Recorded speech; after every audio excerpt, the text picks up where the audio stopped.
After back-to-back weekends in Wales, the 2023 Wera Tools Motorsport UK British Kart Championships swaps the rolling hills of Snowdonia for the flat-out blasts of the fabled Shenington circuit near Banbury in Oxfordshire for Event 5 of this thrilling season.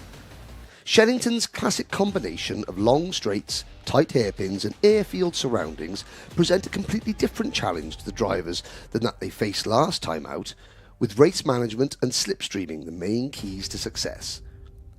Each of the 7 classes are competing in their third round of the season. For the Waterswift, X30 and TKM drivers, this is round 3 of 5. But for KZ2, Shenington is their penultimate race of the year, so a good result for them is even more critical. Last time out at Glenagorse, Mason Brooks scored the win in Waterswift Restricted, and he closed the gap to championship leader Austin Gibson in the treacherous conditions. In the unrestricted Waterswift class, it was Archie Lovett's turn to shine, but a smart drive from Jesse Phillips means he maintains the points lead, while in Junior X30, a second consecutive final win for Macaulay Bishop keeps him well ahead of the chasing pack. Reigning senior X30 champion Gus Lawrence was in a league of his own in Wales, and he has a comfortable lead over his rivals. Likewise, in Junior TKM, a second straight victory for Johan Calichurn sees him carry a 20-point advantage into the midpoint of the season. The situation is much closer in TKM Extreme.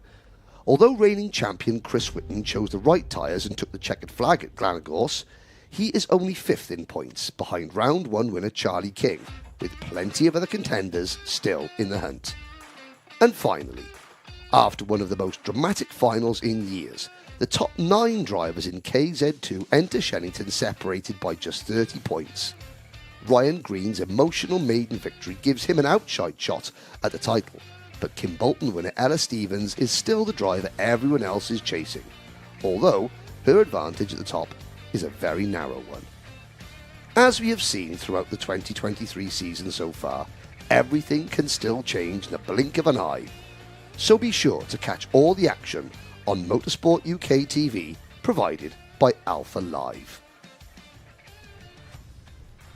Well, if that doesn't get you excited for today's action, I'm not sure what will. Welcome and good morning, everyone. Welcome to Shenington. It's event number 5 of the Wera Tools British Kart Championships. My name is John Ratcliff, and of course, alongside me in the commentary booth, it's Mr. Henry Beaudette. Thank you, John. Great to have you back on board. I got to say, your 2023 debut at Glenagorse was the racing was absolutely spectacular. So you might be the championship's lucky charm. Sorry, Anthony. No, but we've got a fantastic day of racing lined up. This is one of the UK's classic circuits. It is 1,012 metres, 1,018 metres for the direct drive karts. The gearbox cars, the KZ2s, they do a slightly longer circuit. They've got a longer run down Stratford Straight into Stratford Hairpin and then back up Runway Straight.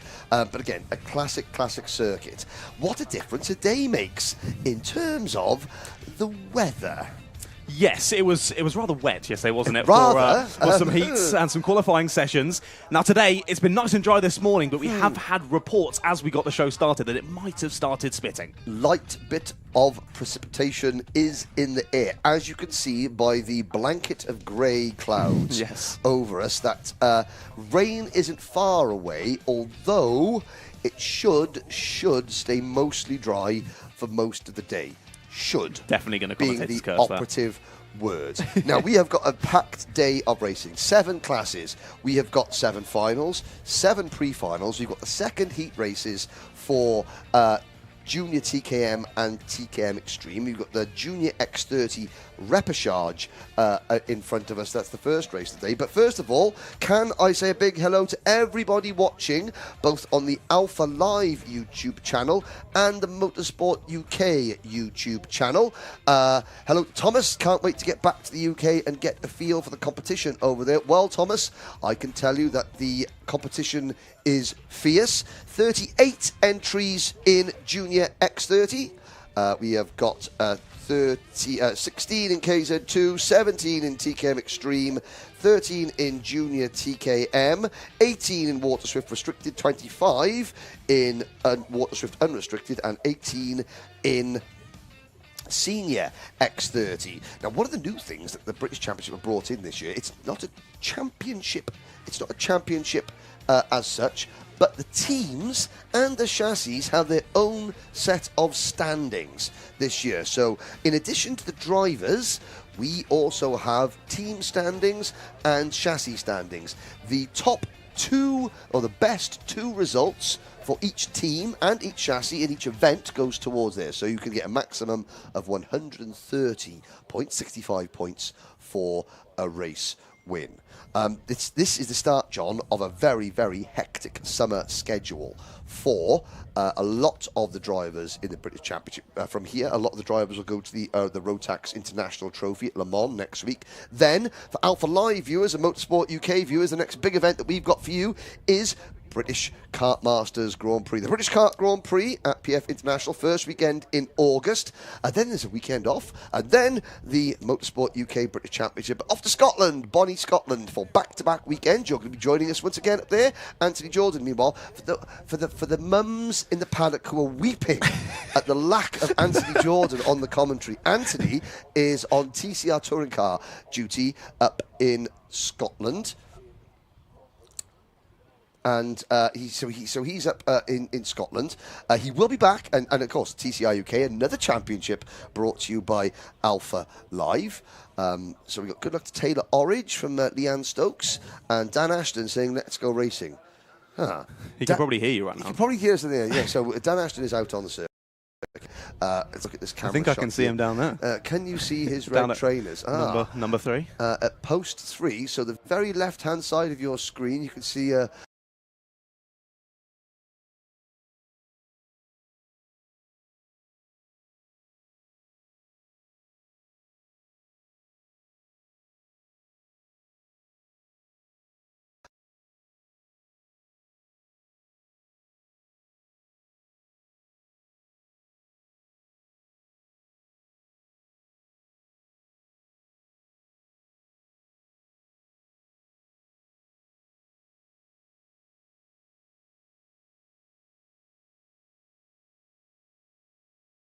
is dry. The first of those races is going to be the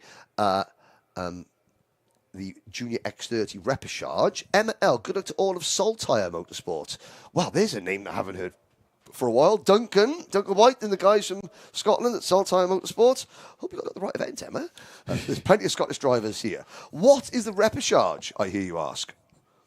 Yes, indeed. Well, of course, in the Junior X30, we have such a huge number of drivers that it means that we have to split up the heats. They had 3 heats rather than 2, didn't they? Every driver competes in 2 heats. Yes, of course, but there are 3 because there are so many drivers. Yes. So to fit them all into the heats, they then have that 3. And then not everyone will qualify for the warming of the tyres. There we go. The driver rejoining the queue once again. And as I said earlier about James, a good time to do it, as you can just rejoin that chain. And I think soon we are going to get the racing underway here at Shenington then.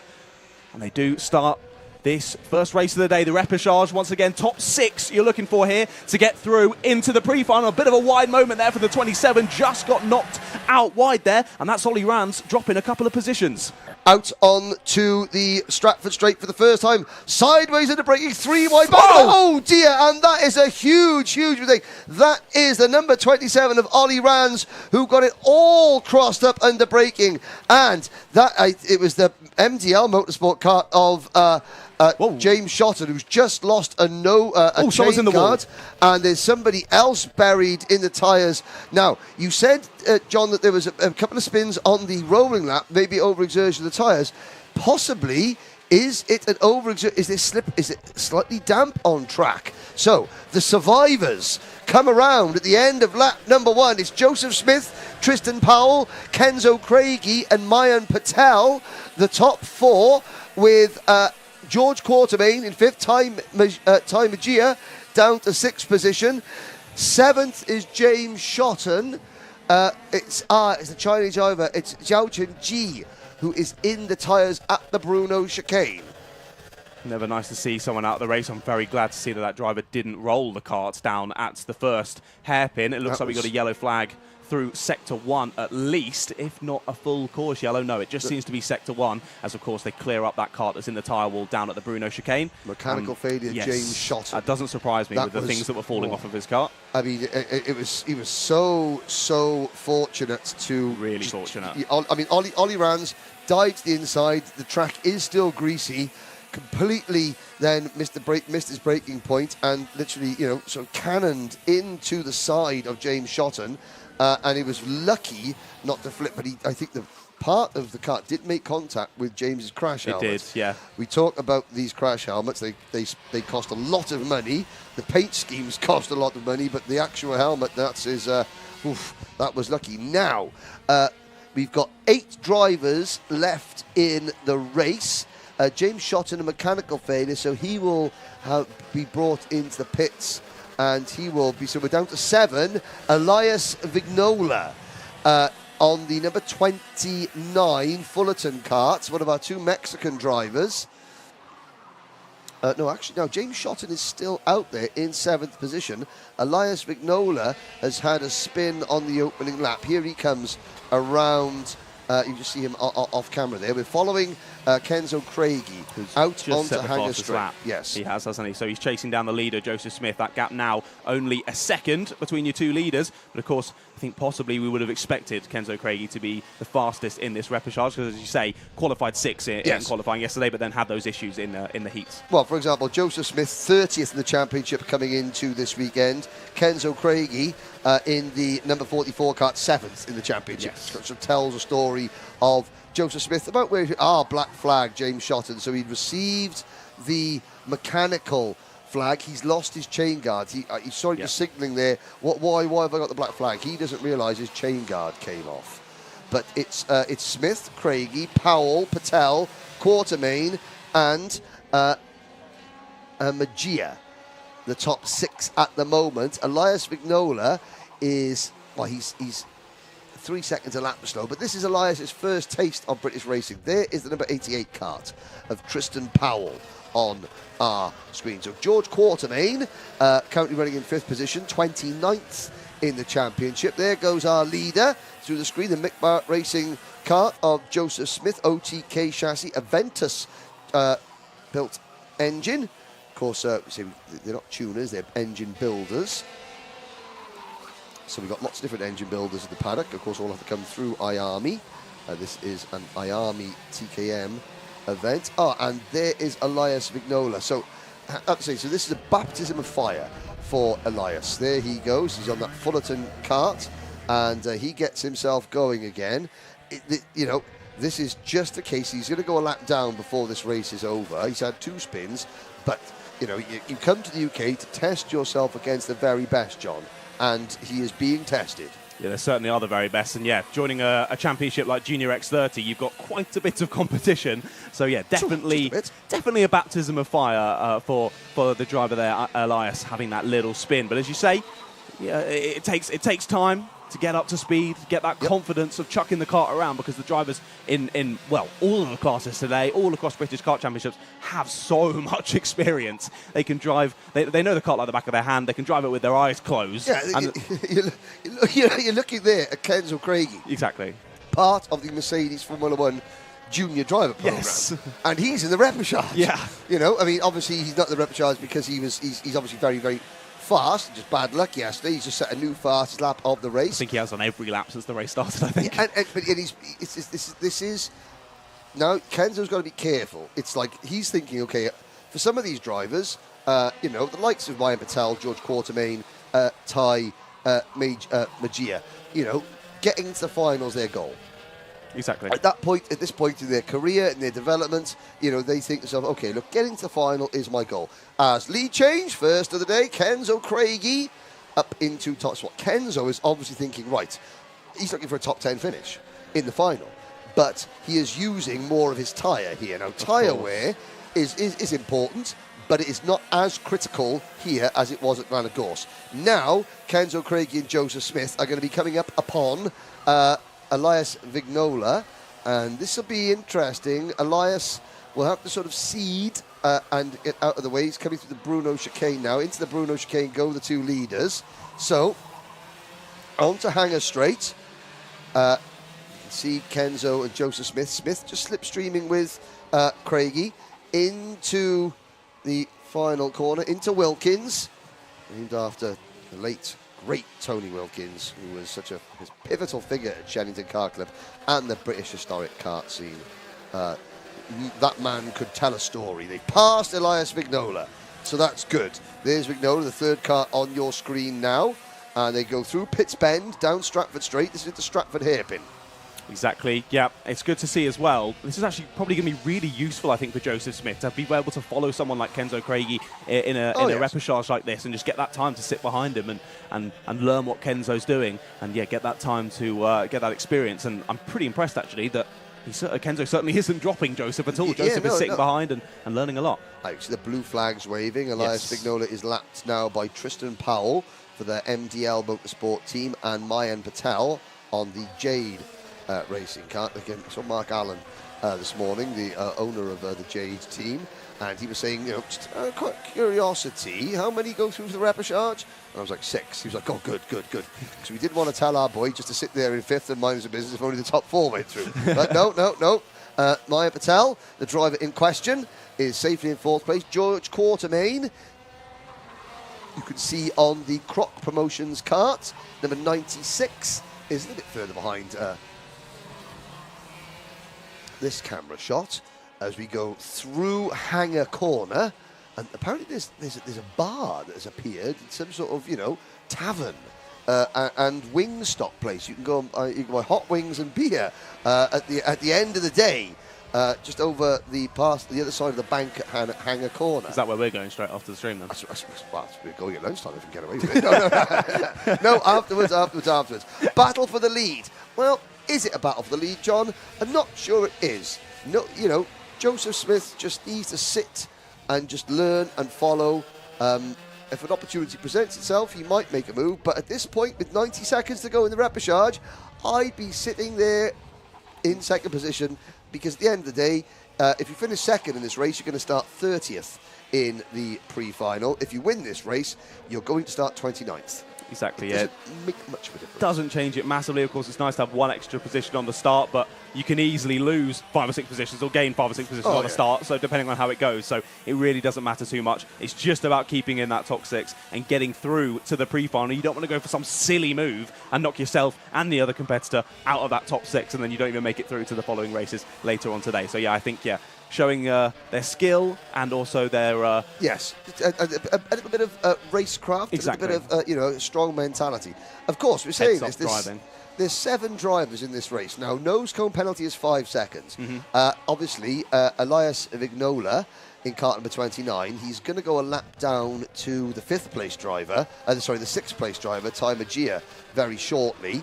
However, fans of Elias Vignola, and we've got lots and lots of viewers in Mexico, I have to say, if any of the top 6 are excluded, then Elias Vignola is in the pre-final and the main final itself. Exactly. So even never give up. Never give up. Even if you go a lap down, keep powering round, get that time in the kart, and then continue to improve your pace. But also, you could get lucky. Someone could have an issue with the kart, get excluded from the race, and then suddenly you find yourself through. So as you say, never give up in motorsport. So here we go. The clock has struck 0. The last lap board has gone out. Kenzo Craigie comes into Park Bend. Now we're around Cafe Corner, underneath the commentary position. This is the 2-storey brown building there. Ooh, that's an arty shot of the carts going through Pitts Bend, down Stratford Straight, into Stratford Corner. We did have a change for 3rd place on that last lap. Mayan Patel got through on Tristan Powell. John, you're far too polite. If I'm babbling on about something else, you just butt in. Answer you to it. So you've got to learn. Okay. You've got to learn. Don't wait for Henry to stop talking, because he generally doesn't. Here we go. Here's the battle for 3rd place that you so correctly pointed out. Mayan Patel on the Jade Racing Team, the Birrell, but the checkered flag is out. Kenzo Craigie takes the win from Joseph Smith. Mayan Patel, Tristan Powell, wait for George Quartermain to come home in 5th position. There's George on the Croc Promotions kart. And Ty Magia, there goes Ty. So all the way from Bahrain into the from Bahrain to Banbury.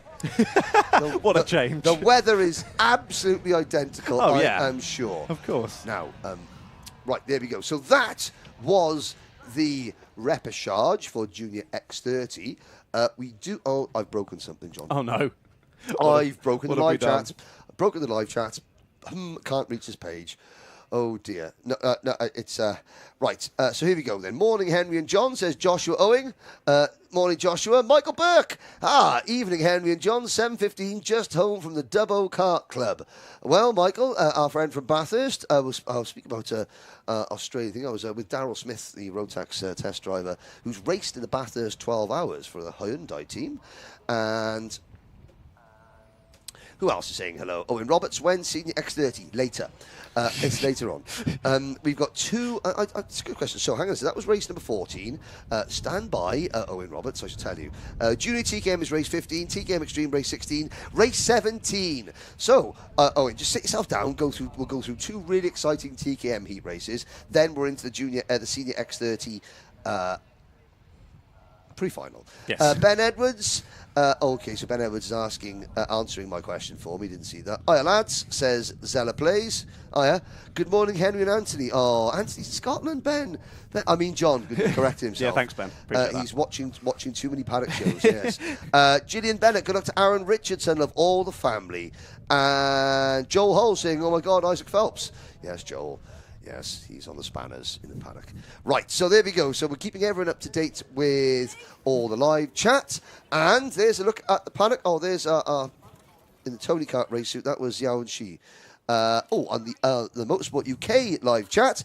Becca Lloyd saying good luck to Fast Freddie Lloyd. Maisie Creed Racing saying good luck to everybody. Gotta say, John, Anthony doesn't give me both chats on the thing.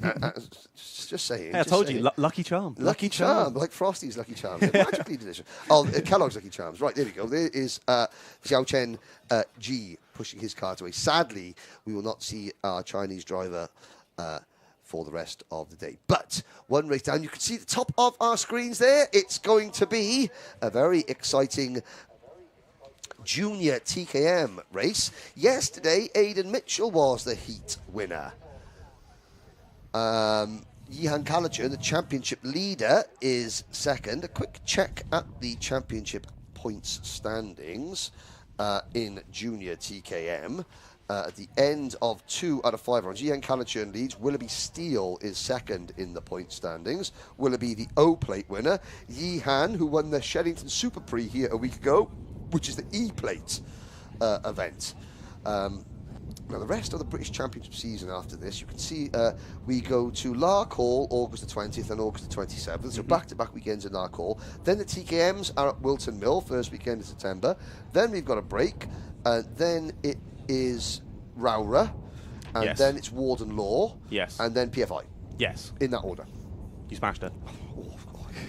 Anybody think I got my own calendar written down somewhere? No, I don't know where I'm going to be most days, but I don't know where I am now, actually.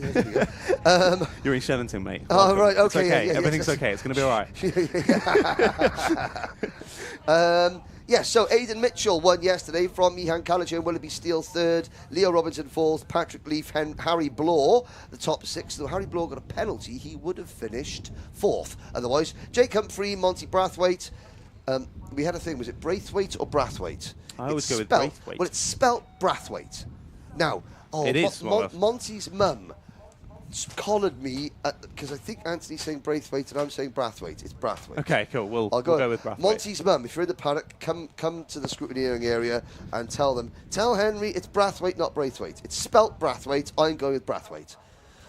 Daniel Samir was 9th, then Jack Stewart, William Bryant. Sadly, the Total Trouble Racing Klassen Motorsports kart of Harrison Morrow had another engine go. That was a seizure. And Daniela Sutton also didn't finish. There's a good look. So, man on the ground, camera on the ground. So that's the number 14 kart of Aidan Mitchell. Aidan's dad, you can see him there in the grey t-shirt, from Belleville, Ontario. That's in Canada, that is. Wow. Canada, yes. Canada. Oh, Canada. So you don't know where we are right now, but you know where that is. Oh, I know.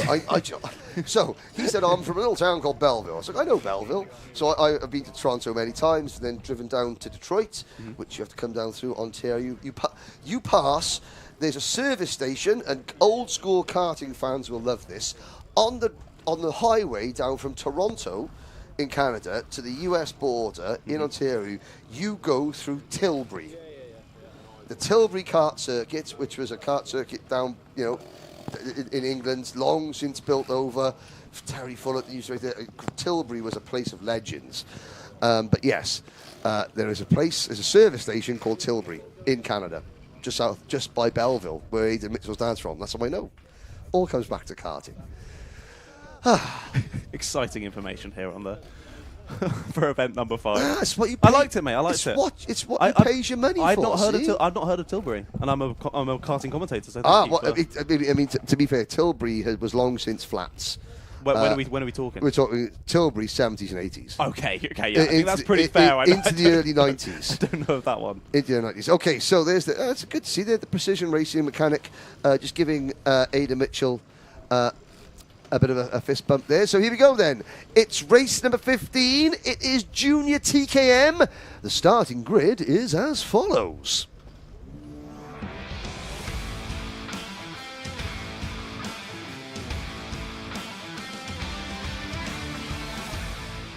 Yes, indeed, our first of 2 heats for the morning. Before we get into the pre-finals, let's have a look at the grid then. Aidan Mitchell is on pole position. Alongside him is Harry Blore. They're behind them Jehan Kalachurn and Willoughby Steele and Leo Robinson and Daniela Sutton. Good qualifying from Sutton. 7th is Patrick Lee, followed by William Bryant, Monty Brathwaite and Jake Humphrey round out the top 10. Then it's Harrison Morrow and Jack Stewart on row number 6 with Daniel Samir on the 7th row. Now, I'm going to be really Anaraki here, and I wonder, is that a different font, a slightly different font they're using? I think it was. It looks like a different font, but there we go. Maybe it's my old eyes to see me. It's blinking good, no matter what it is. Right. I also hate to call someone out again, but I did see Daniel Samir have a little cheeky spin up. A cheeky spin, like a cheeky Nando's. Oh, don't get me hungry already, mate. We've got a long time until lunch. Right. There's Daniel Samir, cheekily waking his way to the back of the grid. Junior TKM driver number 73, Lewis Painton, is working in the tyre park Ferme today. What could possibly go wrong? Well, it's a false start, which was for a start. So it's a precision racing front row here. All precision racing row 1. In fact, 3 precision racing karts in the top 4, with the sole class and motorsport kart of Jehan Kalachurn 3rd. Then a pair of Tim Wilson motorsport karts on row number 3, Robinson and Sutton. Patrick Leap is the leading privateer in 7th, followed by the Rob Saw Racing number 97 of William Bryant. Then 2 more Tim Wilson motorsport karts with Humphrey and Brathwaite, and then Harrison Morrow. This Harrison Morrow. He's like a mashup, like a musical sort of mixtape. A musical mixtape. He is running out of the class and motorsport awning, but his normal team is Total Trouble Racing. Total Trouble Racing. Interesting. Yes. R.I.P. Murdoch, by the way. And then privateer Jack Stewart and Daniel Samir for Tim Wilson Motorsport round out the grid. Now, second time of asking. Let's see if we can go racing. The biggest talking point of yesterday, I think, in this category was that Jehan didn't win the race. Aye. So let's see whether he can do it from 3rd place. Then we do get it underway. No, we don't. We're going round again. Okay. What? Now, yesterday, John, you did a fantastic job. There was lots of feature interviews that you filmed. Basically, the TKM, the junior TKM, what they're doing now is this is a massive diss to you. Because the more rolling laps we take, the shorter amount of time we have between races, the less time you have to play some of your amazing features. They're laughing at you, John. No one wants to see my Oh dear, now what's the problem here? Number 75, Harrison Morrow. That doesn't sound good. He's got to get that car back up to speed. He has. Yes, he has. Looks like he's got that back up to speed all right. I'm not sure if he had a spin or something. We didn't quite see that. Harrison's mum does the mechanicking. Wow. Harrison's dad, Rich, he does the team management. Nice. And when Kart breaks down, Kart, he goes to fetch said Kart. And he's media manager as well for Harrison and the Total Trouble Racing team. And I did see a picture, so I'd never met Harrison's mum before, but I know she's an absolute legend because in the one photograph I've seen, she's drinking a can of Iron Brew. What a legend. Really bad start. I think that was from the second row, the number 11 there. Yeah, Harry dear. Blore from second place. Bogs down. Are we going round again? Yes, we're going round again. Right, this is we're now in danger of having the drivers having a stern talking to from our race directors. We've got Ken Potter, we've got Nigel Edwards, we've got Dan Ashton out on circuit. Now, there's Harrison Morrow. Harrison Morrow has made it. Because Harrison had problems getting going in one of the heat races at Glenagorse, but then to catch up, cut the track. And that's a no-no. Yeah, that's so he's remembered. Yes. Said, if Kart bogs down on rolling lap and I have to boot it to catch the rest of the field, do not cut a corner. Yes. That's a good rule to follow there. We'll hope as well that Harry Blore from second place doesn't bog this time. I think he was probably quite happy that they went round again on that time. Yes, so here we go. For the fourth time? Fourth time of asking, ladies and gentlemen. Right, John, you've had 3 goes of starting this race. Let's see if I'll work for it. It does. Lights are out. We're off and racing. It's a good start from Yehan Callaghan, who gets past Harry Blore and is already challenging number 14, Aidan Mitchell, for the lead as they come around Cafe Corner. All 13 carts still nicely, closely bunched together. Now the run down to Stratford Corner. Mitchell defending. Here comes Callaghan trying to go high, wide, and Hanson. Does he make it? Not this time. Big move to the outside there, wasn't it? Tries it round the outside late on the brakes, but not able to make it stick. Now, of course, here down through the Bruno chicane, you would assume that they're going to go single file, but I mean, even in the warm-ups we saw earlier, I saw some very cheeky moves down the inside. So, yeah, never say never, but they all keep it facing in the right direction, heading down to the final sector of the circuit. Now, of course, the best line is to go to the outside and cut back, but it leaves you open to a move, and you see there 3 overtakes there on the number 11 of Harry Blore. He drops down to 6th place, and there might be the move for the lead, and there is the move for the lead. Yep, Callaghan makes his way past Mitchell going into Park Bend. Good move there. Harry Blore has not had a great start in the number 11. He has such a good result at Glenagorse, finished 2nd at Glenagorse. He's 5th in the championship, but he's finished top 5 in both finals. And that is one of the Tim Wilson Motorsport karts. I think it was that Daniela Sutton. Getting all over the curb there. And there is the Rob Saw Racing kart defending. And is that Blore? Yeah, Blore goes wide. Always, yes. And if all else fails, punch the steering wheel. Yes, indeed. No, it was. He went to the outside there, just a little bit late on the brakes, had that little bit of knock on the front left, and just sent him wide.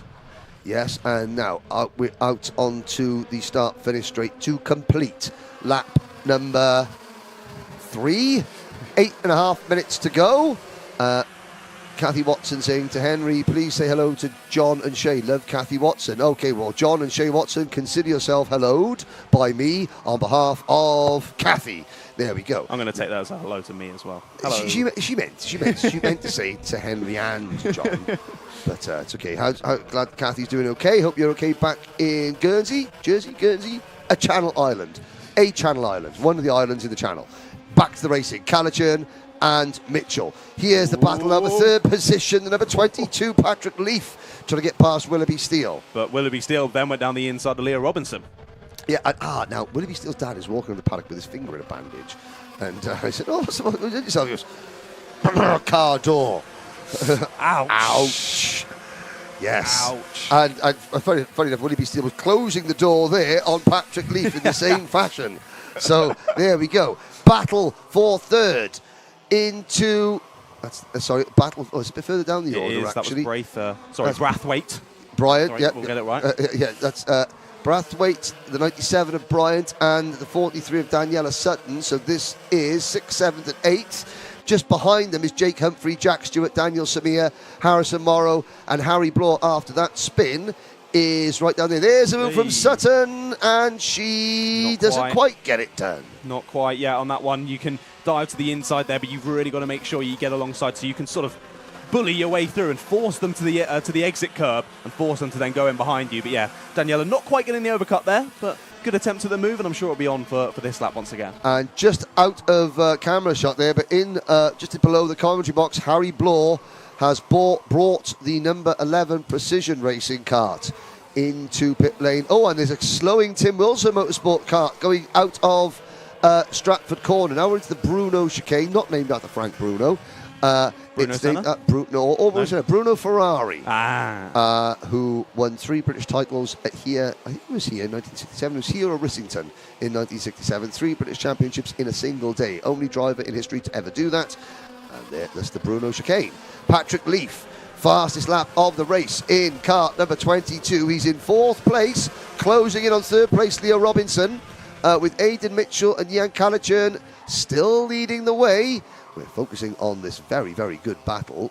Now we're focusing on the battle for 3rd. There's the number 6 of Robinson, the 22 of Leaf, the O plate of Willoughby Steele on his own in 5th position.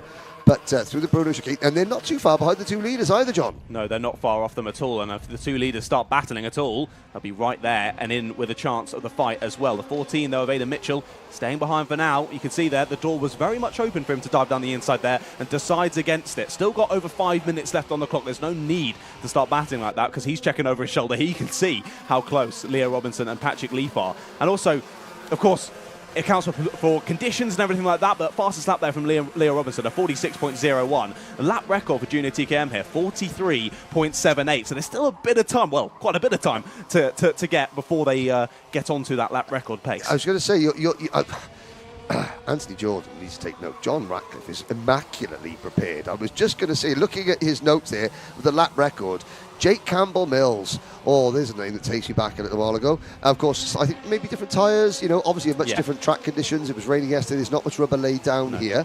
But yeah, 43.78 junior TKM lap record. It's pretty speedy. Yeah, Jake Campbell-Mills, that would have been about 2014, 2015, I would imagine that lap record goes back to. And it's not as though you don't race TKMs here. There's TKMs here all the time at Shenington.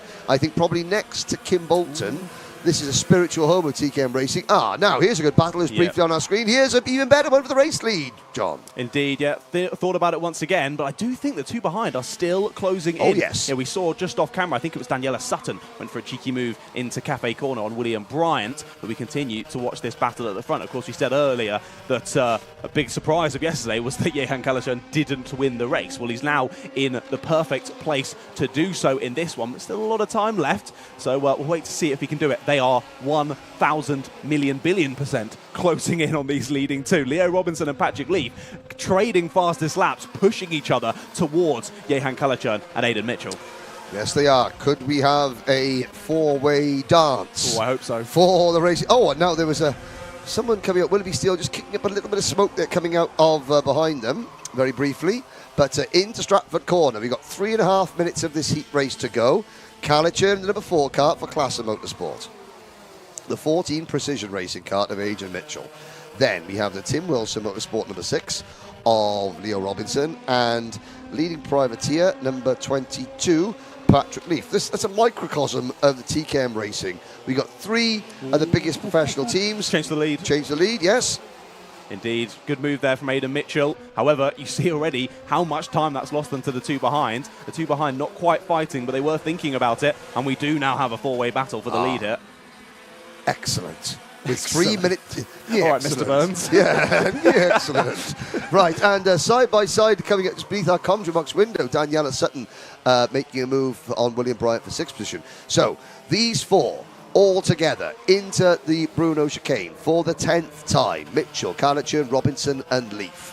Out onto Hangar Straight. Slipstreaming, so important here at Shenington through Hangar Corner now. You can see, it's strange. There's Kalachern at the inside. He's going to be followed through. And he's, Robinson goes through. Now, you look on our camera, the track is straight. Between Hangar Corner and Wilkins, the track is straight. However, if you've driven this circuit, the track, you don't actually stop ever turning. No. It's not as though you turn, straight turn. Oh, here we go. It's all kicking off at the front. Nearly 3 wide there around the left-hander, nearly getting squeezed onto the gravel on the outside. I think they relatively stay as they are, and they do. So Leo Robinson has taken the lead of this one, but Jan Kalachern still in 2nd place. Aidan Mitchell now behind, and Patrick Leaf still there in 4th place. Robinson 2nd and 3rd in the final so far this year. He's been very, very consistent. He's not got a good exit as Leo Robinson. He knows it. Checks over his shoulder here as you come down the flat right-hander. As you say, you never really stop turning here, and he covers over the inside there to stop Jehan from going for that move, and they all stay as they were. Out of Wilkins. Onto Park Straight, which is, again, not really a straight. It's a straight, but you're often just continuously turning in a very wide arc. Coming out of the final corner, going into turn number 1.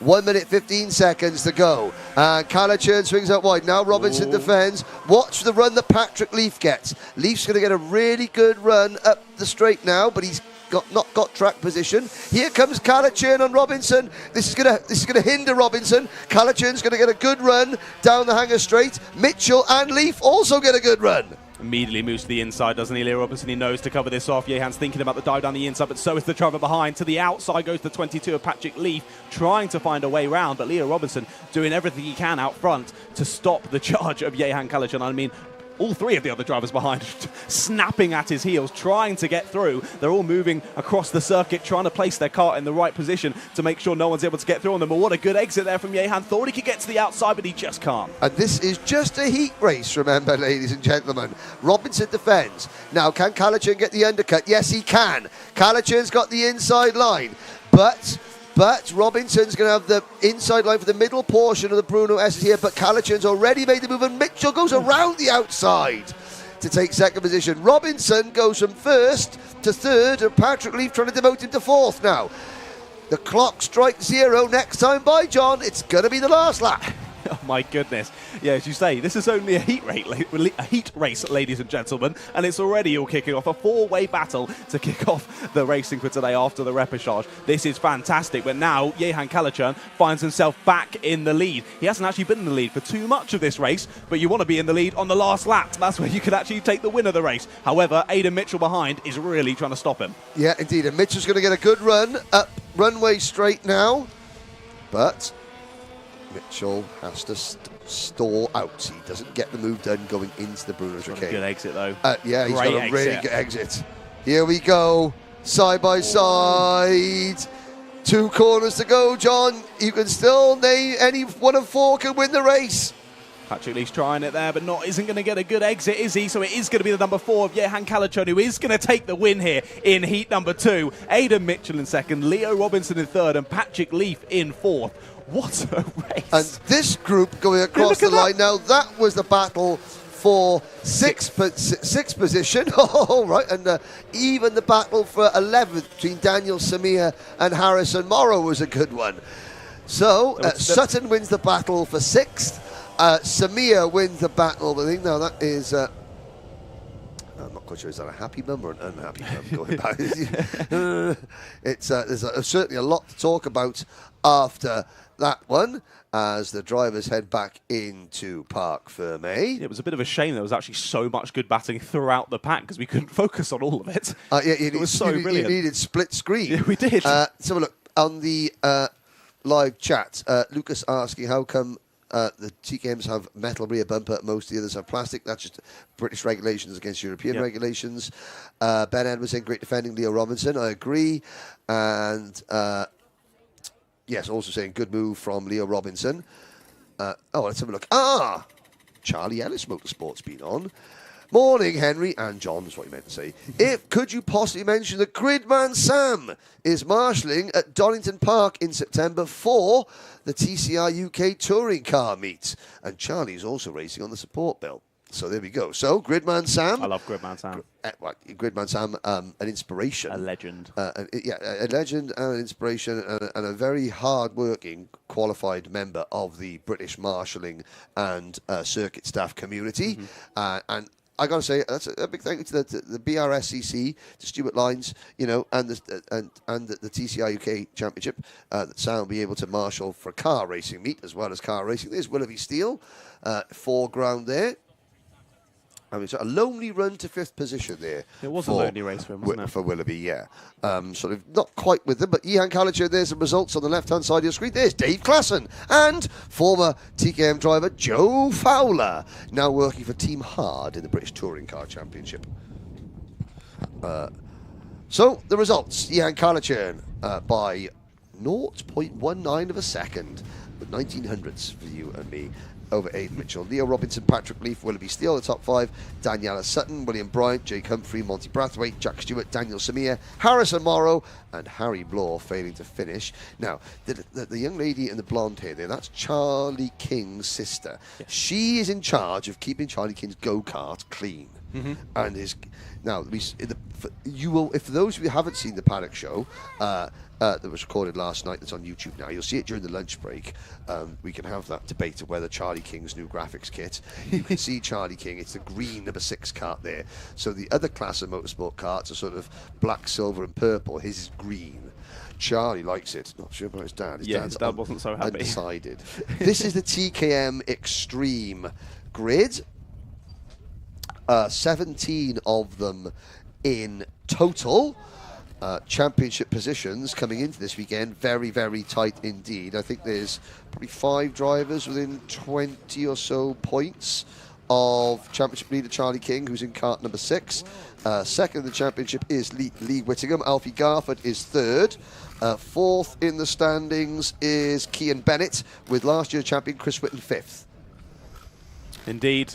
It's a very, very close championship in the TKM Extreme, and I'm sure this is going to be a good race. Now, of course, we had those little reports of spots of rain earlier. I think that has subsided for now, but as we saw on the graphics opening of the stream, possibly just before the lunch break, the last couple of pre-finals, maybe we'll see some rain. So make sure you stay tuned. You don't want to miss any of the action out here on circuit today at Shenington. I mean, we've seen 2 races so far, 2 fantastic races, and particularly that junior TKM race. What a fantastic battle throughout the field. Sadly, we're only able to focus on the top 4, but what a race it was. And we're very much looking forward now for TKM Extreme to go out on circuit as well. So I do believe we've got the grids for this one. So let's have a look at the grid then for TKM Extreme Heat number 2.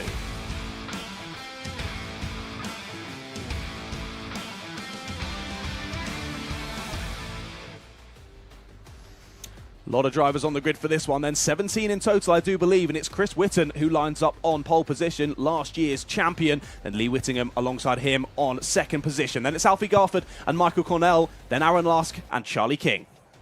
On row number 4, it's Harvey Roth and Spencer Lane. Row 5 is Kai Springfield and Ashton Cox. Row 6, Liv Jenkins and Cian Bennett. Then row number 7 is Luke Jarman and Oliver Bowen, and Andrew Platt and Jessica Fitch Hall behind them. And rounding out the 17 kart grid for this one, it's Joe Cheek from Klassen Motorsport. Well, let's see if the extreme drivers can get their race going at the first time of asking, unlike their junior counterparts. I don't think their race can be any more extreme than the juniors one was, to be honest. That was very good. Now, all white kart, number 85, Michael Cornell. Missed the last round at Glencourse. Michael's got 1 podium in the British Championship. It was the very first round of the British Championship back in March 2019. Hasn't been back on the podium yet. He's got a long way to go. This is only Heat 2. They've still got their pre-final and final to go. But we come out of the last corner into the tram lines. Lights are out. We're off and racing for the first time in TKM Extreme, and it's Chris Whitten who goes through turn number 1. Give it Alfie Garford on the outside of row number 1. Great move from the Wera Tools sponsored driver to take the lead. What a fantastic move. Again, trying it around the outside there, down at the first hairpin. It's never an easy one, especially with that raised curb on the outside. If you try it around the outside and the driver decides, I'm going to force you out wide here, suddenly you're in for quite the bumpy ride. Dear. That was a big send down the inside there. Have they all made it out? Sharp intake of breath. Yes, they have. They have. That was a Klassen Motorsport kart. I'm trying to see who that was. I'm not sure. Would it be Charlie King? It looked like Klassen Motorsport kart. Let's have a check. But it was Charlie King very, very, very late on the brakes. We had a change to second place down at Wilkins as well. Harvey Roth down the inside of Chris Whitten demotes him to third place. And now Harvey Roth looking forward to Alfie Garford is already starting to build a little bit of a gap, but probably been helped by that move from Harvey. So maybe that'll close up once again. Bit of a wide moment there. Going to lose a few positions as Lee Whittingham. Yep, Lee Whittingham, who won yesterday's heat race in the wet. And the number 10 kart now drops to, I would say, about 8th or 9th place. Indeed, not ideal. When they're so close together on circuit, you make one little mistake like that and suddenly you've lost a few positions. But as you say, winner yesterday, we know how fast he is, so we'll keep an eye out on him through the rest of this heat. Yes, indeed. Now, out to complete lap number 2, or lap number 3, rather.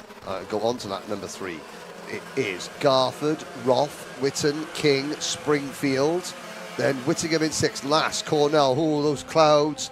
There's a little bit of sunshine, but ominous. So yes, that there looks very ominous indeed. However, we're in a sort of little pocket here because directly over the circuit there is a very small blue patch of sky.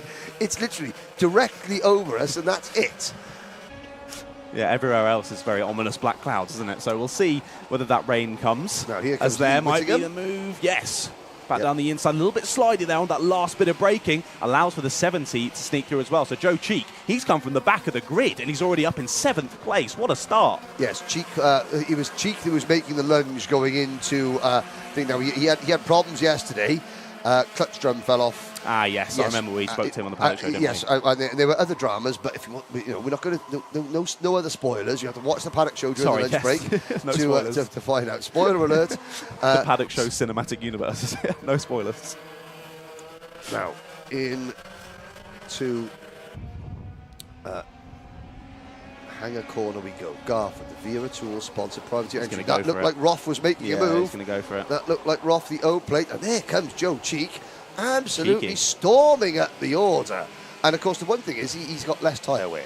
Yes, of course. He's done fewer laps than everybody else, so he's already up from 17th to 6th. Going side by side for the lead there through the flat-out left-hander, and Harvey takes it back. Didn't get a great exit off of Cafe. Now going to lose 2nd place as well, it seems. Alfie Garford overtaken by Chris Whitten, checks over his shoulder. He's just got a little bit of space back to Charlie King, but not much at all. So as I say, yeah, Harvey Roth, not a great exit off of Cafe, but that secondary bit of power, got the good exit and was able to chop off Alfie Garford, who then drops down into 3rd. But we saw a 4-way battle for the lead in the previous race, looking like it could be a 5-way battle in this one. As back down the inside goes Alfie Garford. Great stuff. So we have got Tim Wilson Motorsport leading 2 privateers, leading Klassen Motorsport, leading the number 97 privateer driver Kai Springfield.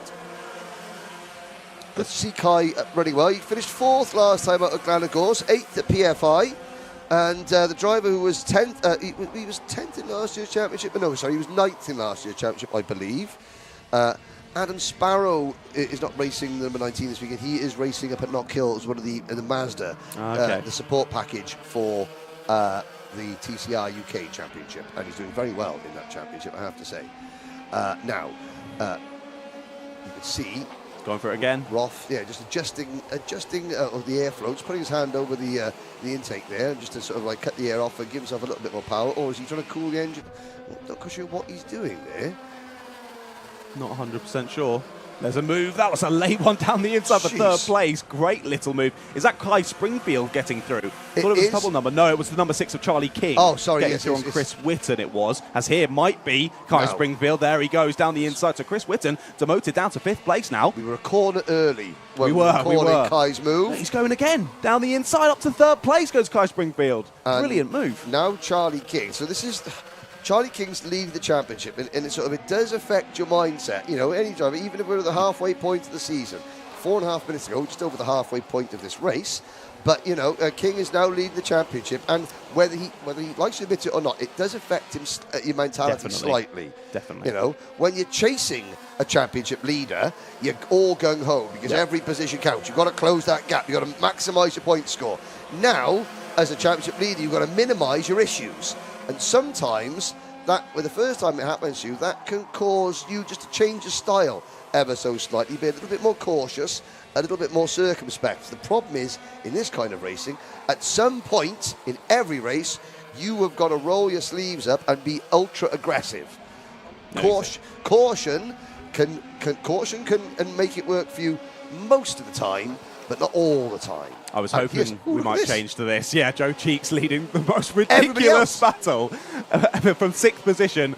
Everyone else, as you say, is behind him. 6th to 16th. So I was hoping we would look back to this one, and that's what we're doing now. Look at this train of karts going across the start-finish line to start a new lap. As I say, Joe Cheek, he's had a great run from the back of the grid after those issues yesterday, now leading this gaggle, but it's been very difficult to break the toe here. A very, very fast circuit where you're going down to diving braking zones like this, and you can get overtaken as Joe Cheek does. Luke Jarman down the inside and looking like the 10 behind of Lee Whittingham, trying to follow through as well. Yeah, so Whittingham has had an up and down race. So there's number 44, that's Cian Bennett, and there is Whittingham now back in front of the number 18 of Luke Jarman.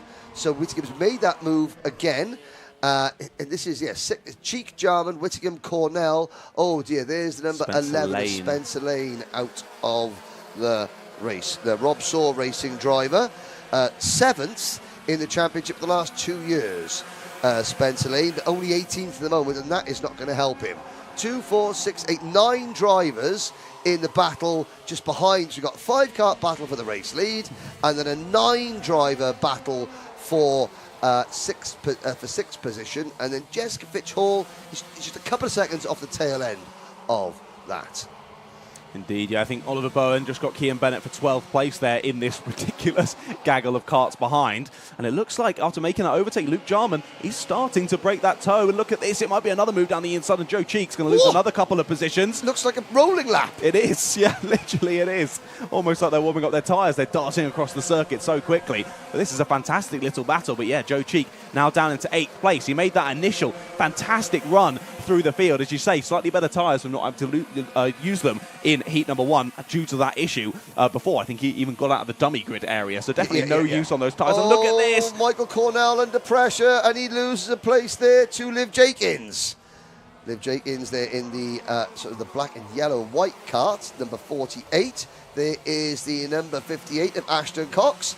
Cian Bennett has dropped the back of this group, but and finally sort of Luke Jarman. Here comes Lee Whittingham. Whittingham the inside of Cheek, and Lee Whittingham moves into 7th position.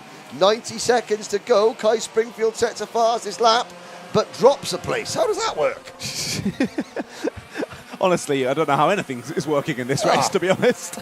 It's all kicking off. Yeah, Kai's been super fast throughout the race. I think he's the one who's had the fastest lap, I'm pretty sure, throughout the whole heat here. Yeah. But yeah, just hasn't... He moved up into 3rd, didn't he, at one point, now has slipped back down into 5th. But what was a 5-kart battle for the lead, as we've looked away to that other ridiculously large 9-kart battle, this has sort of split off, hasn't it? We've got a leading 2 now of Alfie Garford and Harvey Roth. Then behind them, Charlie King leading this battle between himself, Chris Whitten, and Kai Springfield. Chris Whitten looking very cheeky down into that final corner. Thought he might think of the move to the inside, but waits once again. As you say, only now 45 seconds on the clock. Not too much longer to get it done, but once again, you want to make sure you just get a bank a good result. Then we go into the pre-finals and into the finals later on today. Now, out of Cafe Corner, through Pitts Bend, Garford and Roth have sort of got a tiny little breakaway. That will, and Harvey Roth still saying to Alfie Garford, saying, go, go, go, I'm not going to attack you. And so Garford shouldn't be defending. So we'll watch Garford, that Vera Tools sponsored 88 kart, of course. Don't forget Alfie Garford, the 2021 Junior TKM British Champion. And his dad, Simon, was also Junior TKM British Champion back in 1997. Father and son. Yeah, it runs in the family then. Speed runs in the family. Ooh, the timer just ticked to 0 there. I'm not sure if they're going to hit the final lap, though. No, I'm not sure if we've got the last lap board out. No. So 2 more. 2 more. So it'll be the penultimate lap. Down towards Stratford Corner. Now, will you see Roth give Garford to Garford? Garford looks over his shoulder, and Harvey Roth was not giving him the push. That tells Alfie Garford that he's going to have to defend the next lap and a half.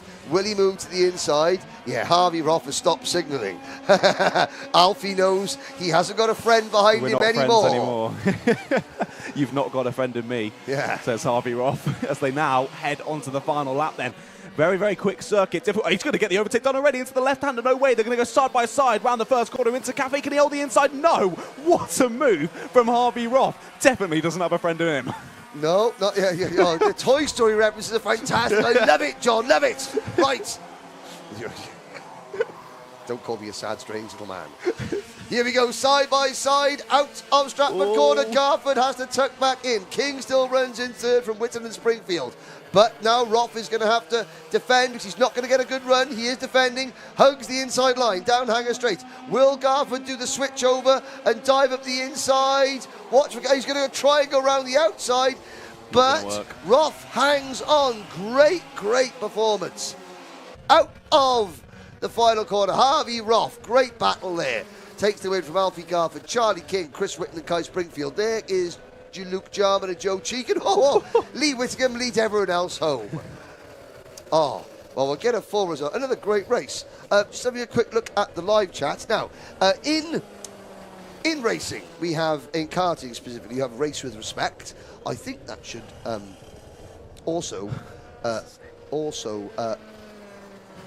be the case for on the live chat. So only respectful comments, please, in the live chat. We'll focus on the racing. And if you haven't got anything nice to say, don't say anything at all. And just switch the laptop off because those keyboards are getting absolutely hammered by the various warriors out there. So we'll keep the comments nice and respectful on the racing, both on the Alpha Live and the Motorsport UK. Just before you run through the results Yes. here, less than 9/10 of a second split Joe Cheek in 7th, and it was Ashton Cox in 12th. So Superb. 5 drivers split by 9/10 across the line there. That's Excellent. ridiculous. And that's not qualifying, that is a 15-lap race. Yeah. Everybody. So the O-Plate, the British Open champion Harvey Roth takes the win. Garford, King, Witten, Springfield, Jarman, Cheek, Whittingham, Cornell, Bowen, Jakins, Cox, Bennett and Aaron Lask in 14th place. 10 seconds cover the top 14 with Andrew Platt, Jessica Fitchhall, the last 2 finishers, and Spencer Lane rounding out the thing. Let's have a look. On the, Ben Edwards saying odd seeing the Junior TKM and TKM Extremes electric starts. But yesterday, before we go to the next race, so that's the last heat race. Before the pre-finals, it's a short break. But don't go away. Yesterday, John, you did some fantastic features. Thank you. The senior X30 is at the pre-final, but one of the X30 drivers did speak to with the juniors was Fred Green. So, John, this is John meets Fred Green. Okay, let's go for take 1. Hopefully there's only one take. We'll see. Right, of the Wera Tools British Kart Championships. Now, you join me here with a very interesting face. It's Mr. Fred Green from our Junior X30 Championship. Now, Fred, firstly, how you doing, mate? You all right? Yeah, I'm good, thanks. How are you? I'm doing very well, thank you. I appreciate being asked how I am. Now, of course, chatting to you on the Friday. How's the Friday going so far? Yeah, it's been a decent day. Got, like, good pace, really, but not really throwing everything at it so far, so see how we are in the races. I think that's the best way. Try not to throw it all away in practice. Get through to the Sunday anyway. Yeah. Now, coming into the weekend, you're 2nd place in the standings, of course, only just behind Macaulay Bishop. I assume the goal for this weekend is to close that points gap to Macaulay? Yeah, for sure. He's got quite a big lead on us at the moment, so it'd be nice to close that a bit. Last weekend we showed some good pace around here at the Super Pre, so hopefully we can close the gap. Okay, so you've got some pretty recent experience here at Shenington then? Yeah, I managed to win it, so that was a bonus, but yeah, see how we get on. Nice. Okay, well, you're looking good coming into the weekend then. Well, you've been super consistent throughout the year. Worst result was a P7. I know you told me before the interview that P7 was also from a penalty as well. Yeah. What do you put this consistency down to? Well, I think the team go to a lot of tracks testing beforehand, which obviously helps out where we don't really have a weak track. And I just say the team does a really good job of setting the kart up and stuff, so it's always good enough for me to win. So it's down to me at the end of the day. Exactly. It's all on your head when it gets down to the racing out there. Now, of course, with your age and experience level, you've got lots of opportunities, loads of different championships that you could go into. Why have you chosen to race in Junior X30? Well, I think the X30 engine is the most reliable, and in my opinion, which is a bit debatable, I think the X30 grid is probably the strongest grid as well in the junior class. Yeah, very good drivers and experienced drivers, so yeah, I think it's good. Now, are you saying it's the strongest because you're up in P2 in the championship and you want to say that you're like the best driver ever? Well, yeah, obviously that's going to be a bit of an element, but I think Macaulay's doing really well in the road tax as well, so it's good like reference to compare the skill level really, so yeah. Yeah, no, for sure. Now, of course, we're here at Shenington. Is this one of your preferred tracks, or do you not like this one so much? To be honest, it's not a very good track. Like, there's only like 4 corners, and with my size, it's not really a great track for me because there's plenty of straights. But been all right so far, so it's not too bad. I mean, you said you won the Super Pre last weekend, so you must be all right around it, even if you don't enjoy it maybe so much. Now, you race with, of course, Jamie Green Racing. Jamie Green being your uncle. Now, how is it having the team manager as a member of your family as well? That must be a little bit odd. It's quite good because obviously Jamie's been a professional driver, so I always know that what he's saying is the right thing. And it's good, like, yeah, just having the family base kind of thing. Yeah, it's good. So do you think, with the fact that he is a professional racing driver, has a lot of experience under his belt, do you think that's why both yourself and the team as a whole are just going from strength to strength? Yeah, obviously we're quite a new team, so we're not going to get much worse. Only like 2 years running properly now. Yeah, we're growing as a team, and I think Jamie does a really good job, so hopefully we can get even bigger.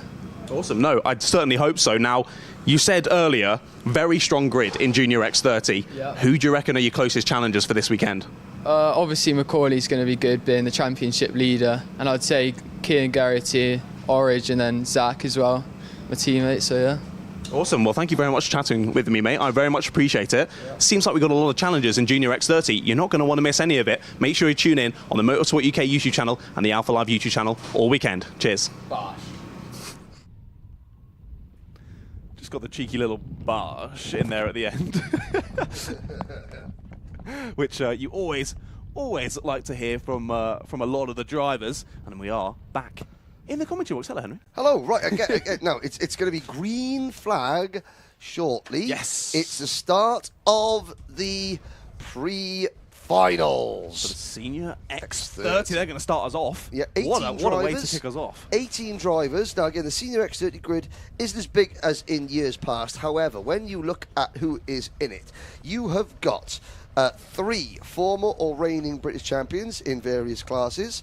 You've got 1, 2, 3, 4, 5, 6, 7, 8 of the drivers on this grid have won a race in various classes in the British Championship. You've got, Gus Lawrence, who has been the reigning champion. He starts 4th on the 3rd of the grid, rather. Kalai Atkins. There is Kalai, number 7, the Croc Promotions driver. Just getting thumbs up from Niels, his mechanic. On the outside of row number 1, Marcus Littlewood. Marcus Littlewood has just been named the Motorsport UK Academy Young Driver of the Year for the Jade Racing team, 10th in there. Marcus Littlewood, now you won't remember this, John, but back when he was a junior, he would come to Kart Masters in Spirit of Senna graphics kit. Wow. But here we go. Starting lineup. Senior X30 Repechage is up next.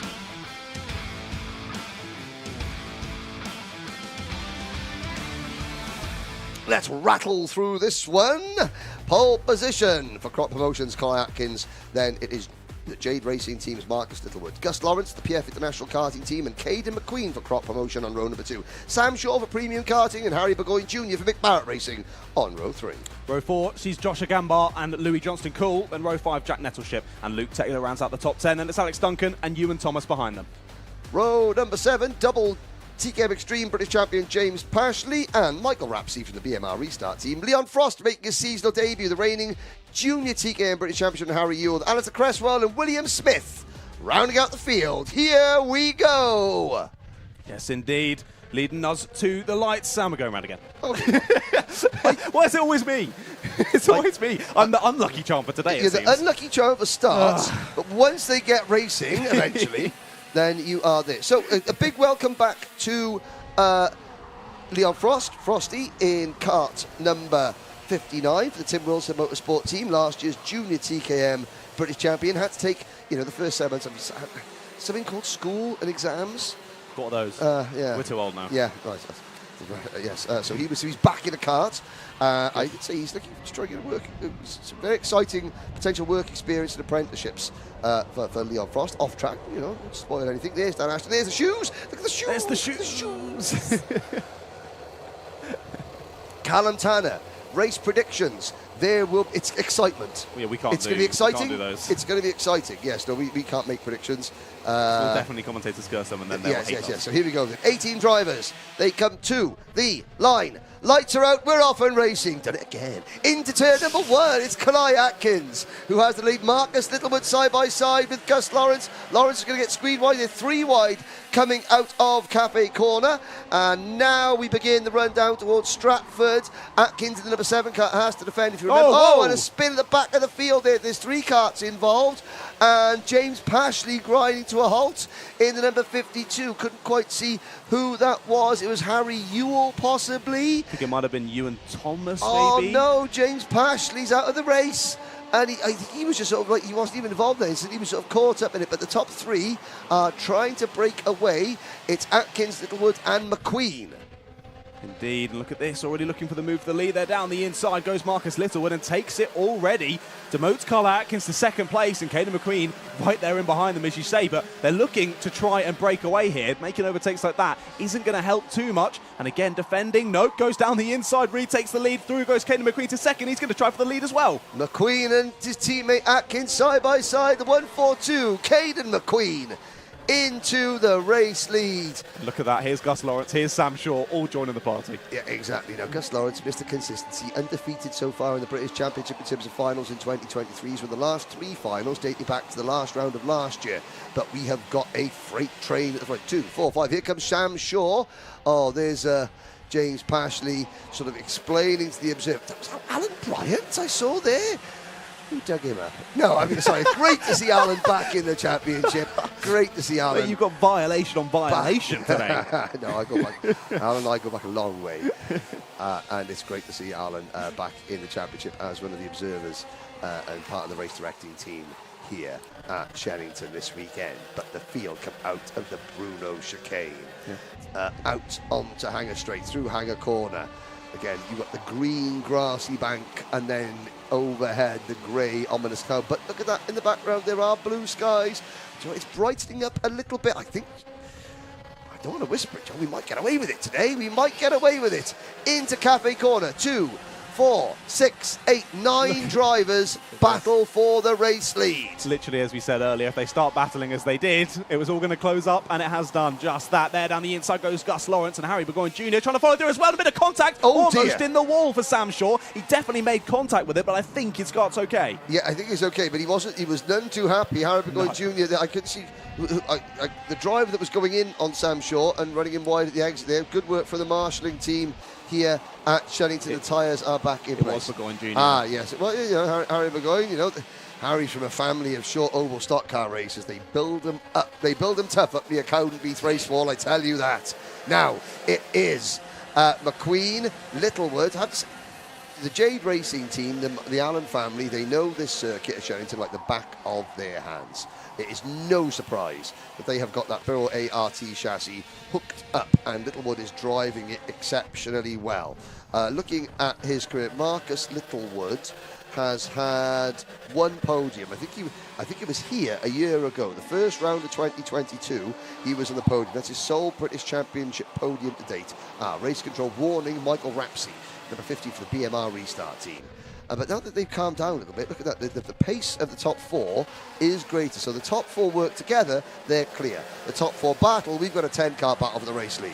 Yeah, indeed, and Gus Lawrence getting that fastest lap on the last lap, 42.14 for him. He's trying to close up on this top 3 once again. We did see out of the Bruno chicane. Wasn't a great exit for Marcus Littlewood. I thought he could open him up for a move from Kalai Atkins, but clearly Kalai having that heads-up racing, just thinking further on in the race. If I go for a move here, could open the gap and allow for Caden McQueen to break that toe, get away, and then there's no chance of catching them. Still 8 minutes left to go in this one. Still lots of time for it all to play out. And as you say, the top 4 looking to work together and push forward. A trio of premium karting machines. Agambar in kart number 18 running in 6th. Luke Taylor in kart number 74 and 7th. And Sam Shaw in kart number 6 and 8, yes? We've missed a move for second place. Kalai Atkins went down the inside of Marcus Littlewood there, I believe, into the final corner there at Wilkins.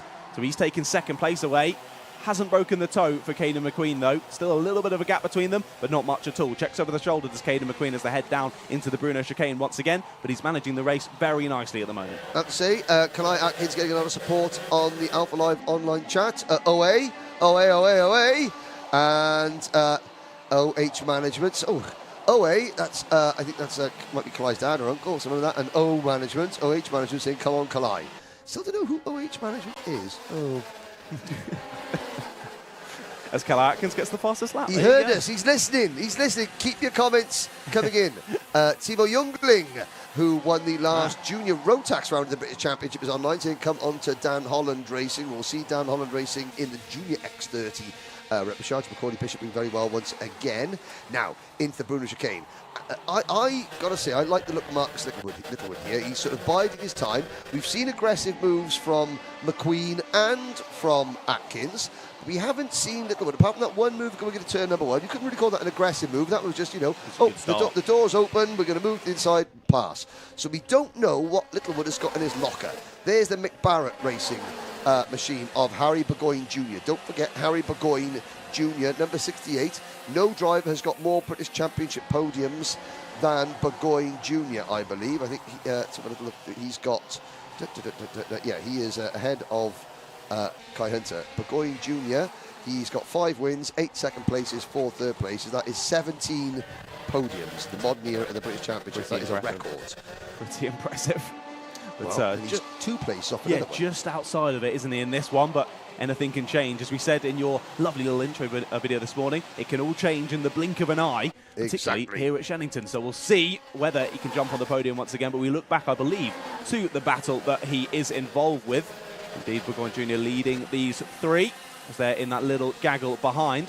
And we've got some spectators watching on as well. Keen viewers here at the circuit. I mean, if you are in the Oxfordshire area, it is free to come in. Yeah, come and say hi. Watch, come and say hello.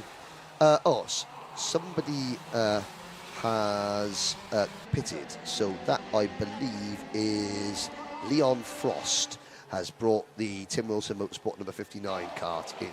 So he's making his senior X30 debut.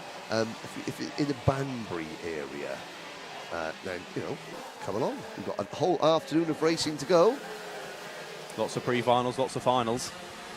Certainly not going to want to miss any of the action. It's been fantastic so far. A couple of races we've seen, and this one is turning into a corker as well, as Gus Lawrence has now overtaken Marcus Littlewood for 3rd place and takes the fastest lap once again. He is looking very fast, but we continue to watch it. Harry Burgoyne Jr. in 5th position, now leading Joshua Gambar and Luke Taylor. This trio battling over 5th position. And just behind them, Sam Shaw had that little bit of contact earlier. Now just trying to fight back, and he's right in there behind him. Impressed by Luke Taylor, only 22nd in the championship. Hasn't got a top 10 finish yet this year. Okay, it's only a pre-final, but he's running 7th, and he's pushing his teammate Josh Agambar, and he's also pulling it away from his far more experienced teammate Sam Shaw. Indeed. No, it's been a really good race between them so far. I'm not sure if Sam did maybe get a little bit of damage from that contact with the wall. It's just not quite been there after that, has he? You could be absolutely spot on there, John. Just a little bit, unsettle the kart, maybe just knock something slightly out of alignment, and therefore lucky not to get, taken out of the race completely. But so he was very lucky. When you get on that exit curb on the outside it really just shuts you out wide. It's like a sausage curve. It is. It's almost like it's got a magnetic field, that tyre wall on the outside. It just it drags you in. And suddenly you're in the barrier. Yes. So luckily, it was really lucky to actually just continue on with the race then there. But yeah, still running well in 8th place, but maybe not quite what he would have hoped from this pre-final. Once again, as you say, still got a final coming up later on where he can get it all back once again. But here are your leaders. Caden McQueen still leading this one. No, I tell a lie. Number 7 of Carla Atkins is in the lead, and there is a move from Gus Lawrence up into P2. Well, yeah, oh my word. Side by side, but Caden's not going to stand for that. Here comes Mark Elizabeth 3 wide into the final corner. Littlewood, wow. Gus Lawrence, Caden McQueen, they've snookered themselves there, has to be said.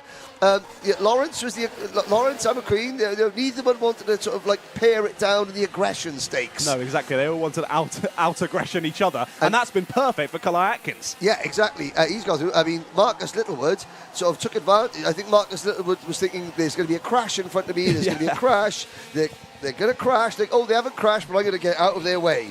And it has slowed them down. Yeah, as soon as he saw them dive to the apex, he knew that they would wash out wide, and he could dive there and get them under braking, and he did just that. Really, really nice move. Now finds himself in 2nd place, but they've got it all to do to chase down Carla Atkins. 1 second now the gap, and almost breaking the toe, I think, there. And you've got to watch him behind, of course. Harry Burgoyne Jr. still leading that battle in behind. Yep. They're closing in. Less than a second now between Burgoyne Jr. and Gus Lawrence. Yes, and Callum Tanner on the race chat, probably quite rightly saying, maybe have knocked the rear axle ever so slightly.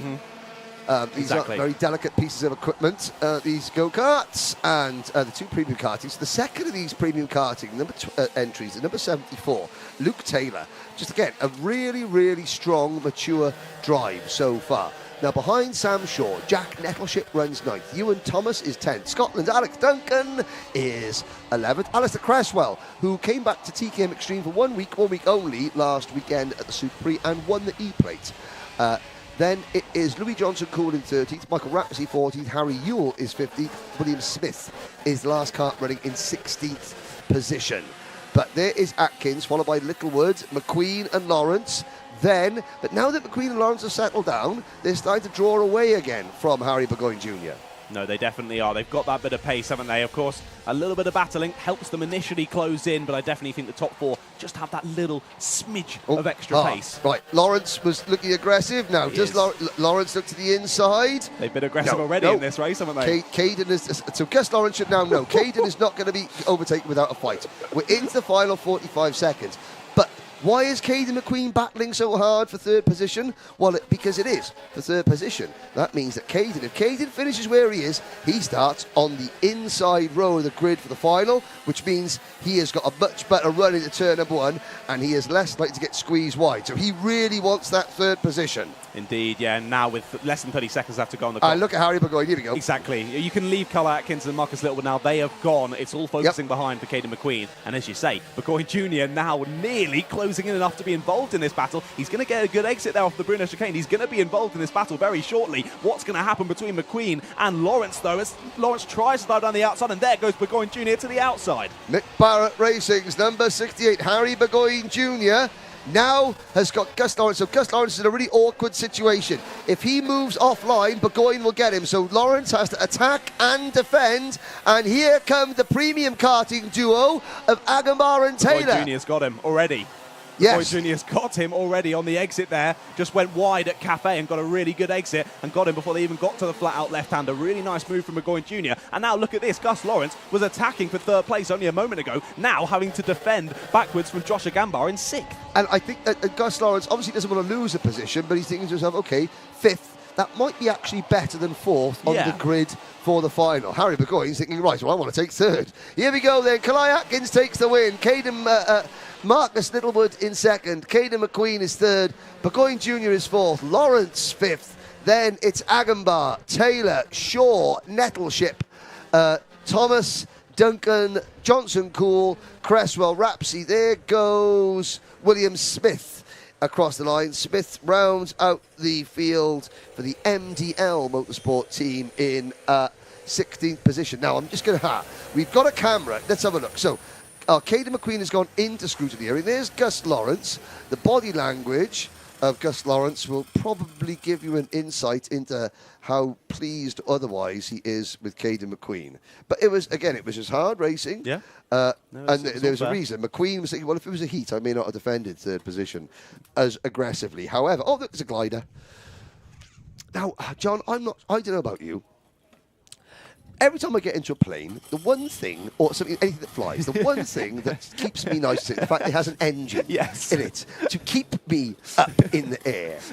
There is your winner. There's Kalai Atkins, the victorious fist bumps from the Anglo-Jamaican driver. It's great to see a lot of these drivers, with, like, say, Aidan Mitchell. He's got the Canadian flag on his kart. His dad's Canadian, so he's, it's their heritage. And obviously, Kalai's family from Jamaica originally, and again, keeping that flag flying, proud to represent both the UK and Jamaica. That's really good to see. Well done, Kalai, says Charlotte Gilbert. Hold your line, my son, says OA. I mean, that better be Kalai's dad. Must be. It must be. It must be. You're allowed to put down your first name, sir, so we can say hi to you. But there we go. There we go. OA, his mummy. Oh, his mummy. There you go. Right. Sorry. Oh, well, sorry, Mum. Your boy done good. There we go. Now, it's time for the next race, race number 18. This will be Water Swift Restricted. Okay, this is where the live chat will go crazy. So, this is Mexico's Mateo Garcia. He starts 11th on the grid. And, I have to say a big bon dia to everybody in Mexico this morning. The viewing figures went absolutely crazy at Granagos when Mateo was on his final. This is the pre-final. 18 drivers. The driver on the foreground of your camera at the moment, that's Austin Gibson. He won the heats yesterday. He won the first heat yesterday. He won both heats yesterday. I think he may have won both heats yesterday. He's the championship leader. He won the opening round at PF International. He was second. Ronnie Carter for Fusion Motorsport. That's right. So Mason Brooks in kart number 84. Mason won the most recent round in the wet at Granagos. I'm looking to see where Mason is starting. Right. Mason Brooks is down in 13th position, so issues for Mason Brooks. The top two in the championship. Austin Gibson starts from pole position. Mason Brooks down in 13th place. You can see Austin Newstead in the number 74 car. Austin, the 2021 British Bambino champion. So we've got Austin Gibson, Austin Newstead, Mason Brooks. They've all won races in the British Championship, not necessarily in this class, but in the championship. And of course, Austin Newstead is a former champion in the class. We've got Henry Clark, 8th to the 2020 Bambino Championship. Colby Patterson, runner-up to Austin Newstead in the 2021 Bambino Championship. Daniel Ferguson was 9th in last year's Bambino Championship. This is going to be, what's the difference between a Water Swift restricted and unrestricted? Nope, one's got a restrictor and one hasn't. How's that? That's as much as I know, Ben. Ben Edwards on the live chat. One of them has got a slightly big a slightly more restricted engine. So the speeds are slightly lower. So this is for the less experienced drivers. Of course, the Water Swift restricted. You can drive it to your 12, possibly 13 years old, something like that. 12. These are drivers that are 8, 9, 10. The younger and lighter drivers. I think that's the best name for the chat as well. Ronnie's mum. Perfect. Ronnie's mum. Thanks, there Ronnie's we go. mum. Yeah, Ronnie's mum. Hello, call the young man home. Mr. Brooks. Let's have a little look. Call the young man home. Herman Brooks. Call the young man home. No, we'll call, yes, I think I'm with you. Ronnie's mum. Come on, Ronnie Ray Carter. Super proud of you. Well, yes, as well you might. He took a heat win yesterday. His first. Now the mechanics clear the grid. Here we go. So this is race 18. It's the Water Swift Restricted Pre-final coming up next.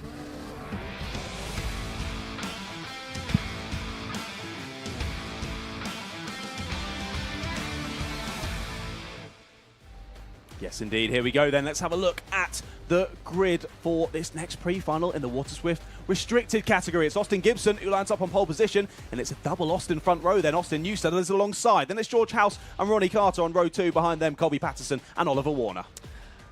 Row number 4, Harry Williams and Christian Colby, Joshua Cook and Alfie Davidson on row number 5, Mateo Garcia and Freddie Wood on row 6. Row 7, Mason Brooks and Henry Clark. Then it's Daniel Ferguson and Jacob Nairn there in 15th and 16th. Then Charlie Clough and John T. Restrick in behind to finalise the 18 kart grid for this one. So we've got drivers representing BMR Restart, Oliver Roller Motorsport, Argenti Motorsport, Fusion Motorsport, Evolve Motorsport, Toby George Motorsport, Crop Promotion, and a good smattering of privateers. A great little smattering indeed. Now, I just wanted to mention, just before it starts, of course, had a great interview with Mateo Garcia yesterday as well. If you head over to the MS UK YouTube channel, you'll be able to watch that at your own leisure. But it looks like, hopefully, we're going to get the pre-final underway. First time of asking, and I've got it! The jinx has been lifted! Yes! Here we go then into Cafe Curve. The 52 still leading us through that one. Of course, Austin Gibson, your pole sitter, is having a great race already. The 36 nearly on the grass there. On the exit, that was Mateo Garcia, just finding a little bit of the grass on the exit, but keeps it on the black stuff on exit, and then finds his way through once more. They're all facing in the right direction, and that's good to see. A couple of drivers getting forced out onto that exit curb, as we saw in previous races. That doesn't usually end well, but luckily these karts are actually a lot smaller, so it means that driver doesn't find the barrier on the outside. Yes, but I mean, compared to the curve is a lot bigger compared to the size of the car. True. But yes, they go a little bit slower, so they don't. So it's an Oliver Rowland Motorsport 1, 2, 3 here in the early running. Gibson, House, and Patterson, the top 3, as they complete lap number 1. with the BMR restart kart of Austin Newstead fourth. Then it's Warner, Kobe, Carter, Williams, Davison, Cook, Brooks, Garcia, Restrick, Wood, Clark, Clough, Nairn and Ferguson. Yeah, it's already kicking off in this one, isn't it? Mason Brooks hasn't quite moved forward as maybe he would have hoped at the start of this one.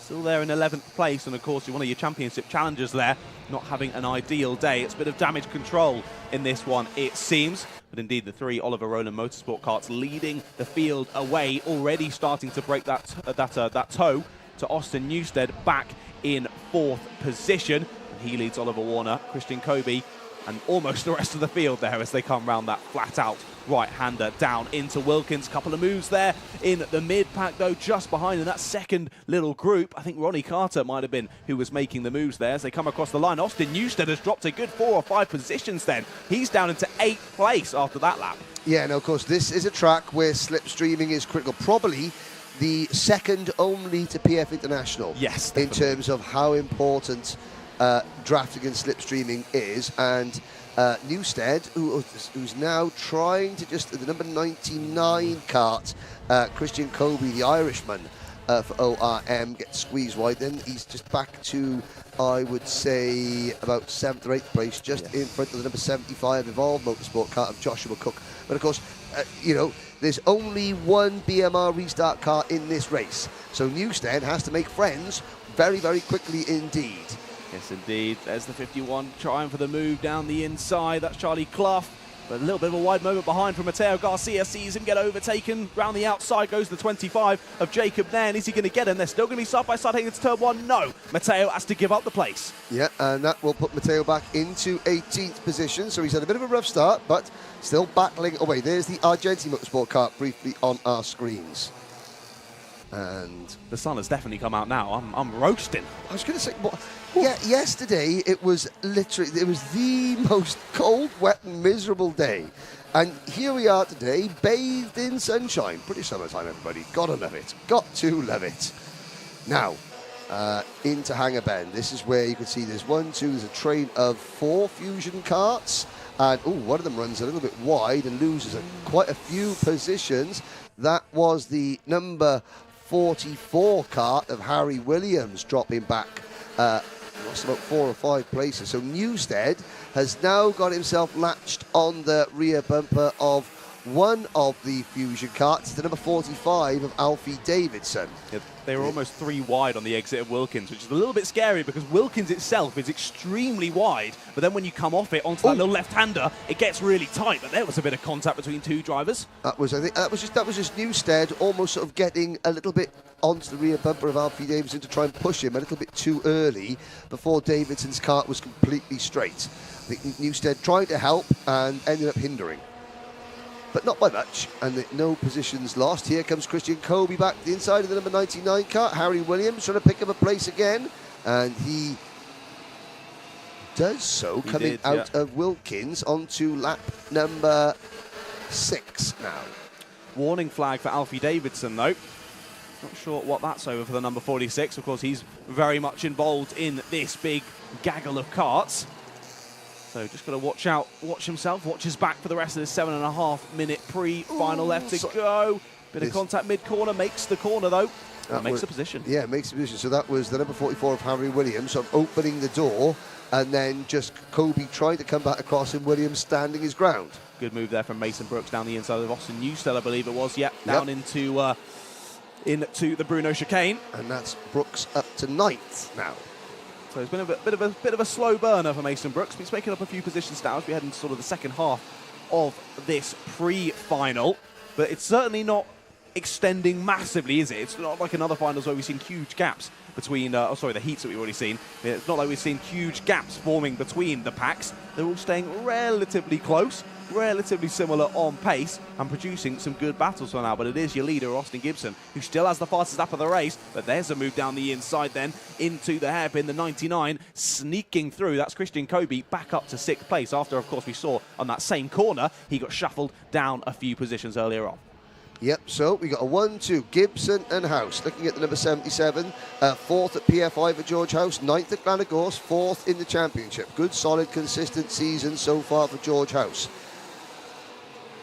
As he checks over his shoulder, The 24 kart of Colby Patterson is all on his own in third position as we go on to lap number 8. So a 1.7 second gap back to Colby Patterson in third position. And then the battle for fourth, Ronnie Carter, who just got past the Argenti Motorsport kart of Oliver Warner.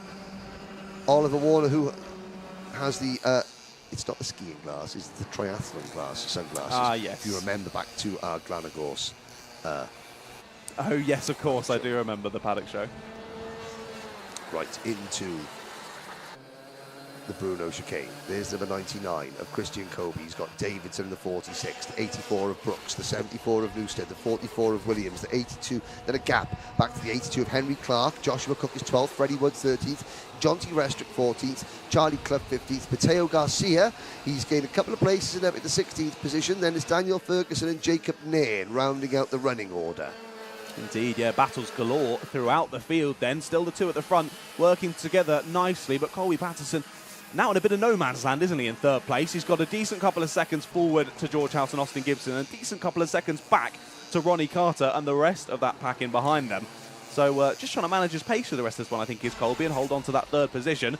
Just getting that more experience, lapping by yourself, almost like a practice session. A little bit more pressure than practice session, but yeah, lapping and getting faster is Colby. But he just couldn't quite hold the same pace of Austin Gibson and George House at the front, possibly due to the fact that they sort of can work together and push each other around the lap as well. Yeah, indeed. And coming into Wilkins, we go Warner trying to work on the number 33 kart of Ronnie Carter. It's a 1-2-3 for Oliver Roller Motorsport at the moment, and they're a long way in front. They're 5 seconds in front of the third place battle. There are the two leaders, followed by Patterson in third. Here's 4th, 5th, 6th, 7th, 8th, 9th, 10th, 11th and 12th, with 13th, 14th and 15th. As you can see, that's Clough, Restrick and Wood.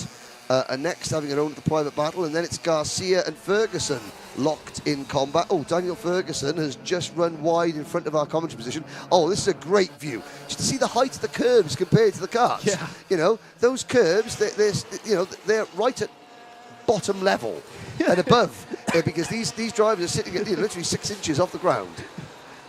Exactly, yeah, you don't want to be smacking into one of those. You might become a glider. Yeah, exactly. Yes, yes. Although these have an engine. Yes, these have an engine. But not sure they're going to do much for takeoff, no. they were still head earthbound very quickly indeed. Gibson, 0.08 of a second in front of House, so has just set the new fastest lap of the race. That was, it was a 49.91. Oh, and there's a move going into Stratford Corner. That was Mason Brooks. And Austin Newstead going in. So Brooks is making solid, if unspectacular, progress. He's up to 7th. And of course, it is difficult in this kind of racing when the field does get spread out. Now we see George House beginning to move around behind Gibson. They've got a 2.7 second lead over Patterson in third. And here's the battle for fourth. That was Oliver. Was that Mason Brooks moving up? No, was that? I think Mason Brooks and Austin Newstead trying to get through on Christian Kobe. Yeah. I think it was. Yeah, there you go. As updated on the timing tower on the left-hand side of your screen, that has changed. So Christian Kobe shuffled back, then fought back through, then now has been shuffled back a little bit once again. And the big loser there was Oliver Warner. Oliver Warner dropping to 7th place. As you can see, he's the 4th kart in line. There is, you know what, that's a classic Shenington photo. Karts, the banks and gliders in the background. Those photographs have been taken since 1960. The only thing that's changed really are the go-karts. Everything else has stayed very much similar here in this corner of Banbury. Mason Brooks now up into 4th place. So he's really benefited from all of that. I said solid but unspectacular. Yeah, now it's and then he makes up 3 places in the space of 1 lap. What's the opposite of a commentator's curse? Commentator's blessing? Yes. Well, little commentator's blessing there on Mason Brooks. Up 9 positions. Wordsmith's blessing. How's that? And although the Beaudette blessing. Now he's got to stay there. That's the problem.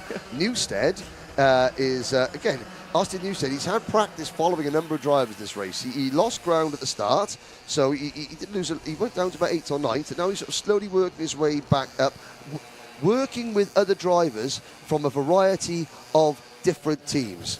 That's really helpful. That is, for Austin Newstead, because he's the only BMR restart driver. Every other driver from every other team has got to trust him.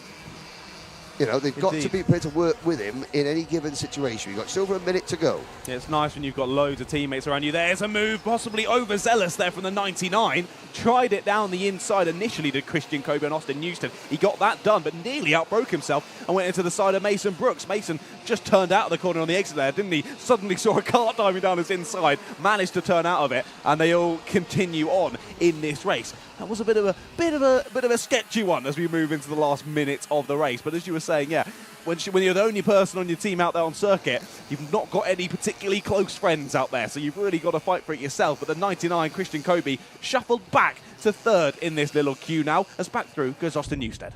Indeed we do. So here's the front runners. No move so far from George House. But Gibson is defending a little bit more. They're still increasing their advantage over Colby Patterson, however. Indeed, yeah, they work together so nicely this one, haven't they? What a good exit from there. Wow. Christian Kobe just dives it onto the inside on the exit. Nearly chops across there and makes contact. It's the 74 behind is trying to keep on the inside as Austin Newsted, but he wasn't able to do it. Has to sit back in sixth. Once again, this is a great little battle. It is indeed. So there we go. There they go, across our camera. Brooks, Kobe, Newsted, Warner. The clock strikes 0. Next time around, it will be the last lap. Bit of front to rear contact that there. was Kobe. Kobe has been last the late breakers. He was last the late breakers going into Stratford Corner. The problem was that Mason Brooks was in front of him. Indeed, yeah, pushes him out wide. They both lose a position or two. I think they're managing to fight back through there. So I think was it Oliver Warner there who was getting involved. Got shuffled back once again. Oh no, it was Mason Brooks, it seems. He's now down into sixth place. Yes, and it was because he was the driver that sort of Christian Kobe had to use a bit yes, as a bit of a buffer before, or Kobe would have. Well, Kobe would still be going down at the Stratford Corner. He's doing the KZ2 now, track. Last lap board has gone out. Will we see George House attack Austin Gibson? Seems unlikely in the I pre-final. think you're right, think. John. However, Well, wait, hold on a House is second. taking He's the gone lead. through. Hang on a second. Where did that happen? when did that happen? We missed that. But George House then runs a little bit wide. He over-defended coming into Stratford Corner. So George House, we both managed to miss that one. Great work, great work. Yeah, must have been into two cafe. Commentators, both of us missed the move for the race lead. Fantastic. But George House now has it. Oh, is he going to run himself wide? He's putting himself under pressure for the second time this lap. Gibson's going to get a run to the line, but George House just holds on. Fantastic last lap there for George House, even though he made the move and then sort of outbraked himself into Stratford, outbraked himself going into Wilkins, still comes away with a race victory. Well done, George House. He will provisionally start the final from pole position. Colby Patterson in third, Christian Kobe fourth, followed by Newsted, Brooks, Warner. Ronnie Carter comes home in eighth, Alfie Davidson and Harry Williams round out the top 10. Joshua Cook, Henry Clark, Charlie Clough, Freddie Wood, Jonty Restrick, Matteo Garcia, Daniel Ferguson and Jacob Nairn. Now, Motorsport UK live chat is that one. Let's have a little look. Bit quiet on there. Once again, can I remind everybody on the Alpha live chat, and we really do appreciate all the positive comments and the questions coming in from around the world, on every different classes. We always say, please tell us where you're watching from and who you're cheering for, and we will give them a shout out. Please keep it respectful, and yes, don't say anything other than the racing. There's no need for it. There's just no need for it, or else we'll simply block you. How's that? How's that? So please, again, there's a list of results. Thank you to everyone in Mexico for watching from Matteo Garcia. He'll be back in his final. Now, I spoke to Matteo's dad earlier on, and he said the problem we have is that Matteo's final starts the same time as the Formula One. And no spoilers for any other type of racing. No spoilers. But he said, so that could kill the viewing figures from Mexico. I said, I don't think so. I think that Matteo. Well, put it this way: Matteo's not crashing as much as Checo Perez. I have to say. So with this, for Mexican fans, watch Matteo Garcia. Might get a better result than Checo Perez. There's Chris Walker, our official photographer from kartpics.net, and again, a big thank you. So what's this question? Have we stopped streaming the Wilton Mill Kart Club? Well, I mean, we're not streaming it now because we're here at Shenington. So there we go. There we are. That was. I think that Milton Hill might have. Who knows? Do you know what? Karting's a strange thing. All I know, ladies and gentlemen, is that Alpha Live still bring you the most groundbreaking, innovative karting and car racing coverage anywhere in the world. And here is a great, innovative look at the back end of some mechanics on the grid. Oh dear, that was Mr. Kenny's Grow's dad. Having a smile, Kenny's Row. Good luck to Aaron Richardson. Love all the family, says Gillian Bennett. Well, Aaron Richardson will be starting this race from 9th position. And there's Jesse Phillips, the reigning British Cadet IAME champion. Another person who I had a good chat with. Yes. An interview with Jesse. Had a great little chat with him in the Fusion truck. Yes, which yes, was great. So you'll see that out on the MS UK YouTube channel soon as well. God, I should stop turning up on Saturdays altogether. Only joking, only joking. Doing a great job, John. We missed you. Right. Jesse Phillips starting from pole position for Fusion Motorsport. Max Endicott. Let's talk about that Max Endicott. He's got the GGM, the George Gibbons Motorsports graphics kit, but he's running as a privateer in this class now, and he's doing a fantastic job. I've seen his dad. I haven't seen Mum this weekend, but I've seen Dad. Dad is looking calm, quite happy. And chilled. And I think they're doing a fantastic job. I'm trying to think where Max's results yesterday was. He won. I think he won a race yet. I think he was a first and a second, or a first and a third yesterday. John Ratcliff he was 4th in the opener, which won by Archie Lovett, and he won the second race. So congratulations, Max Endicott. Max in kart number 80. He's got 2 second-place finishes in his career. He was 4th in last year's Honda Cadet Championship, 5th at PFI, 5th at Glenagorse. There's Jamie Flynn looking at the live stream, obviously. Toby George on the left there. Now, last time we saw Toby George, he was jumping him down because his team had just swept the podium. That was in Micromax. Let's pick at some of the other mechanics there. That's Max's dad. Max Engel's dad, just on the right there with the glasses, looking again, calm, cool, collected. Still not collected. As calm as it's possible to be. Here's Air Force One for working for Ollie Rowland Motorsport now. That's Harry Platten. Hopefully, we're going to see Harry back in a kart for Kart Masters this year. That's coming up in 2 weeks' time. 308 entries we got so far. Nearly every grid is full. We've got 1 grid for water surface. We've got 2 full grids for things like junior road tax, senior road tax. It's absolutely mental. There's Jake Dalton. Kart mechanic bingo, everybody. Perfect opportunity. We have got sunglasses, fancy haircut, radio tucked in around the back, expensive trainers, shorts with the logo on, tucked in behind the knee. Excellent. Only thing missing was a team apron, but all kart mechanics out there, you need to look like that. If you're going to charge the big bucks and you're going to be you're going to do the Euro mechanics, you've got to look like that. Here we go. It's race number 19, Watersif Pre-final, coming up next.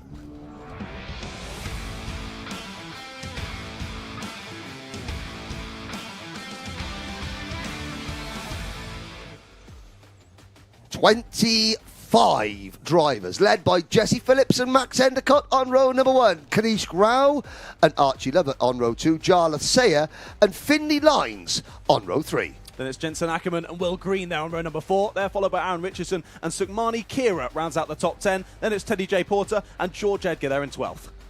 Max Yule and Harley Musk are on row 7, followed by Jacob Bashler and Ethan Woodward, Nat Johnson and George Clark on row number 9. And it's Arya Naya and Luca Narroway behind them. Night Measures, the coolest name on Absolutely the grid on row 11. Need champion just for his name. Then it's Harrison Rogers, then Noah Curtis and Archie Owen. Archie Owen is a Welsh. And then it's just Rashid Hilal rounding out our 25 kart grid. Rashid Hilal, one of our 2. I was going to say, number 19.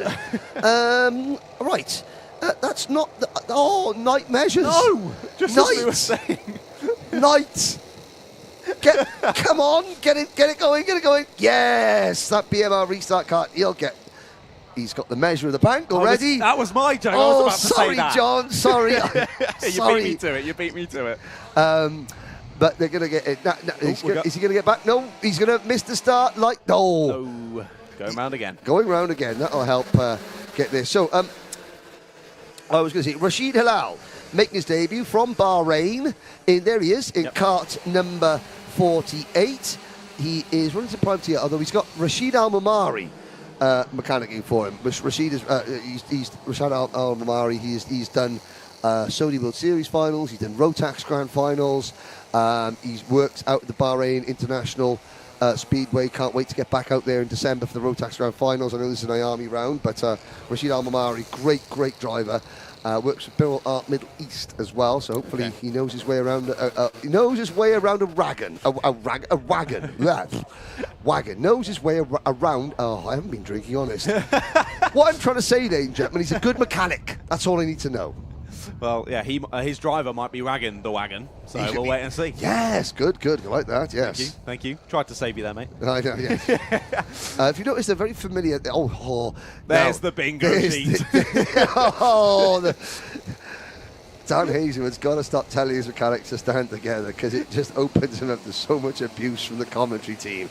Here we go then, into the tram line. Lights are out. We're off and racing, and it's a good start from the inside row there. That's where the Fusion drivers, Jensen Ackerman, trying to make his way up there. Running very wide is the number 15. Car of Nat Johnson for Argenti Motorsport, but we're safely through turns 1, 2 and 3.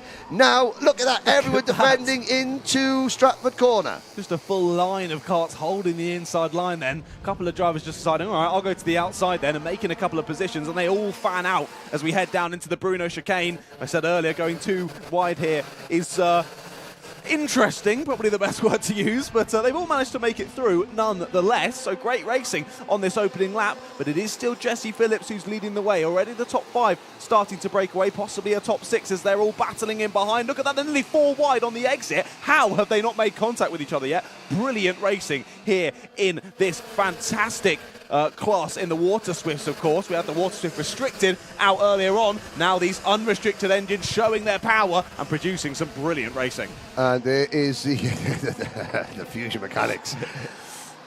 Teeth, tans and sunglasses. That's the Fusion order, but one of their drivers leading the way at the moment, Jesse Phillips. In the championship, Phillips still leads the championship, but not by a lot from his teammate George Edgar. George Edgar has already climbed up 5 places to 7th. Finley Lines has dropped back, so Finley Lines now running for Fusion Motorsport. There's a move, and that is Max Endicott. Great. So, privateer Max Endicott takes the race lead.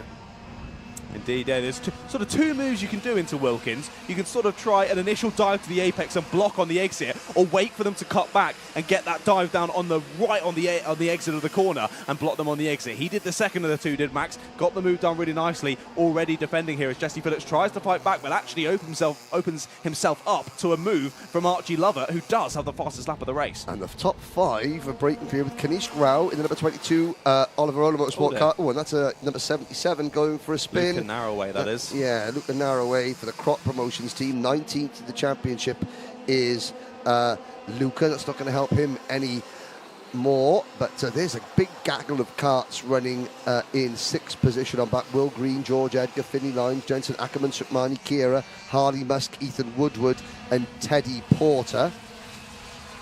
J. Porter rather, in 13th. Then it was Nat Johnson, Richardson, Ewell, Nayar, Clark, Hilal and Measures, your top 20. Kanish Grau, 48.50. So fastest lap for Kanish, and he's already made the move on Yala Saya. There's a move as well, down at the first hairpin, the 88, sneaking through. Archie Lovett back into the race lead. Was it Archie Lovett, you said, who started last in one of his heats and gained 24 positions to win the race? I'm pretty sure it was, yes. Yes, yeah. I'll double check that for you, but I'm 99% sure you're correct on that one. So, you know, he knows how to overtake. Now, can he defend? Well, and behind them, there's 4th and 5th, getting very, very close. Jala Sayer. So Jala Sayer's got Mr. Excitement, Reggie Dewey mechanicking for him, and that was a move straight out of the Dewey handbook. Hang it in there, tough on the inside, brake as late as possible, up onto 2 wheels if need be, but just don't wipe the other kid out. Yes, I remember from watching previously before I commentated, I remember some moves from Reggie Dewey, and he was always one to lick the stamp and send it. So that's what they call him, Mr. Excitement. Ooh, a bit of a clip of the curb on the outside there for the 88 of Archie Lovett. Hasn't affected his exit though, still holds the lead of the race, but this group of 3 Are they beginning to build a bit of a gap over Kanish Grau and Jarle Seyer? Of course, Kanish, fastest lap of the race, but doesn't really have Jarle behind him to push him forward to the top three. Yeah, that's the thing. You need that rear gunner. You need somebody just sort of like resting their nose cone on your rear bumper just to push, sort of ease you forward a little bit. And obviously break the air toe, break the airflow, give you a toe. So there is the number 26. So that is Phillips now back to third. So it's Lovett, Endicott, and Phillips, Rao, Seyer, Edgar, Green, Lines, Musk, Kira. Sukmani, Kira. Oh, three wide. Oh my word! Goodness. It's only 7 minutes into this race. This is ridiculous. Game and now on. We've got a 5-way battle for the lead already. This is fantastic racing. I think that was a dive down the inside that then forced another driver wide. The other driver got involved, and when we cut to it, they were 3 wide in the middle of the corner. But this is the great thing. When you have one team just dominating up the front, the race has become a bit processional because it's very, very tactical. Now you've got 2 teams and the privateer in the top 5, but none of the teammates are together. They've got Kart splitting them, so they almost have to battle and fight. But Archie Lovett is now kissing goodbye to that, and still side by side for third place. Who was that? That was Seyer going in on Rao. Indeed, we're just keeping an eye on Jesse Phillips there. He had a really poor exit out of the final corner. I wasn't sure if he had a problem, but he sped back up certainly, so maybe not a problem. Maybe just a slight mistake. There was a mistake from Kanish Grau, a little bit too late on the brakes, tried to get it stopped, a little bit of contact, but nothing major, carries on. Yes, and it's brought the number 17 of George Edgar, and it's brought the number 54 Kart of Will Green, the Jamie Green Racing entry. You know, the IAME Gazelle engine served this category and cadet racing in the UK superbly well. However, the introduction of the Water Swift, where, you know, the restricted, the unrestricted, we now have a number of different teams and privateers running up at the front. That can only be a good thing. It's not a good thing necessarily for Dan Hazelwood's stress levels, but for competition purposes, it is a very good thing indeed. And for us as well, and for the viewers at home. Yes, it's a good thing all round. Now, let's have a little look back now. There's the Jamie Green livery Kart. There's still an awful lot, the Fusion Army. How many, that is Finley Lines in 7th. There's 1, 2, 3, 4, 5, 6 Fusion Kart. I'm there talking about, that's good. And then there's 6 drivers in the same team. There they are. Perfect team formation. And they're just in front of the Argenti Motorsport number 15 of Nat Johnson. Then the Toby George Motorsport Kart of Terry J. Porter. So we've got, you look, anything happens, you know, you come in. But you've got Oliver Ola Motorsport, Fusion Motorsport, Jamie Green Racing, Argenti Motorsport, Toby George Motorsport, Optima Performance, Oracle Motorsport, MDL Motorsport, BMR Restart, Crop Promotions, and Privateers. 10 teams plus privateers on a 25 kart grid. Brilliant stuff. Fantastic. Really good stuff, you know. And as the season goes on, as these teams get more used to the engine and its various idiosyncrasies and characteristics, then the teams that are currently down towards the back, those drivers will be improving and they'll be moving towards the front, I am sure. Endicott runs wide at Wilkins there, losing ground. Phillips and Seyer right behind him. They need to start, 4.5 minutes to go. Phillips and Seyer need to make a decision. I'm either going to work with Endicott or get him out of the way. Phillips has already made the decision. He was pointing forward down the back straight, saying, "Let's work together. He's going to work with this him. Gap to Archie Lovett." I think Jarlath behind saw, but hey, who's listening? Jesse Phillips goes down the inside at the right-hander there, takes second place. I think that's knocked Endicott down to 4th. Yes, it has. So the 49 of Jarlath Seyer follows through as well. So even if they do communicate and say, "Let's work together," sometimes they're lying. Sometimes they're telling little porky. Well, but also, you know, Phillips has got to have faith in himself and his teammate above all others. Yeah, for sure. And say, "Okay, I'm cooking." And let's have a look. And do you know what? They're closing in already. It might have been because of that wide moment down at Wilkins, because he told them to work together. Then he made that mistake ahead. So maybe just thought, well, if you're going to make mistakes like that, I'm going to. Yeah, if you're going to make mistakes, we're never going to catch him. So I shall lead, you shall follow. Exactly. I shall part the seas and you follow in behind, and that's what he's doing at the moment. Is Jesse Phillips? Of course, we know he's super quick in these Water Swift karts, leading the championship coming into the weekend. Now trying to chase down Archie Lovett. Archie Lovett's had a great race, now managing that gap really nicely. But of course, as you said earlier, he's the one pushing their way through the air now, and it should mean that Jesse Phillips won't take too long for him to close down that gap. But we look back again to another battle, another one that's absolutely fantastic. This is 5th place place down, isn't it? Kanish Rao downwards, and oh no, who's that out of the race? That's Night Measures. Oh, not Night Measures. Oh, out of the race. The first retirement, the BMR restart carts. Knight lives to fight another day. He was having a good fight as well. He fought back to 20th. Yep. Obviously, he didn't get onto the back of the pack, I don't think, by the restart. So No, good battle through nonetheless. Yes, and now Jesse Phillips has caught Archie Lovett in the space of 2 laps. So fastest lap. Phillips was right to sort of pass it. Here we go. Great move there from Jesse Phillips. He had the speed and he didn't lose momentum. He didn't sort of catch Archie Lovett and then not make the move and then sort of have to stuck at the same pace. And of course, as well, teammate Jarle Seyer followed through as well. So now still has that rear gunner, which Jesse Phillips is going to be very happy about. And Archie Lovett in behind, still pressuring pretty heavily there. If the door's open, he might go for it. But no, sits behind once more. So I think Jesse Phillips is going to be pretty happy with that decision he made to overtake Max Endicott a couple of laps ago. Yeah, on to the start-finish straight. Phillips gives Jarle Seyer the signal saying, OK, come on, push, work with me. To be fair to Jarle Seyer, Jarle's been very, very quick this year, but is still only in his 2nd season of the British Championship. Only 1 podium finish. That was a 2nd place last time out at Glanagorse. So, he's following the more experienced man, and it's a pre-final, so Jarle say, OK, I'm going to, work with you and, see what happens in the final. Endicott beginning to fall back a little bit, and this is a great example now of Endicott is in danger of losing the slipstream. He's about 5-6 kart lengths down the hanger straight. You can see him just ducking down, and he's going to lose the toe, and watch just how quickly Endicott will fall away once he loses that toe. The 3 karts in front running nose to tail in the slipstream. They're pulling away from Endicott. Endicott's kart isn't slowing down because the kart is going slower. He doesn't have the slipstream, and therefore he cannot physically go any quicker on his own. And you've got Rao in 5th, then Edgar in 6th, Will Green 7th, Kira is 8th. Here's a change lead. This will help Max Endicott. This will help him as Archie Lovett goes back up on on Jarle Seyer to take P2. Indeed, so now Jesse Phillips losing that rear gunner, checked over the shoulder on the exit of the corner, saw that the overtake had been made by Archie Lovett up into P2, and now Jesse just looking forward even, thinking, OK, got to push forward now. I don't have that rear gunner to protect me from the moves. I've got to try and start pushing forward on my own. But yeah, as soon as the 88 of Archie Lovett is within striking distance, maybe Jesse's going to start thinking about defending. I mean, we've only got 30 seconds left on the clock, so I think you can definitely say he's going to start defending. Yep, because he's not going to lose just 1 position. He'll lose 2nd place as well to Jarle Seyer. So he has to keep that door well and firmly shut.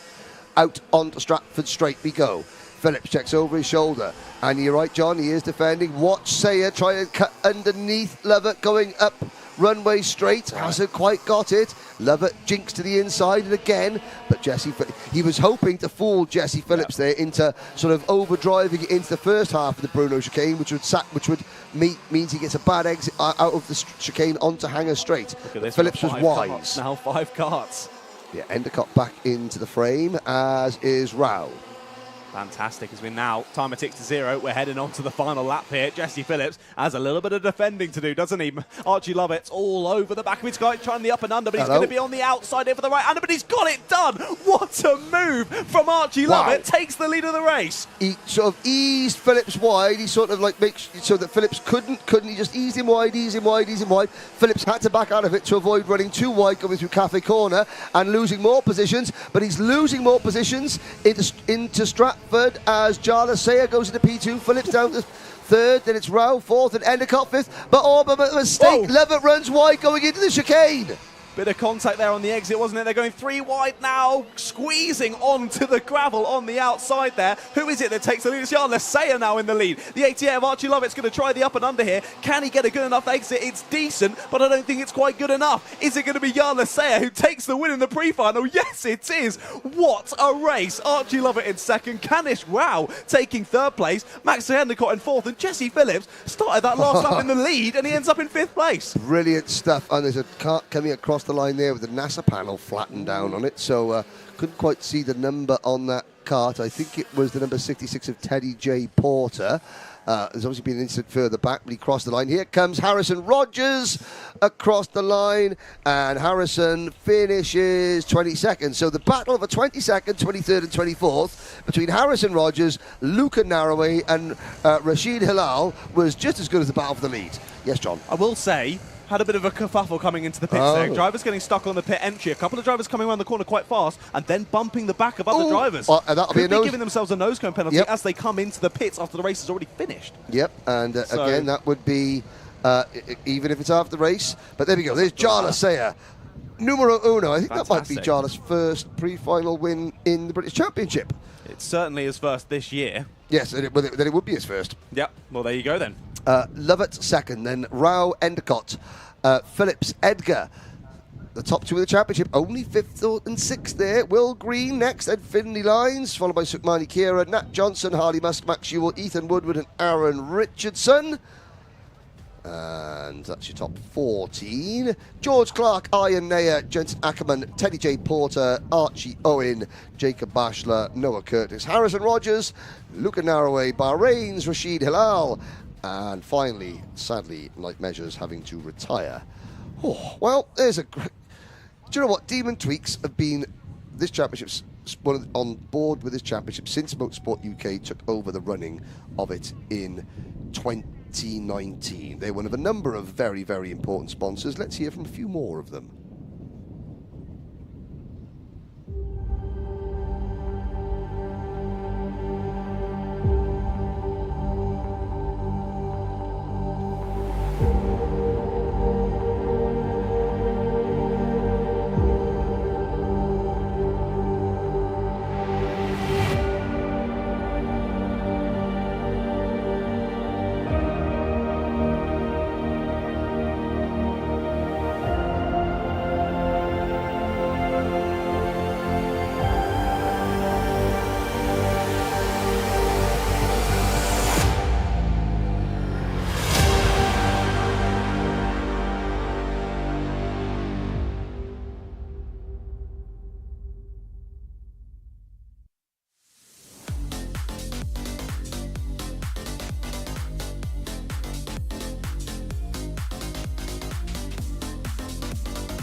Welcome back, ladies and gentlemen.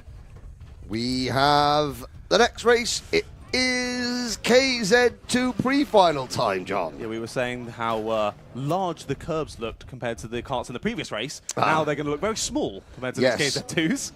But of course, the KZ2s hit them going at a much faster rate than not. Just slightly.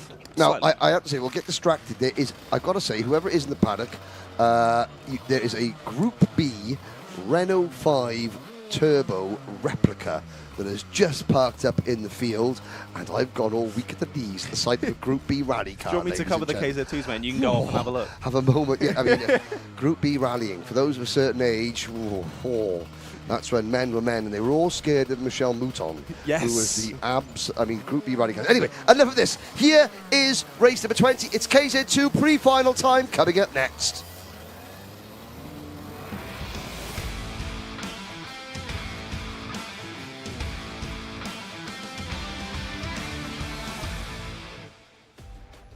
Here we go then. Of course, the only karts using the extended circuit today at Shenington. Let's have a look at your grid. Morgan Porter and Miles Murphy are on the front row. They were your two heat winners from yesterday. Then it's Tom Adams and James Gunnister alongside each other. Then Charlie Turner and Ella Stevens. It's a 3x2 grid. My apologies. So it'll be Derek Morgan, Nat Thomas and Ella Stevens on row number 3. Row 4 is Charlie Cole and Dan McEwen. Then it becomes Josh Price, Ashley Lewis and Sam Ward. Hannah Lang, Lee Ward are on row 6, and Ryan Green, winner last time out, failed to finish one of the races yesterday, 2 rolling laps. So a 3x2 start, rallycross style, awesome, back in the day. So awesome. Yes, it's even more intense. It should be very it's the old school way of starting KZ2 races, 3x2. Sweet, that sounds good to me. Let's see. They used to start Formula 1 races like that. Oh, really? They did indeed. Wow. Yeah, Okay. in the 1960s. Up until the end of the 1960s, they started Formula 1 racing. Some circuits 3x2. Very interesting. Well, of course, lots of KZ2 drivers, lots of ones to watch on the KZ2 grid. Of course, Ryan Green starting from the back. And again, another great little interview with him. That was back on Friday. We had a great interview. Again, we'll be up on the Motorsport UK YouTube channel shortly for you to watch. And he had the best sparkly blue Oakleys I've ever seen. They were incredible. Right, he's a race winner now. He's a race winner, therefore, new Oakleys. If you're not a race winner, you buy Croakleys. It's true. Yep. Okay. Absolutely true thing. You know, you've got to have Ray-Bans if you're a mechanic, but only a winning mechanic. Okay, yeah. And if you're not a winning mechanic, but you want to look like when you have Dave bands. You can buy them in any market around the country for $5.99. Here we go. It is Porter, Murphy and Adams, row number 1. Then Glenister and Turner, 1-2 in last year's championship on row 2. Championship leader, number 28, Ella Stevens. On the inside of row number 3, Dalboy Morgan, Nat Thomas, McEwen, Cole, Price, Lewis, Ward, Lang, Lee Ward and Ryan Green. Hold your breath, ladies and gentlemen. Things are about to be switched up a gear, or 6. Yeah, literally switched up a gear. These karts are just mega. I love watching the KZ2 races. When I went to Kim Bolton for the first time ever and watched these guys go, I was amazed by the speed that they were flying past me. Let's see if the race can be as good as I remember. And they do get underway. What a fantastic start from our front two. Is that Miles Murphy going to try it around the outside? Oh, he almost got it. Almost got it. In behind. Poor start from Tom Adams on the outside of row number 1. The number 3 plate kart going backwards has been swamped. It's down to about 7th or 8th. Now look at the long run down towards Stratford Corner. Hard on the anchors into the first real hairpin. I think that was Sam Ward running very, very wide for the Rush Performance team. Now, up the long runway straight into the Bruno chicane. And it's still Morgan Porter, who led most of the weekend until he ran out of tyres at Glenagorse. Shenington, not as abrasive on the tyres. I know there's been a couple of adjustments to the regulations, as well. There's Ryan Green now trying to make his way up the order, but it's the number 7 kart of Miles Murphy running in 2nd. Then it's Glenister in 3rd, Turner 4th. Dan McEwen is up to 5th, Morgan 6th, Adams down to 7th, Ella Stevens, championship leader, only 8th. Then it's Cole, Ward, Price, Thomas, Lewis. And look at this. This is Ella Stevens. Is that Ella Stevens making a move there, or was that her being passed? No, that was just in front of Ella Stevens. That, I think, was that was Derek Morgan. Oh, there's a move. Oh, Late my move. word.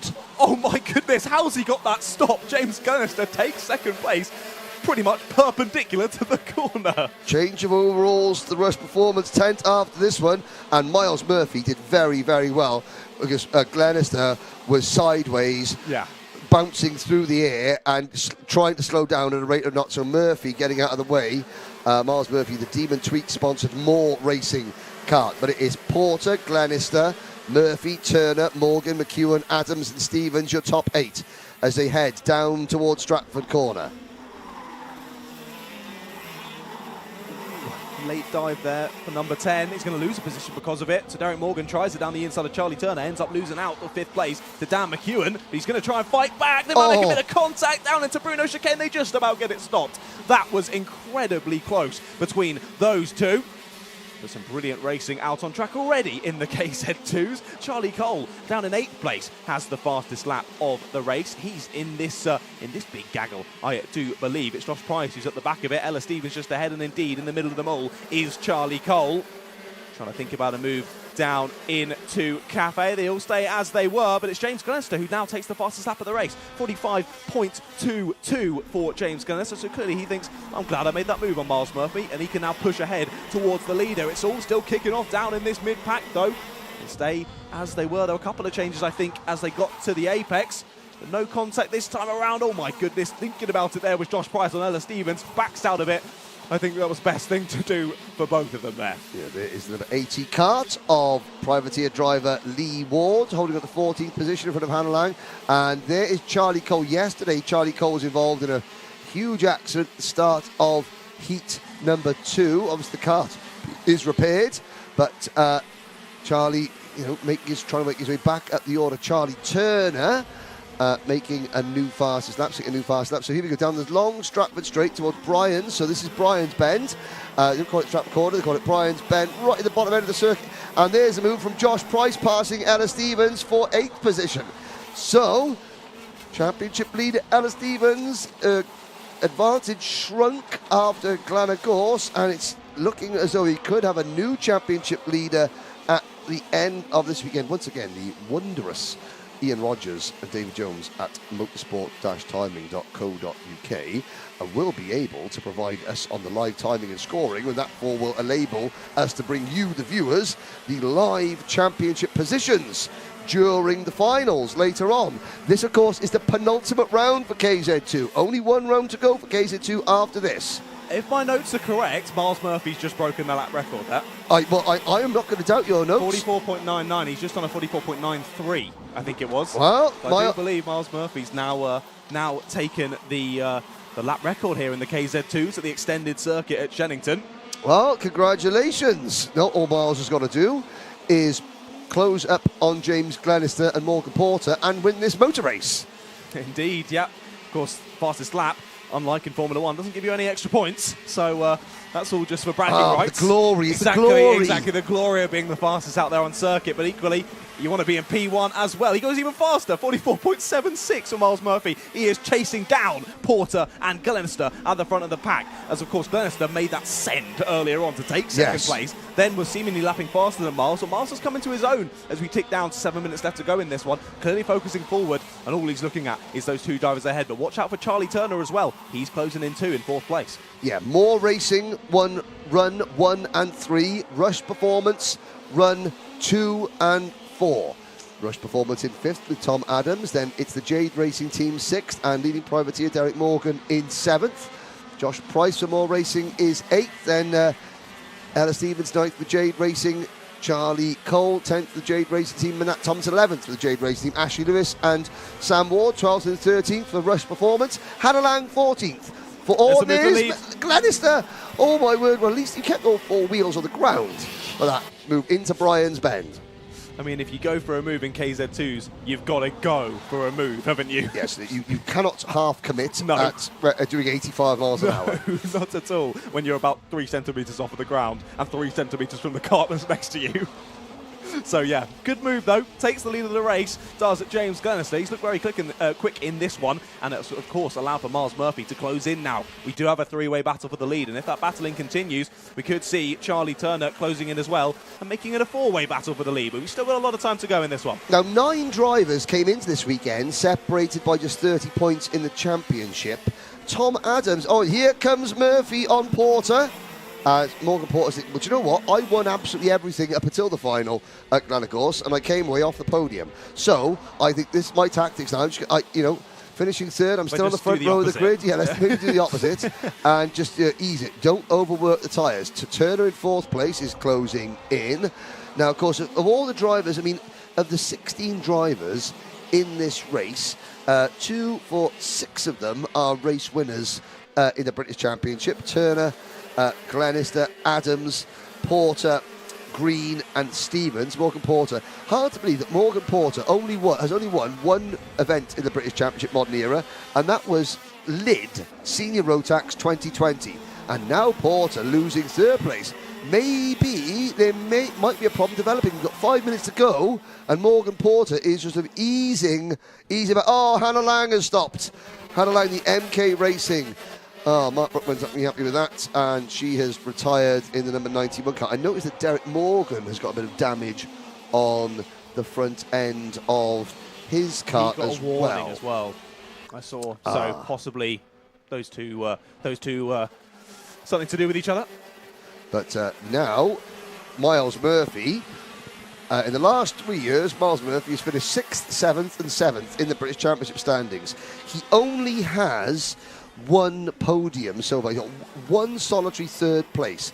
Now, his mechanic is Sam Moore, as Sam Ward brings the number 63 kart in. He's back. Porter! Wheel to wheel contact between Porter and Turner.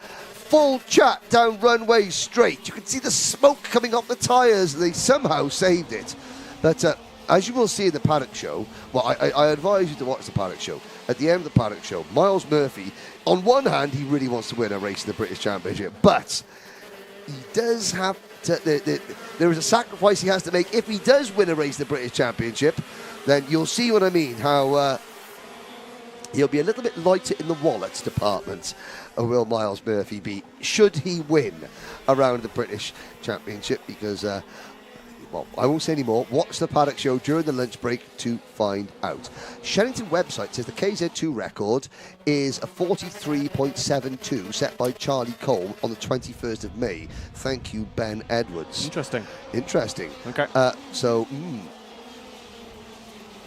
we didn't see what the lap. Now, of course, one set of tyres per round. What were the lap times yesterday? We shall look at that later on. But anyway, Miles Murphy, we thought he might have set the lap record, 44.51 now for Tom Adams. And we now look to see. So Charlie Turner is fourth. Adams, after that poor start, is made his way back to fifth. At a gap back to Price in sixth, McHugh in seventh, Cole eighth. Ninth is Morgan. Ella Stevens has faded to 10th.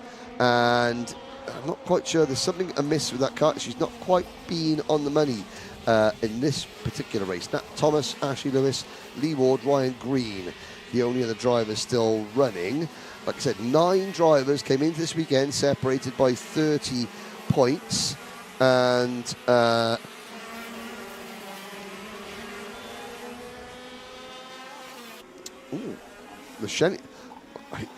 controversial moment, ladies and gentlemen. The Shenington website says that KZ UK is 44.99. That's KZ UK. What's KZ2? Charlie Cole. You see there's an extra page, John. Yeah, I missed the extra page. Yeah, okay. You win. Ben Edwards you won, win. John Ratcliff nil. Yeah. Back to the racing. 90 seconds to go. Miles Murphy, the demon tweaks entry, has to pull off a demon move if he is going to win this one. Up the inside now, he's going wide. He's going to try and cut underneath James Lannister coming out of Brian's, but he can't do it. Will he dive inside? Not quite close enough. 1 minute to go. Miles Murphy's season started very badly. He's 7th in the championship coming into this weekend. He's got to get off the number 7s. Yeah. You know, he's got the curse of the 7, it seems. Yes.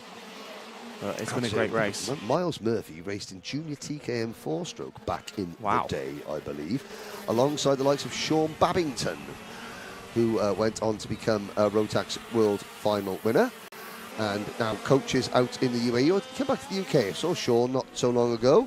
Here we go. There's a move. And this is great. Morgan Porter, it looked as though he sort of he had a couple of laps off, let his tyres cool, and now is closing back in. We've got 0.8 of a second between the top 3, with the 2 teammates, the number 1 of Turner and the number 3 of Adams, running in 4th and 5th. Oh, this is going to be so close for the race win. The clock strikes 0, John, and that means the last lap board goes out. And it's the moment. The order is Glenister, Murphy and Porter. Who is going to take the win?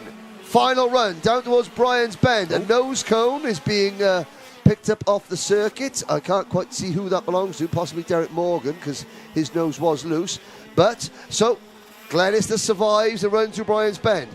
Murphy is running out of opportunities now. He's got a good enough gap, I think. Can he get a good exit off of the Bruno chicane? He does. But of course, that slipstream effect comes in massively. A big slide round that flat out right hand, but he's not going to be close enough to go for a move, is Miles Murphy. It looks like it's going to stay as it is. Morgan Porter not quite able to get involved with the battle, and it is going to be James Glenister then who sees the checkered flag first and takes the win in the KZ2 Pre-final. Miles Murphy and Morgan Porter rounding out that podium. It was a good fight back from Morgan Porter, not quite getting involved in the battle at the end there though. Well, an excellent KZ2 Pre-final. Well, that sort of wets the old whistle, doesn't it? Ready for the main event. It was Derek Morgan who had lost nose cone. And so there's Mark Brookman trudging to get Hannah Lang's kart. And here are the drivers coming in now. Let's have a little check. We can see Adams just at the left-hand side of your screen. He's sort of like bemoaning his poor start because he came back and was one of the fastest in that race. Charlie Turner just sort of... Here's the number 27 of Josh Price. It's really good to see Josh Price finally going well. He was always being quick, the ex-British touring car driver, dogged by bad luck normally and reliability issues, but has managed to sort of keep things together. This weekend, he's having a very good weekend indeed. Ella Stevens, championship leader. I'm not quite sure if she's still the championship leader. Tom Adams, Derek Morgan was third in the championship, so he is not going to be outscoring Ella there. Tom Adams was, possibly Tom Adams is now unofficially taking the championship lead. But again, it's so close. Race winner, James Glenister, only 15th in the championship, but on drop scores, I think he would be a bit higher up there. So don't count Glenister out yet. There is the full rundown of results. We look ahead to race number 21. The next race will be the Junior X30 Pre-final. I do believe you were right about it being Derek Morgan's front wing that he lost, or front nose cone, I should say, as he got a technical flag on that final lap. So I think you're right in that assumption from that bit of contact. I think, again, right in the assumption that it was a bit of contact with Hannah Lang that then sent her out of the race, sadly. And I'm looking at the full Junior X30 starting lineup. The top six that finished on the road in the repechage all got through post-race scrutineering cleanly, and therefore will all make this race. So sadly for Elias Vignola from Mexico, he will not make the start there. Now, who is that standing? That's Lewis Islin standing in the Birrell Art race suit. Lewis will start from the inside of the 9th row of the grid for the Jade Racing team. Now, Junior X30 absolutely awash with talent, of course, from Corley Bishop, a 9-time race winner and former cadet IAME British champion. Lewis Islin, heat winner, a final winner in Honda Cadet. Down the order, we've got Ewan Charman, 2 wins in his career in Honda Cadet. Kenzo Craigie, only the 1 win at Clay Pigeon in Honda Cadet last year. Harry Bartle, he won at Wilton Mill in Minimax last year. He's got a win under his belt. So again, several winners and lots more. There's Glenn Pashley, foreground. That's James Pashley's granddad. And he is a proud member of the Kart Club committee here at Shenington. And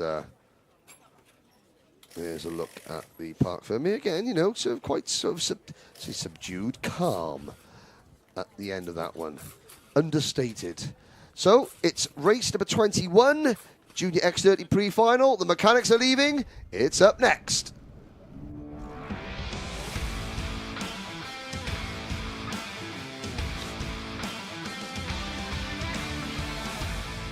John Ratcliff, take it away.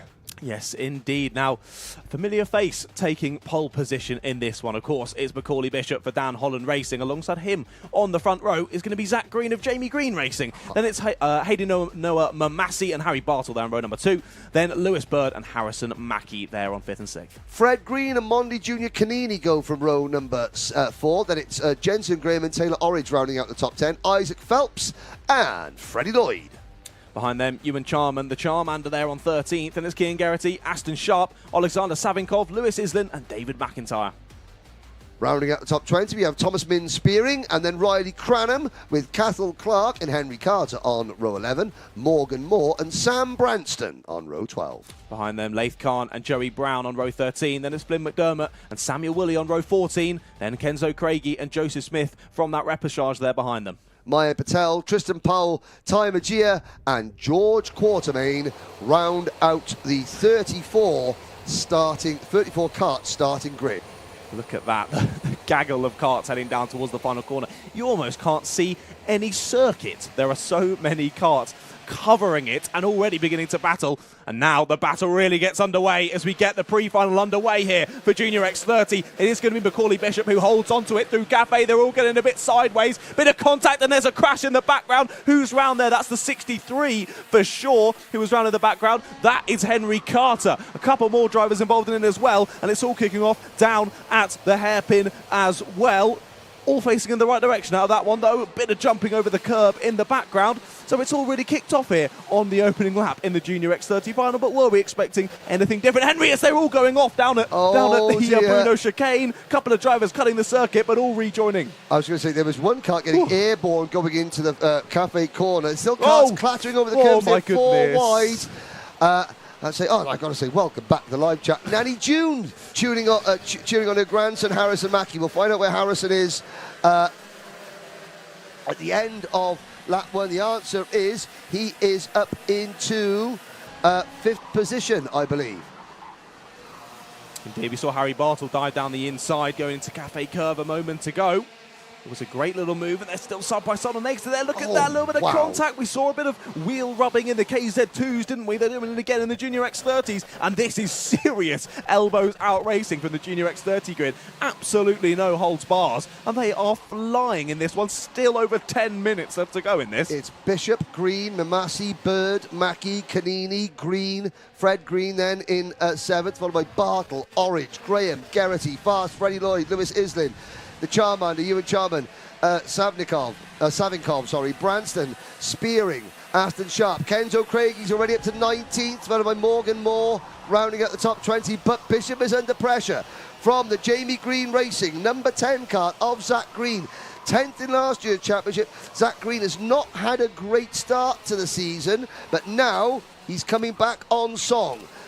He's only 20th in the championship, is Zach Green, but that's going to improve as the day goes on. And a quick look down at the remaining runners. At the Cathal Clark has, oh no, he's not retired, his transponder's got an issue, but Riley Cranham, Henry Carter, Laith Khan, all involved in opening lap skirmishes. Also David McIntyre losing a lot of ground as well. Isaac Phelps dropping from 11th to 20th. So there's some of the drivers that have been caught up in incidents at the start, but we do have all 34 karts still running, with Tristan Powell right at the back of the running order. Yes, indeed. Yeah, counting them through. Definitely, yeah, Cathal Clark. There you go, back up into 19th, so definitely still running. Yeah, transponder is on, but not going over, not sort of picking up over the splits, timing splits. Yeah, indeed. We've seen a couple of warnings come through already. I mean, probably not surprising from how that race kicked off, but it was fantastic bit of racing between all of them, and already the front two now starting to build a bit of a gap. Macaulay Bishop and Zach Green working together nicely. About 0.6 of a second they've got between themselves and Lewis Bird in 3rd, but it's Taylor Orridge who now takes the fastest lap of the race there in 6th position. He's involved in a following gaggle, I think this one, that we're now currently watching. Max Cuthbert on the live chat saying, come on, good luck to Lewis Islin. Joshua Graham Racing, currently racing in this category, in this championship. Good luck to Team Argenti. Greg Roberts Racing. I know, Greg, tell him to slow down. Going that fast is dangerous. Greg, you've got a legend car as your avatar. Now that tells me that you like going fast. Nice. Well, new lead changes. Zach Green likes going very, very, very fast. He's taking the race lead. Indeed, down at the final corner, he gets Macaulay Bishop, gets him down the inside, and of course Macaulay leading the championship. He's taken the pre-final and the final win at both of the previous rounds. Of course, he's going to be looking to do that again today, but Zach Green currently stopping him at a big, wide moment. Checks over the shoulder. Luckily, not a big enough hit for himself anyway to allow for Macaulay Bishop to dive down the inside, but definitely lost them both time, that one. Harrison Mackie running in 3rd place. His brother, Lewis Mackie, mechanicking. Nanny June watching.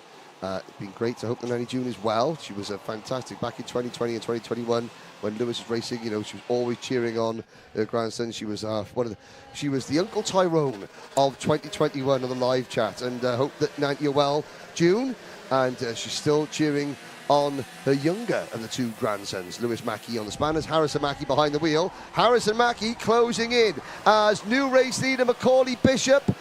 So it's Dan Holland Racing, Jamie Green Racing, Fusion Motorsport, Crop Promotion and Evolve Motorsport, top 5. Brilliant stuff 5 different teams in the top 5 positions in the Junior X30 Pre-final. Superb.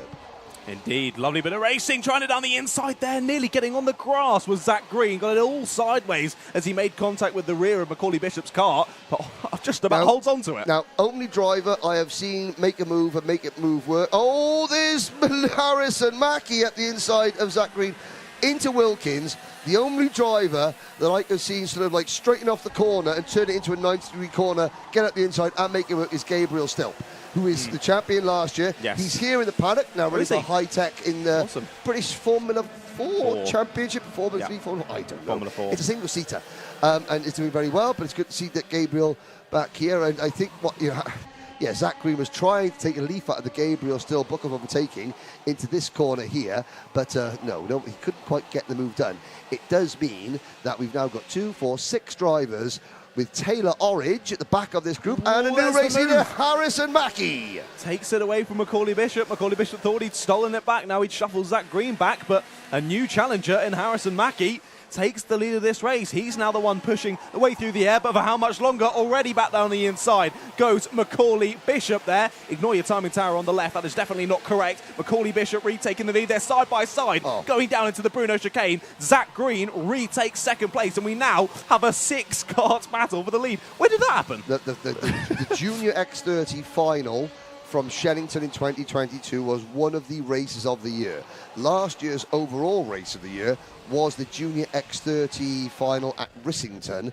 This is only the pre-final, but if this is sort of the hors d'oeuvres, then I cannot wait to see what the main course is going to look like.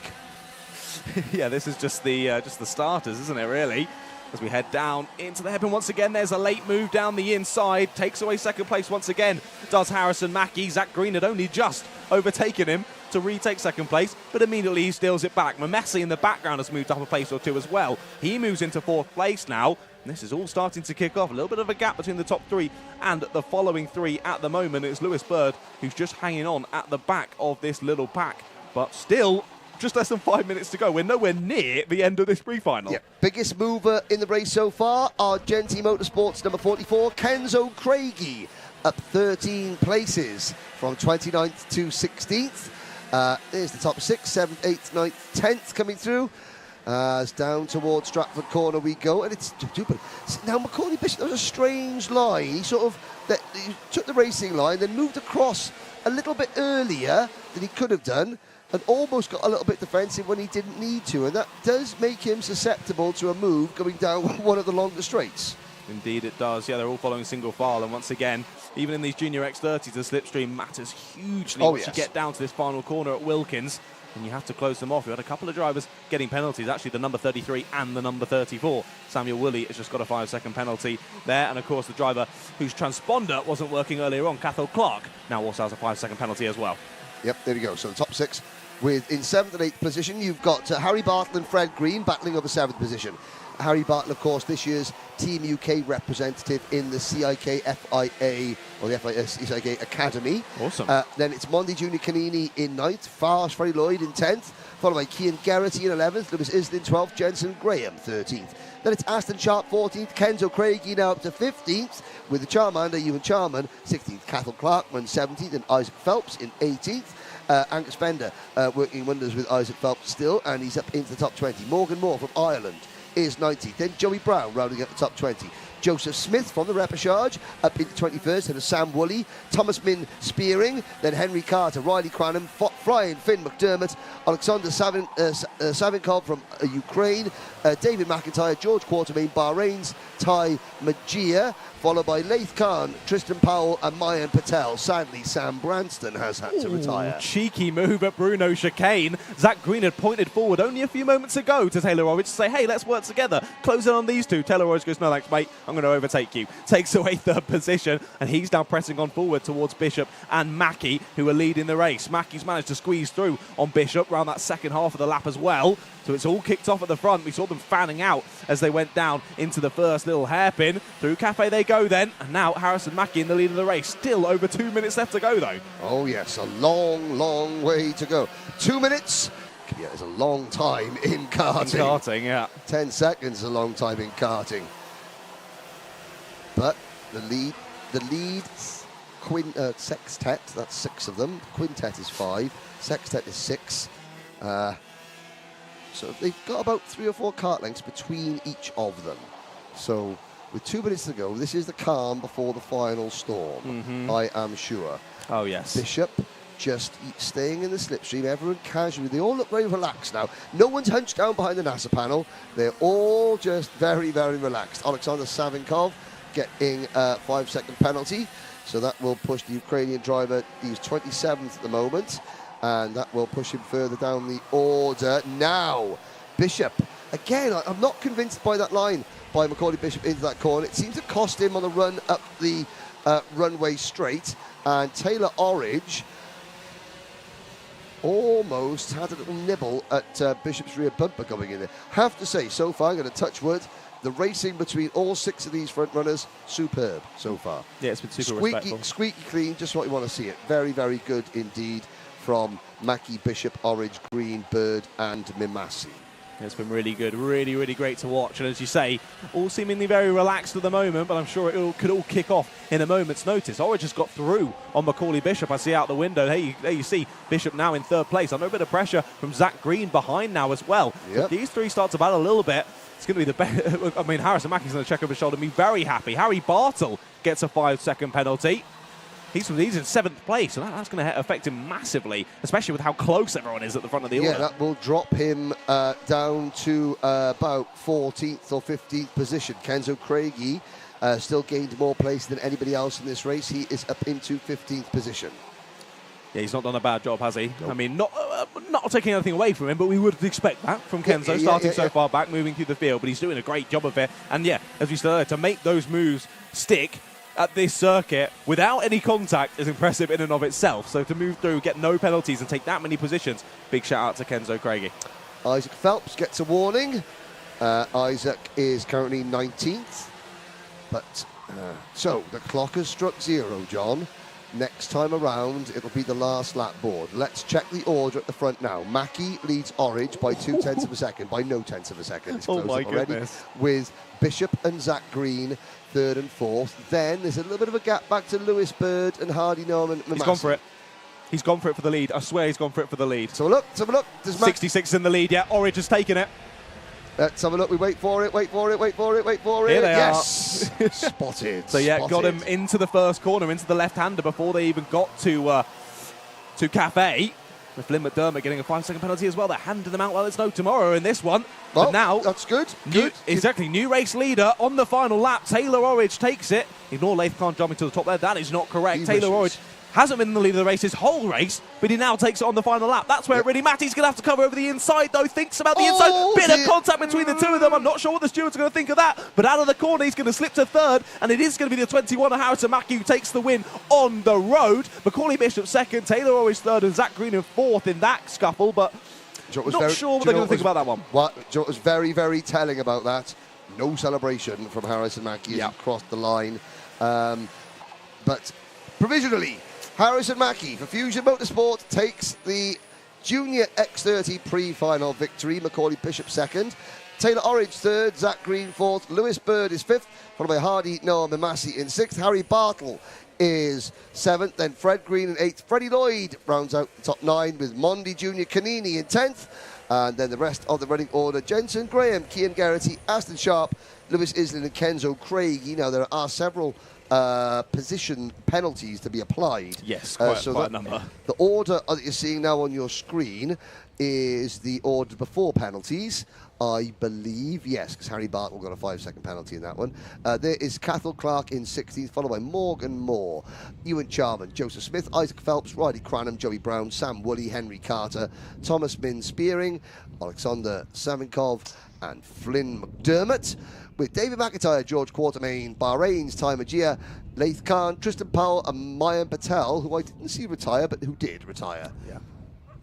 Indeed, did earlier on. I was going to mention, because of course as we went on to that last lap, I'm pretty sure Macaulay Bishop was in 4th behind Zach Green. I was going to mention the fact of, well, this is going to be the first pre-final of the year that Macaulay Bishop hasn't won. But after that, into the last bit of the race, he's now been gifted 2nd place, and he might then been gifted 1st. You never know, never know. Well, 2 pre-finals to go. Yes. Ladies and gentlemen, the TKM Pre-finals, Junior TKM up next, and I think Nanny June is celebrating at the moment. Well, hold the celebrations, don't pop the cork just yet. We've still got the final to go, but Harrison Mackie winning on the road there. What happens at, we'll see what is discussed afterwards, but I think if there was a penalty given out for that last move, it was nothing malicious. It was like Harrison Mackie was driving in, drove in very, very deep, and Taylor Orridge was defending. Gap. And yeah, it was, you saw a gap, went for it, contact, Taylor Orridge moved out the way, and we'll see what happens. We'll see what happens. Everything that we say is provisional. Very. The team of race directors and the cameras out on circuit, the Motorsport UK cameras, 23 cameras on circuit as well. Just to give the race directors, the marshals and the stewards, who have to then make the final decision on any penalties, the best possible information, because we can't quite always rely on the drivers. Really? As you know, ladies and gentlemen, drivers don't ever do anything wrong. So the pre-final for Junior TKM, Aidan Mitchell and Yihan Kalachern start on the front row of the grid. It's race number 22, and it's coming up very shortly. But before we get to that, let's have a quick word. It's my American bit. A quick word from one of our sponsors. Don't go away.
Quote of the day, ladies and gentlemen, courtesy of Michael Burke. When I'm a race director, good with the rules. When I'm a driver, don't remember the rule book. Winner. Absolutely winning quote. Here we go then. Some fist bumps aplenty. Aidan Mitchell and Yihan Kalachern leading the junior TKM field out. This will be a 12-minute plus 1 lap race. It's race number 22, and it's up next.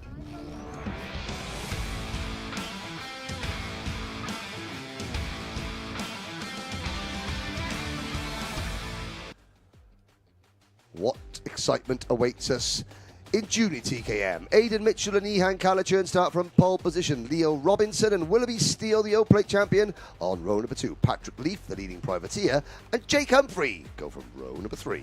Row 4 sees William Bryan and Monty Brathwaite. Got it right. Then Jack Stewart and Harry Bloor round out the top 10. Behind them, Daniel Samir and Daniela Sutton. Harrison Morrow rounds out the field. It's good to see Harry Bloor getting his kart sussed. Yes. And hopefully there he is, the number 11 kart. That's a very, very bright kart, number 57. Good work, privateer team for Jack Stewart. And there's Harry Bloor, the precision racing driver. So this race will set the grid. And you see the official there giving the drivers the hurry up. Try and close in. There's a couple of drivers at the back there. And yes, The officials here scuttling out of the way. Looks like all 13 karts are still running. No, I say that. They're out. There's a couple of drivers out of position at the back, but the lights are green. We're off and race. The formation was good at the front, and that's what matters. And into Cafe Corner we go. And it looks as though pole sitter Aidan Mitchell has held on, but Leo Robinson is up into P2. Indeed, yeah, Leo's had a great start there, taking away P2, and he already takes the lead. Great little move there, really opportunistic. Aidan Mitchell just went to the outside to take the sort of usual line that you would take. Diving to the apex was now your leader of Leo Robinson. Brilliant little move. And I have to say, so Leo Robinson, the Tim Wilson Motorsport team, they've been knocking on the door. Second at PFI, third at Glenagorse. He's fourth in the championship, sixth last year's championship. So Robinson, he's sort of getting closer and closer and closer to the front. He's knocking on the door of winning a race. At some point, he is going to cross the line first, coming towards a final. This is the pre-final, though. All 13 karts across the line. Into lap number 2, down to Stratford Corner. Callachurn, championship leader in kart number 4, keeps his head down. Mitchell second, Robinson first, Willoughby Steele in fourth, and he's got Jake Humphrey, William Bryant, Daniela Sutton, Daniel Samir, Harry Bloor, and Monty Brathwaite rounding out the rest of the top 10. And it's Leaf, Stewart, and Morrow. Indeed, yep. Looks like there could be a move down here. Are they going to continue to work together? The top 3 keeping to their lines, working together. They want to try and break the toe, don't they, to Willoughby Steele, who's leading that next pack in behind. But of course, we saw the Repechage earlier for the Junior X30s, but this is the first group of karts that we're seeing for the second time as of today. Of course, we saw the heat for Junior TKM and TKM Extreme earlier, and we finalised the pre-finals with them as well. But Leo Robinson, fastest lap of the race, now in the lead, and he's managing it very nicely. But of course, much longer these pre-finals than the heat we saw earlier on. Yep. So a lot more tactics coming into play of when you go for those moves, when you work together, and how it plays out through a bit of a longer race. Yeah, so the 3 leaders at the moment, they're doing a sensible thing. They're not battling, they're trying to work together and trying to push away. You can see Callachurn just sort of like resting. Literally just resting his nose on the rear bumper and the number plate, the rear number of Aidan Mitchell's kart, and sort of easing him down the straight. And this, drivers are happy with that. They like getting pushed along down the straights, not so much in the corners, but down the straights, because 12 wheels working in unison are much better than 4 wheels working on their own. Robinson, Mitchell, Callachurn. Yeah, pushing to the corner gets a little bit scary. None of the drivers want that.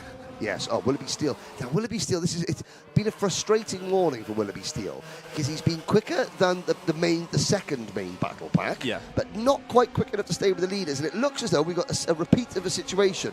But at least, there's Callachurn. But at least now Willoughby Steele has got Jake Humphrey to help push him along, to slipstream and draft with him. So he's not going to be all on his own, breaking the air by himself with no one to sort of help him. And Callachurn looking at Robinson. Now, Leo Robinson, he hasn't done much leading, certainly at this stage of an event. So he's now got the sort of, look, we've won heat races, or he's led heat races, and what have you. We haven't broken through yet pre-finals and finals, so he's got to learn how to not let the nerves, not let the occasion get the best of him. Callachurn and Mitchell follow him through. Steele, Humphrey, Bryant, Sutton, Samir, Bloor. Harry Bloor not making as much progress, I thought. Change for the race lead. Yeah, really opportunistic there. Got the overspeed, did Jehan Callachurn. Takes the lead of the race. Of course, he's been very successful this year in TKM Junior, has Jehan, and he's carrying that on into this one. Starts the fastest lap of the race. Now is the one pushing through the air. And as you were saying there, we can see Willoughby Steele and Jake Humphrey in behind. And get that little bit of push from behind, certainly helping. Daniela Sutton seems to have a good race as well. She's up into 7th now, and a bit of no man's land, trying to chase down William Bryant and Jake Humphrey in ahead of them. Just going to make a comment about William Bryant, the Rob Saw racing driver. Oh yes, you can make comments about the race lead. Down the inside, Leo Robinson's going to retake it. No, he's not. They're still going to be side by side on exit. Clips the curb on the exit. Does Jehan Callachurn, but he does retake that lead. So a great battle kicking off already. And look at that. That's already allowed for Willoughby Steele and Jake Humphrey to begin to close in. I say begin. They're right there on top of them. I've got to say, William Bryant, very impressive. Quietly going about his business. He's a rookie in the championship. Willoughby Steele is the leading rookie in this race, the O plate, and now the top 6 together. And don't count Daniela Sutton out. I think called Danielle Steele then, for some strange reason. No, she's not a writer of trashy romantic novels. She's a go-kart racer, and a very good one at that. And don't count her out of a battle for the lead yet. She was very aggressive in and fought her way, so she showed that she's got some sharp elbows in the second heat this morning, because that battle for 6th, 7th position was very, very tough, and she was able to, she was able to make her position felt as Leo Robinson retakes the lead. Does indeed. Opportunistic once again. Of course, Jehan got him before they got down to Wilkins. However, Leo waiting until Wilkins, getting him under brakes there. And as you said earlier on in this race, a couple of ways of getting that corner done.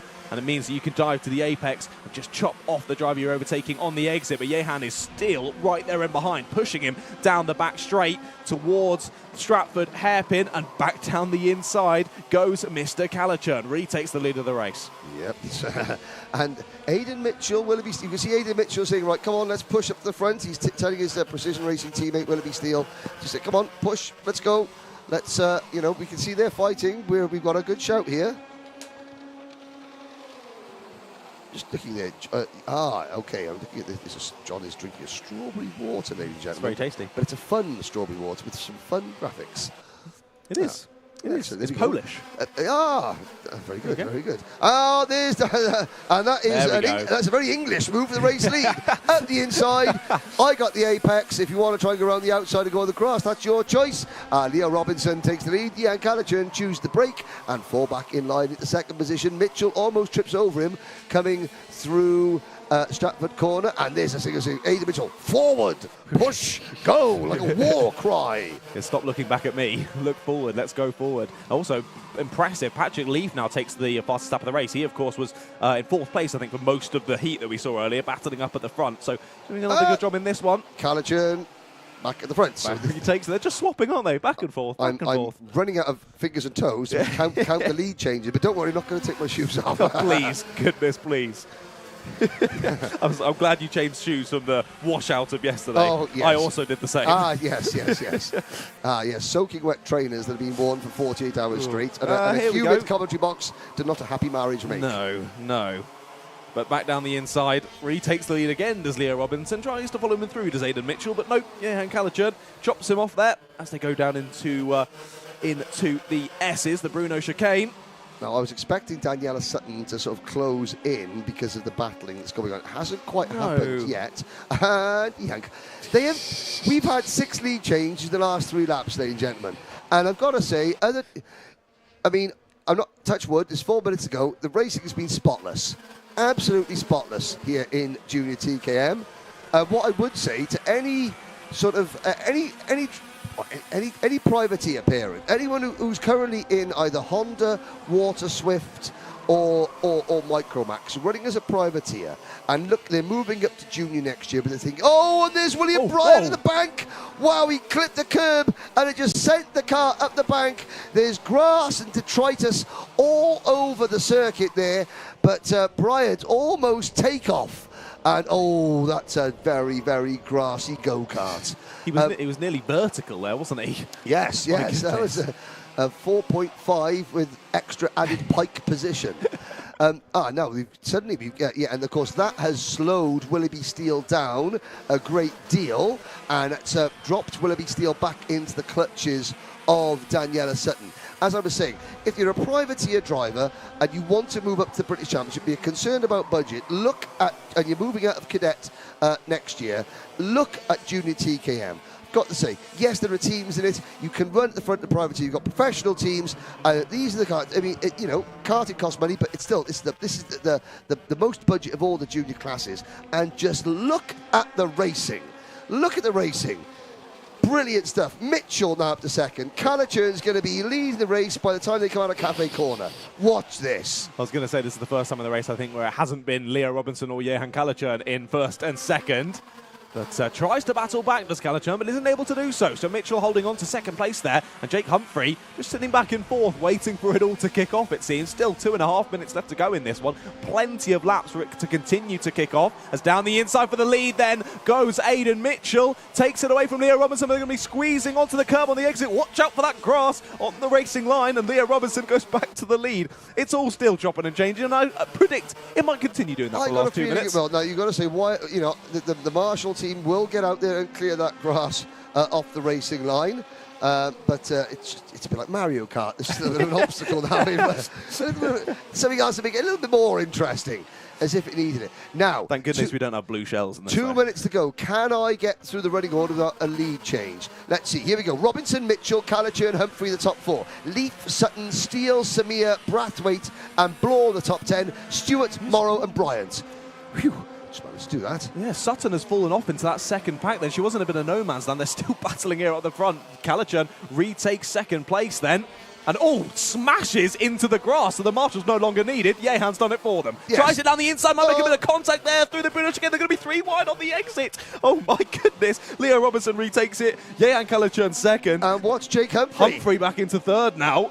Fantastic, and this has allowed for Patrick Leaf to close in. Fastest lap of the race, top privateer, getting involved with the top battle. This is brilliant. Absolutely brilliant. As we've got 1 minute, 4 seconds to go. And Leo Robinson hugging the inside. Callaghan thought about going around the outside. Here comes Jake Humphrey. Could we see a Tim Wilson Motorsport 1-2? It's a 1-3 for Tim Wilson Motorsport at the moment. Callaghan sort of half defending, half attacking. He does get the run at the inside. And Jake Humphrey helping Callaghan through. It's now Tim Wilson Motorsport side by side for second and third. Callaghan leads for Klassen Motorsport. Then Humphrey and Robinson. Then Mitchell and Leaf. Now Sutton runs 6, followed by Brathwaite, Samir, Steele down to 9th. Move to the lead. He's got him. Another one. He's got him. Yeah, Leah Robinson back through then. Yeah, it looked like, I think Jake Humphrey just made the slightly wrong decision into Bruno chicane. Maybe should have pushed his teammate, then could have had the inside line through the Bruno chicane. But anyway, still there in third, still very much involved. And Leo Robinson retaking the lead of the race. 8 seconds on the clock, so we will be on the penultimate lap of this race. And the racing hasn't stopped throughout. I don't know who's going to take this one. It could be between any of these top 5ers there down the inside. Is that Aiden Mitchell fighting his way back through? No, it's Jake Humphrey re-overtaking Aiden Mitchell for third place. Yehan Callaghan and Leah Robinson side by side still once again through Bruno chicane, and Leah Robinson just holds on to it, tries the up and under, does Yehan, but a bit of contact keeps him behind. Yep, 5 drivers now. Patrick Leaf will swing out wide, will try, I was going to say he was going to try and cut back. Oh, no. Oh dear, there are Daniela 2. Sutton. That's Daniela Sutton and the number 15 Kart of Daniel Samir, who have come to grief down at Stratford Corner. Both drivers out of the kart and absolutely fine. Final lap, and there's yellow flag. So Leo Robinson, he might just have timed it correctly.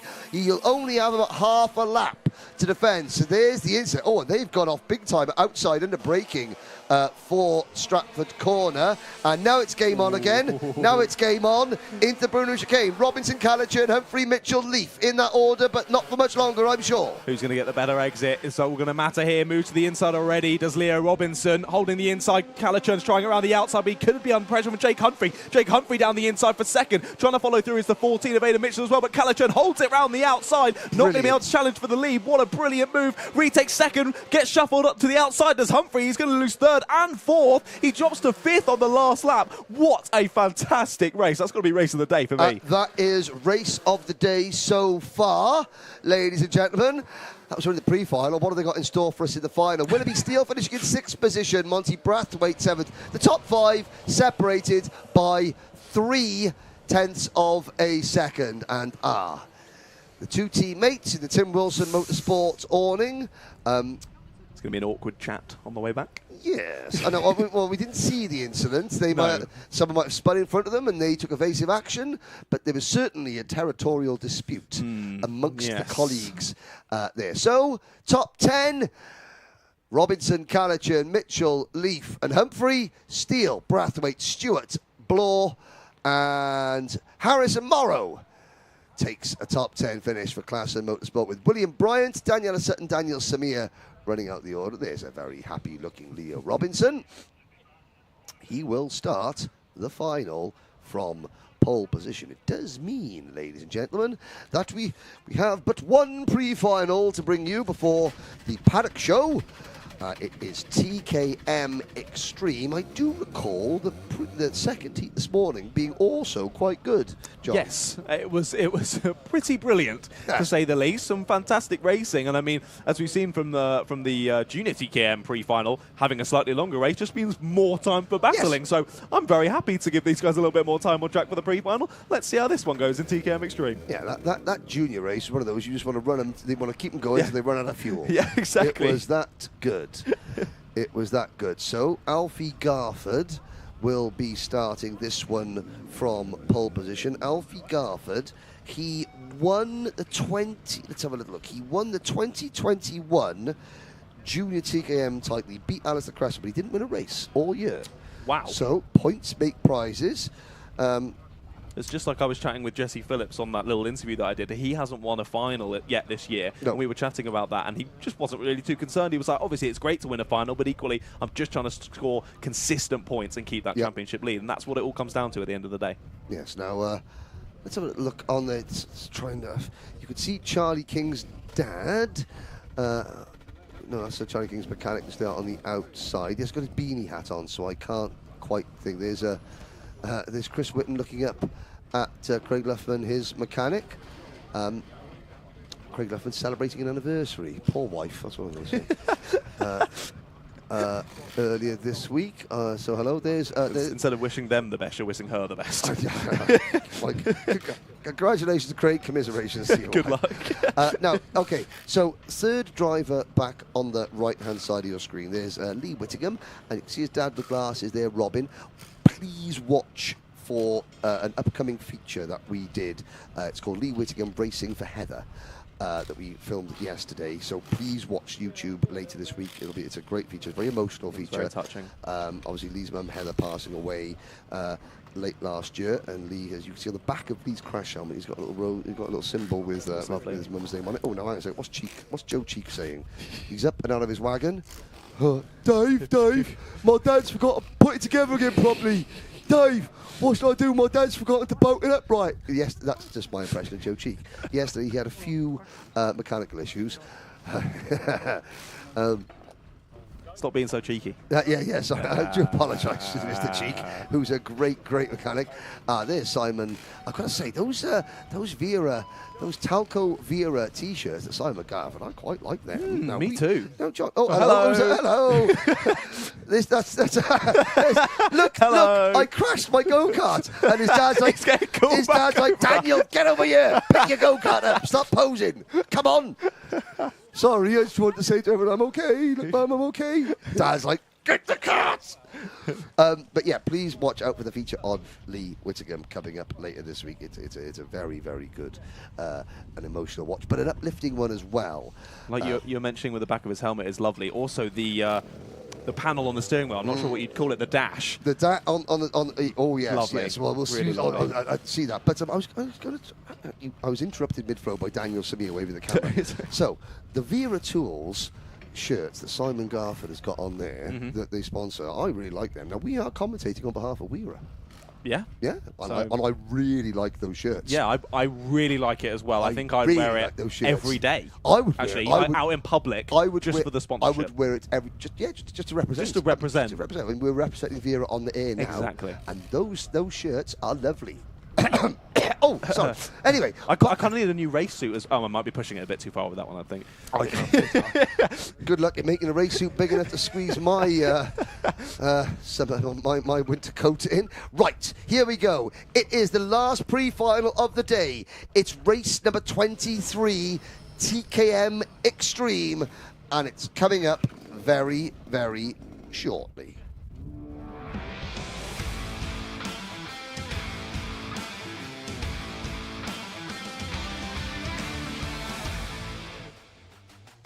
Here we go then. Last pre-final of the day. Hopefully it's as cracking as that last one. Alfie Garford and Harvey Roth will lead us to the green light. Behind them are Chris Whitten and Charlie King, then Lee Whittingham and Joe Cheek.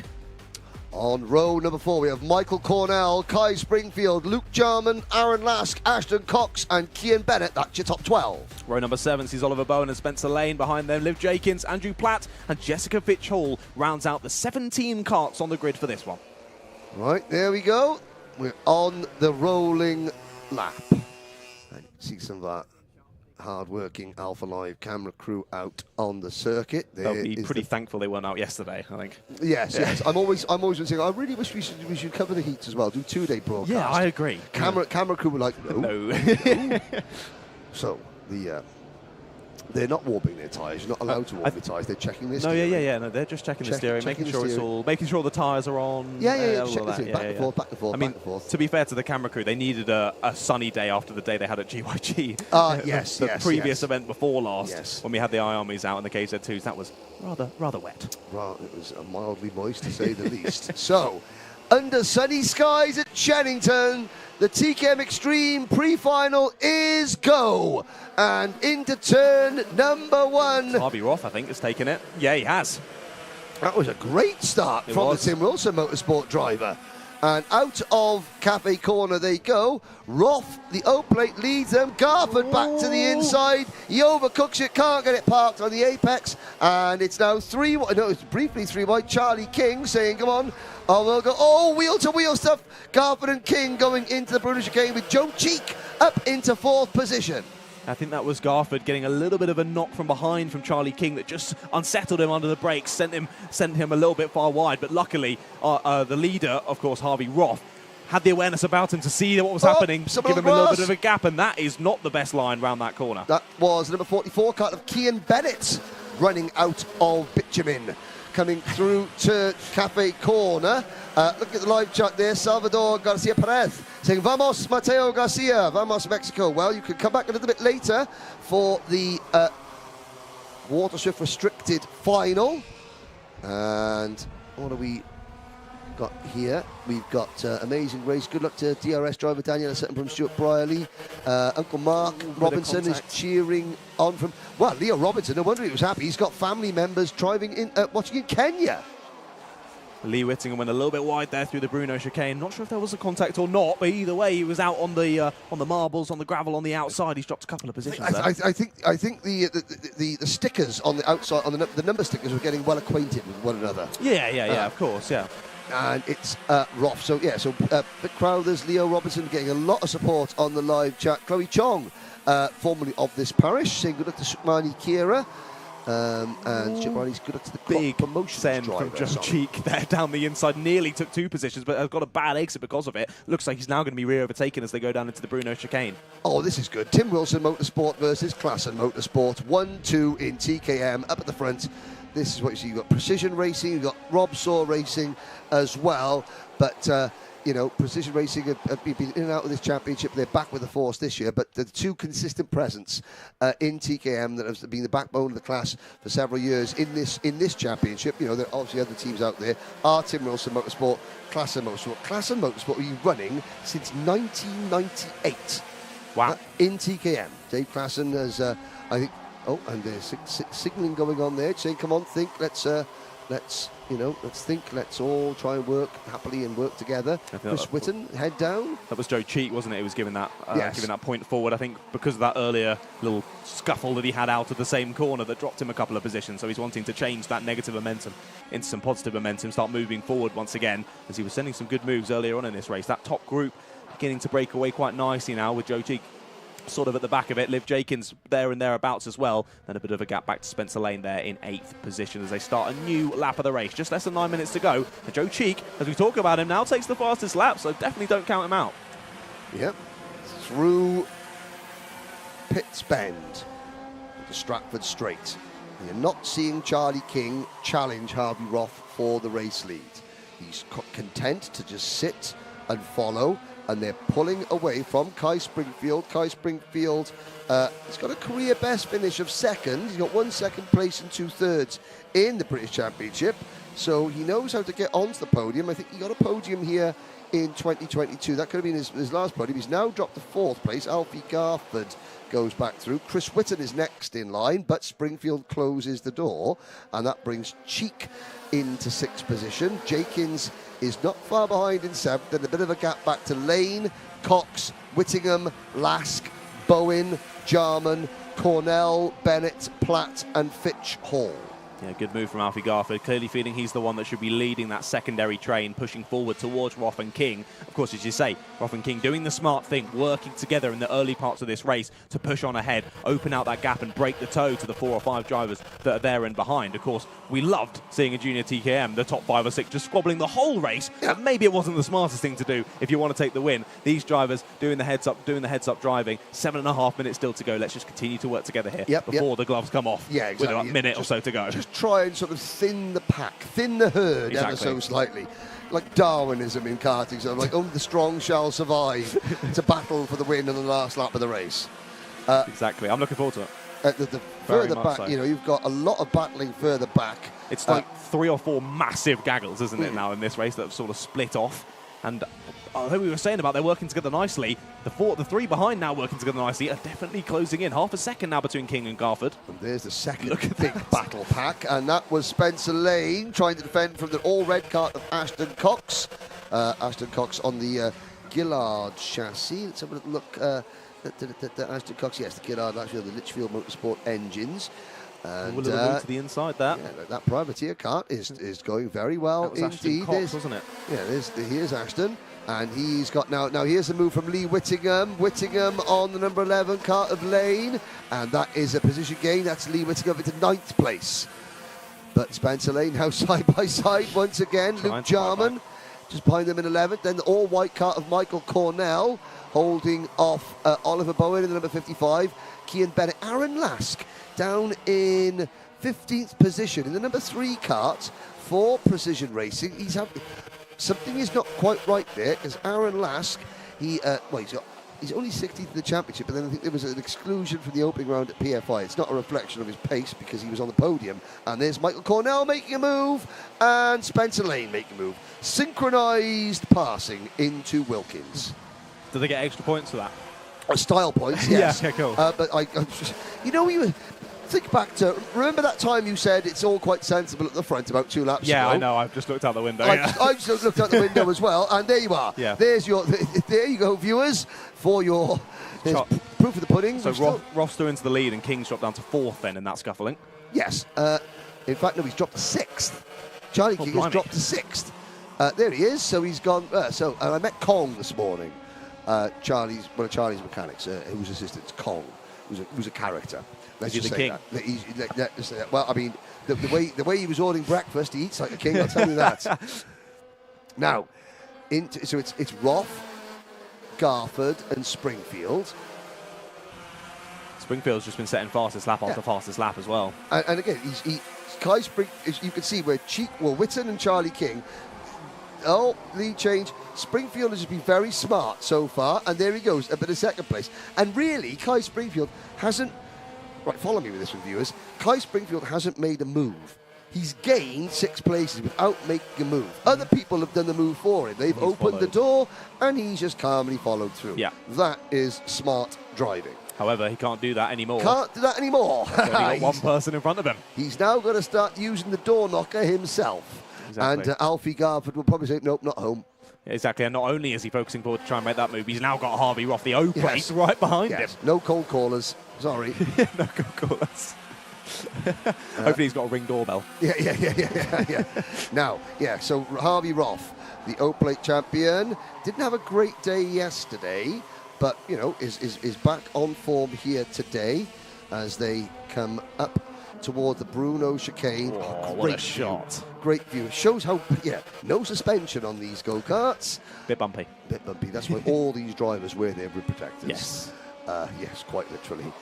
You do one race meeting without a rib protector, you don't do another race meeting for at least 2 months while your ribs heal. Luckily, I've got a natural rib protector when I have too. Yes, it's called the years of fast food.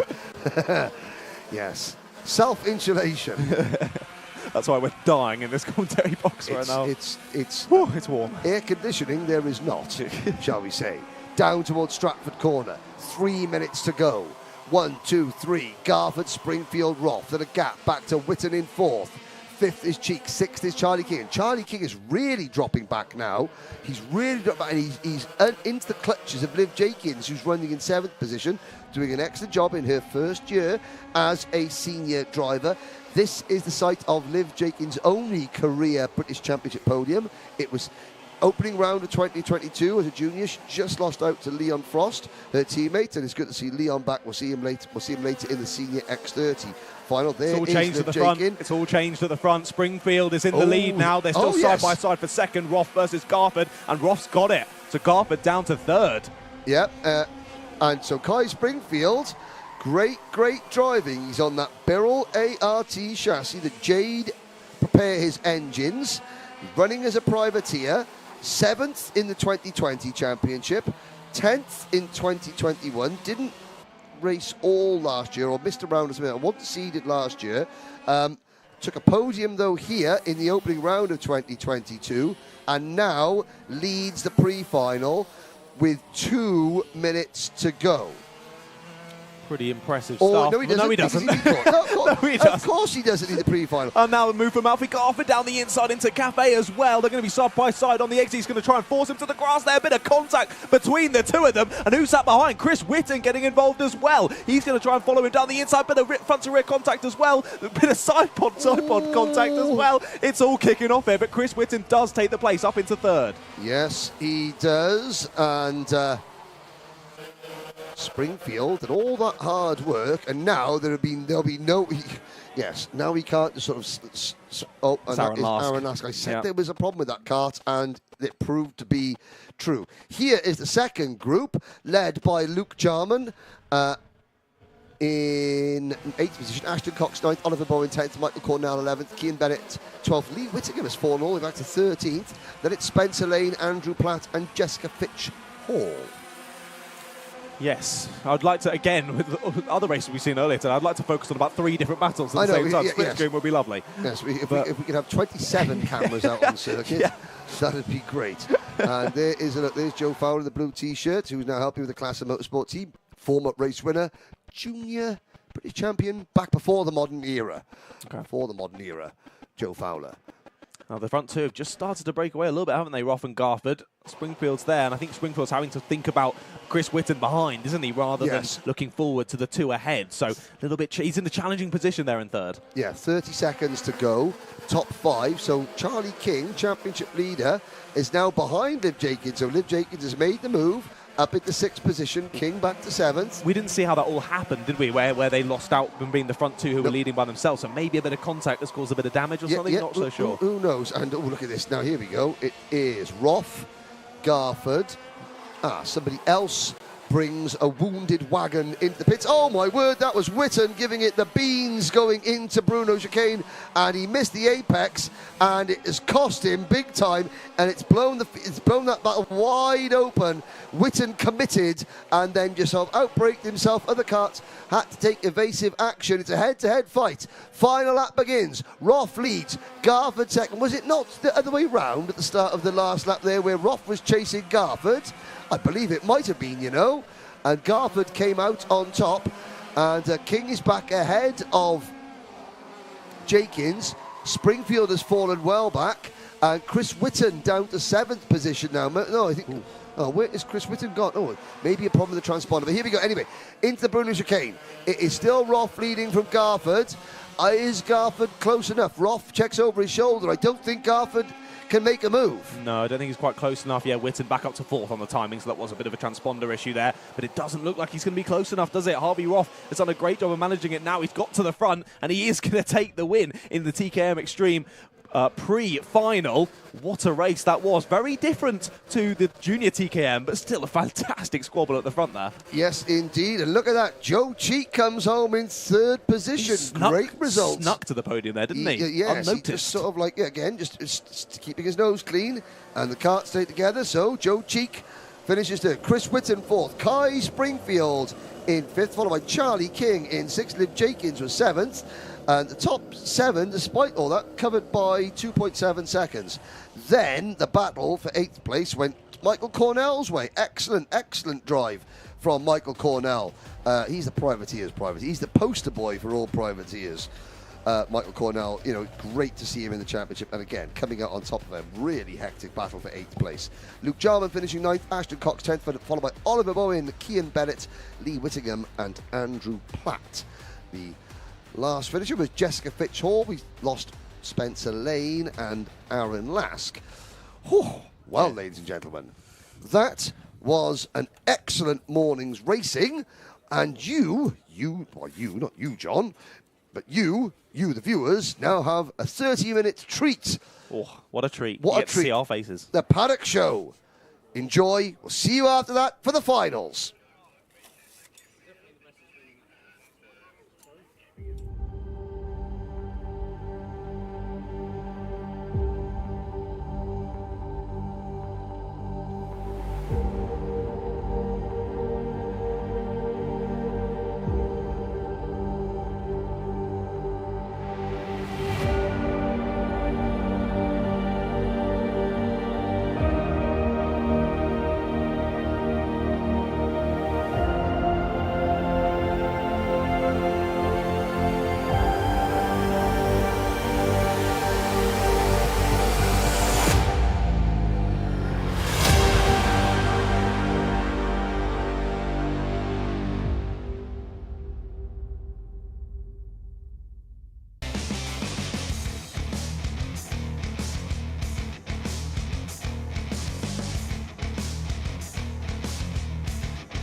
We're all going on a summer holiday.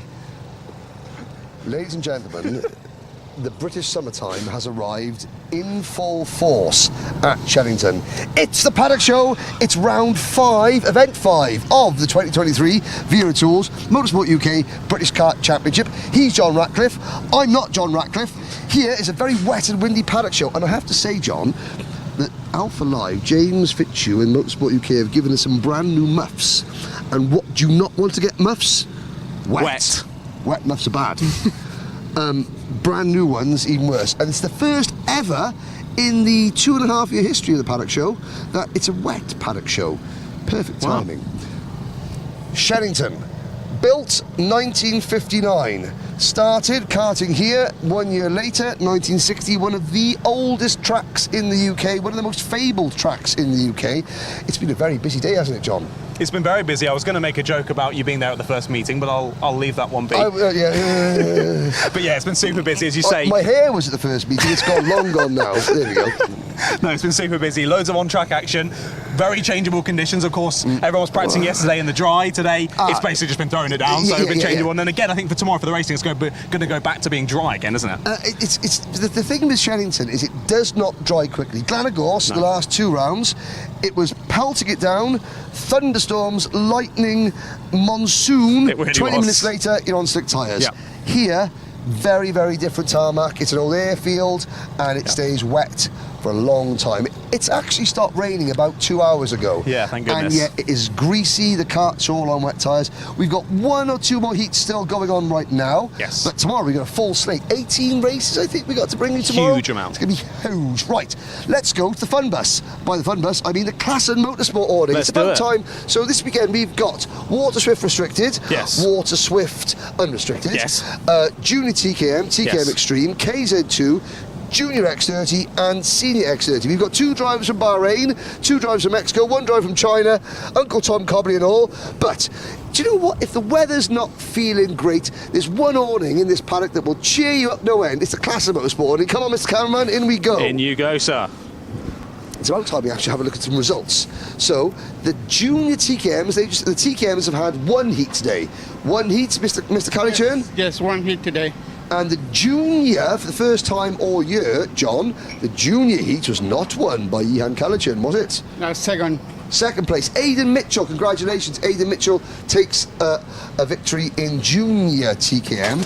In TKM Extreme, we've got championship leader. First, I think, John, we should interview the championship leader of TKM Extreme, Mr. Charlie King. Come this way, and exclusive Paddock Show exclusive new graphics kit. Come and show us round, Charlie. Give us a look round. Is the cart clean? That's the thing. Is the cart clean? Now he's worried.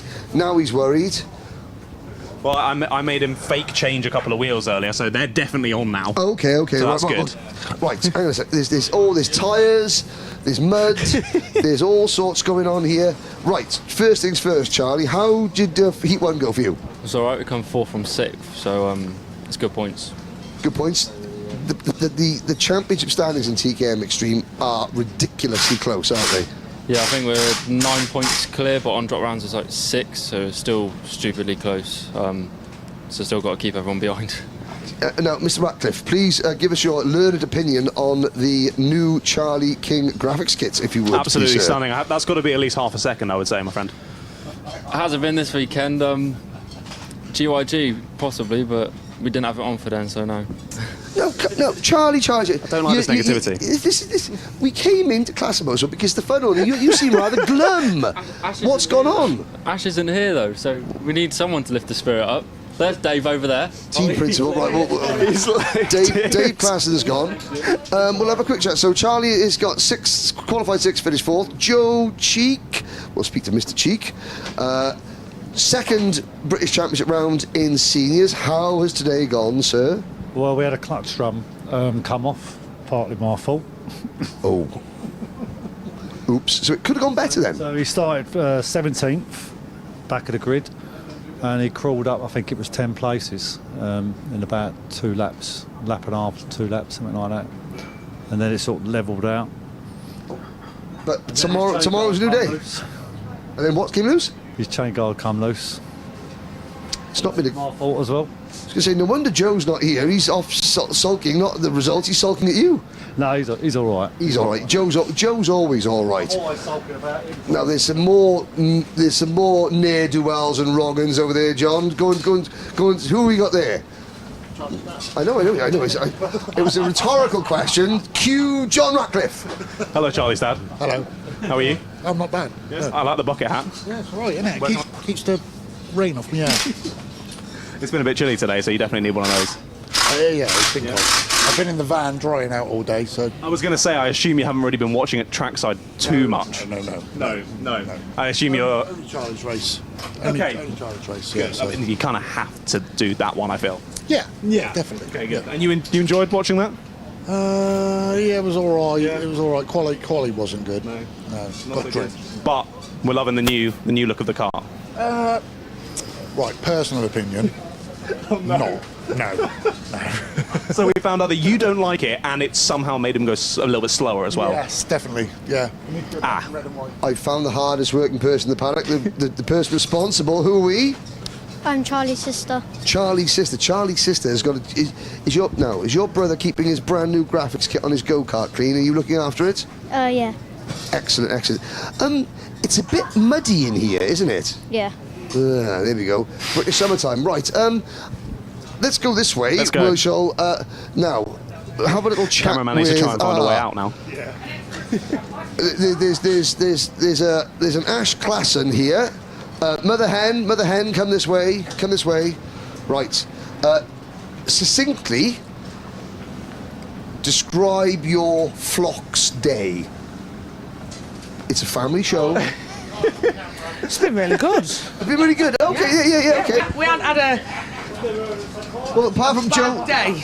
No, he's had a good day. He's had a good day. When His mechanic let him down drastically. He forgot bearing hanger bolts. He forgot to do the chain guard up. He forgot to do the clutch drum up. So Joe didn't even do one lap of qualifying. Broke.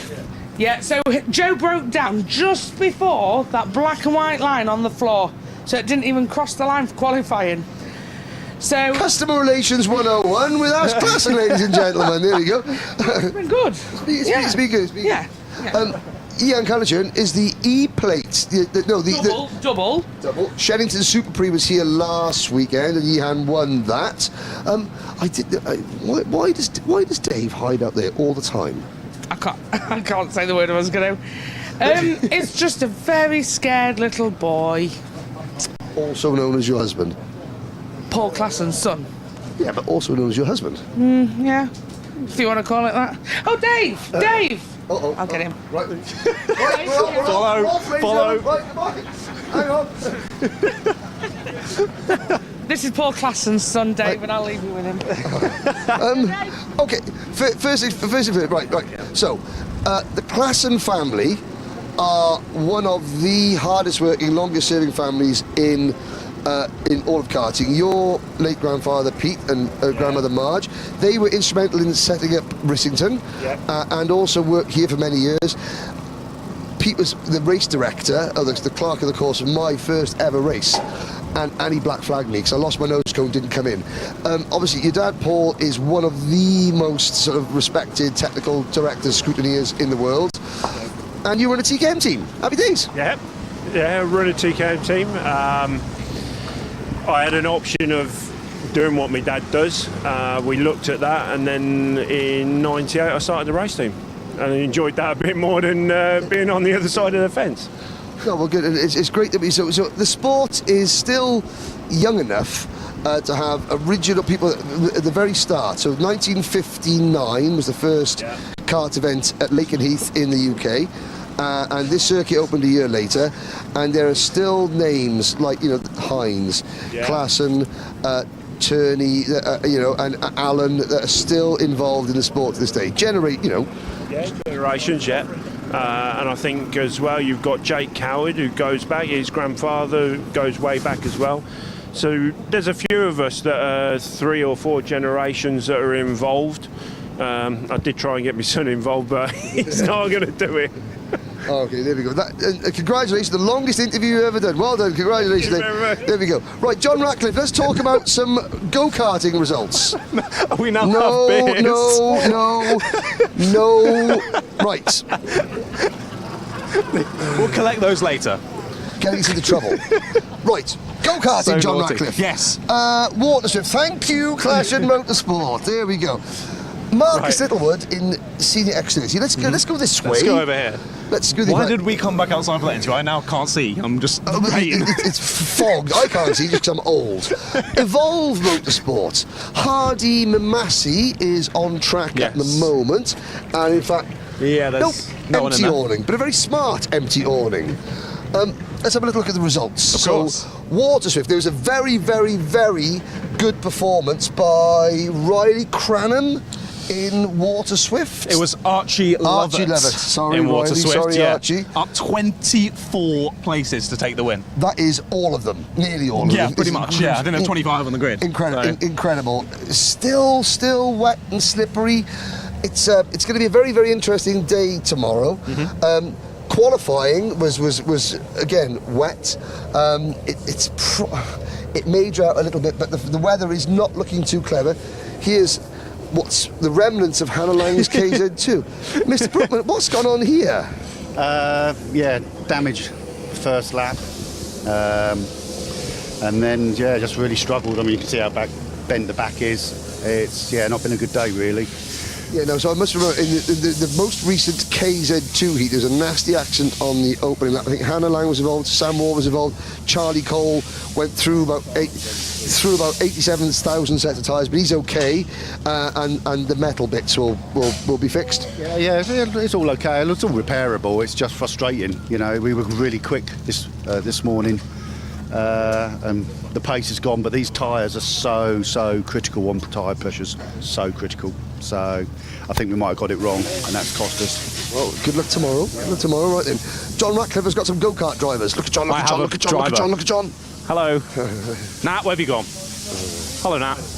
You put in the rather soggy gloves away. Yeah, honestly, everything's completely drenched today. It's been miserable. Have you got a spare suit for tomorrow? Is it going to have to be a quick dry? Fortunately, I have, but I'll probably just have to dry everything, because if we get the same thing tomorrow, I'm going to go through gloves and suits like it's nobody's business. Yeah, but it was one of those days where even with a wetsuit on, I think everything's soaked through, isn't it? Honestly, I'm still wet now and I managed to get changed afterwards. It's like shower, go to sleep, and have another crack tomorrow morning.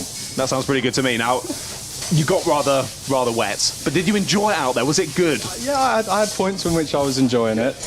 Jumping into KZ2 for the first time this year has been a serious change from X30. So it's been quite a steep learning curve. But I found I quite enjoyed it in the wet and just trying to refine some technique a bit to see if we can challenge at the sharp end. So, yeah, it's been really good so far. I feel like those karts are sketchy enough in the dry, let alone in the wet. Honestly, going down hanger at the bottom end, you go through there and it just understeers. You think, oh my God, I'm going to go off.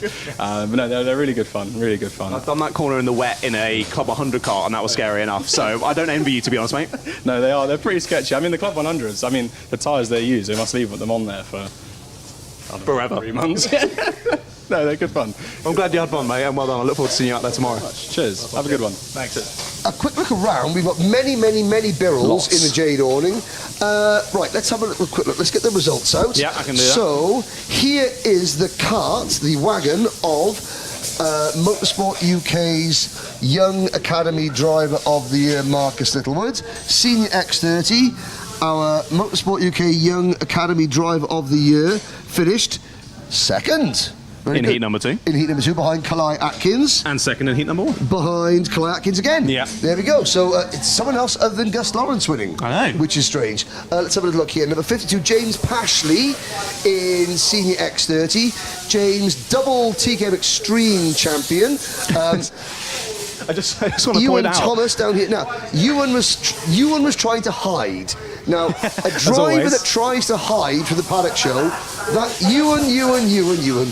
Obviously, you're new to the championship. Yeah. You haven't learned. When a driver tries to run away from us at the Paddock show, that is a guaranteed interview. How has your day been? Unfortunate. Unfortunate. Good word. Good family show. How unfortunate? In what ways has it been unfortunate? So we had a bit of a dodgy qualifying. We got caught up in some traffic, which obviously a 3-lap average, so we didn't get the greatest average. So I think we'll line up P12. We got 9th on the road in the first heat, but we got a nose cone from a spin that we couldn't avoid. Okay, fair enough. Couldn't avoid. And then in that last one, we got taken out on the first lap, but we got back up to 14th. So. Oh. Yeah, it's a decent recovery, but we're just going to have a job to do tomorrow. It could have been a bit more unfortunate. Yeah, exactly. So it's not the end of the world, and we're definitely going to go for it tomorrow and try and get at least like top 10, top 8, hopefully. Good luck, Ewan Thomas. 18 Senior X30s, not many, but incredible quality as always. Definitely. Nat Thomas's kart, there's Dan McEwen's kart, KZ2. Dan was the highest finishing KZ2 driver at the last round at Glenagorse, who did every lap of every race. Wow. That was rare at Glenagorse. Yeah, and obviously the tyre situation. The Shenington is far different proposition on tyres for KZ2. It doesn't eat the tyres like Glenagorse does. You still got to look after your tyres, but it's not as critical. Should we have a look? Let's go down there. Let's go to the KZ2 pad. I wanted to point out as well in Mr. Pashley's seat how there has been a behind in here, yet there's still almost a swimming pool of water. They're ready to be sat in. He's got a soggy bottom, as Mr. Pashley. Right. Yeah, let's not film that bit. No, let's not film James' soggy bottom. Right. Thank you very much, guys. Thank you. Jade, Bernard. Thank you, Nat. Right. This is dive good. on some people. So there's going to be random interviews coming in. They can't escape. They're coming back to their awning. We're in front of them. So you go left. I'll go right. Okay. Go. You go with him. He's escaped. Right, you come to me, Mr. Green. Right, who we got here? Mr. Green. Yeah, Zach Green. Zach Green. There's about 70,000 of you. Freds. There's Freds. There's Zachs. There's Ryans. There's all sorts of Greens here. How has your day been? Good. I had second in the first heat and first in the last heat, so I think I should be starting second tomorrow for the pre-final. Okay, so number 10 seeded last year, yeah? It hasn't been a great start. You've been very quick, but not that great. But now you're sort of getting back into your rhythm? Yeah. I mean, I had the first 2 rounds, I had some crashes and like some problems with the engine, so just improving, really. Okay, good luck. Right, there's more people. John, tackle that driver and speak to him. I'm not mean enough to tackle a driver. I'm not like you. Oh, okay, right. Right, come here now. Get here. Right, stand by there. Speak to that man and tell him how great you are. You look a bit wet, mate. I'm a little bit soggy. How was it out there? It was all right. Had a bit of a tangling with someone else at the start, but sort of managed to come back through. I saw there was a lot of penalties, so I don't think the result will be too bad. Okay, well, we'll see how that goes. I mean, as good as it could have gone. Who've we got here, by the way? Sam Branston. Okay, so race 1 not quite going as maybe planned, but hopefully getting a good result of it after some penalties. Yeah. What are you thinking about tomorrow? Of course, we've had some difficult conditions today. Tomorrow, hopefully, going to be a bit different. You're not going to have to wear this wetsuit. What are we thinking for tomorrow? What's the plan? The plan is just to get a good start for the good starting grid for the final. Stay out of trouble in the pre, and hopefully go for top 15, top 10 after. That seems about right. Well, mate, I think you need to get off and try and dry yourself out. So I'll let you go. But cheers for chatting with me. Thanks, mate. Okay, another victim, a really happy another victim. Person. Come on then, how was it? Not very good at the minute. No? No. Well, how can we solve this, Mr. Orange? Well, we were quickest, but got nose cones. Well, we got nose cone on the rolling lap on the. Whoa! How? International driving star, Mad Crop Promotions, Grice Engines, Supernats winner. How do you get a nose cone penalty on the rolling lap when you're all going at walking speed? Please enlighten us. In Tom's words, I'm a Billy. Yes. But in the first heat, I couldn't really see, and it was going down the back straight, and I didn't realise everyone slowed down. So then I hit the brakes, and the person behind me hit me, and I just went straight into him. Nice, great. Well done, there we go. Excellent, congratulations. Boom. Better luck tomorrow. Yeah, hopefully. We're good when it's dry. We nearly won round here last weekend, the Super Pre. We're in the lead in the last corner, but it didn't go to plan. Question for you and all the other Junior X30 drivers. Can anyone beat Macaulay Bishop? Yeah. There we go. That's it. Simple. Why haven't you done it then? Well, we nearly did that one, except, well, we drove onto him at the end.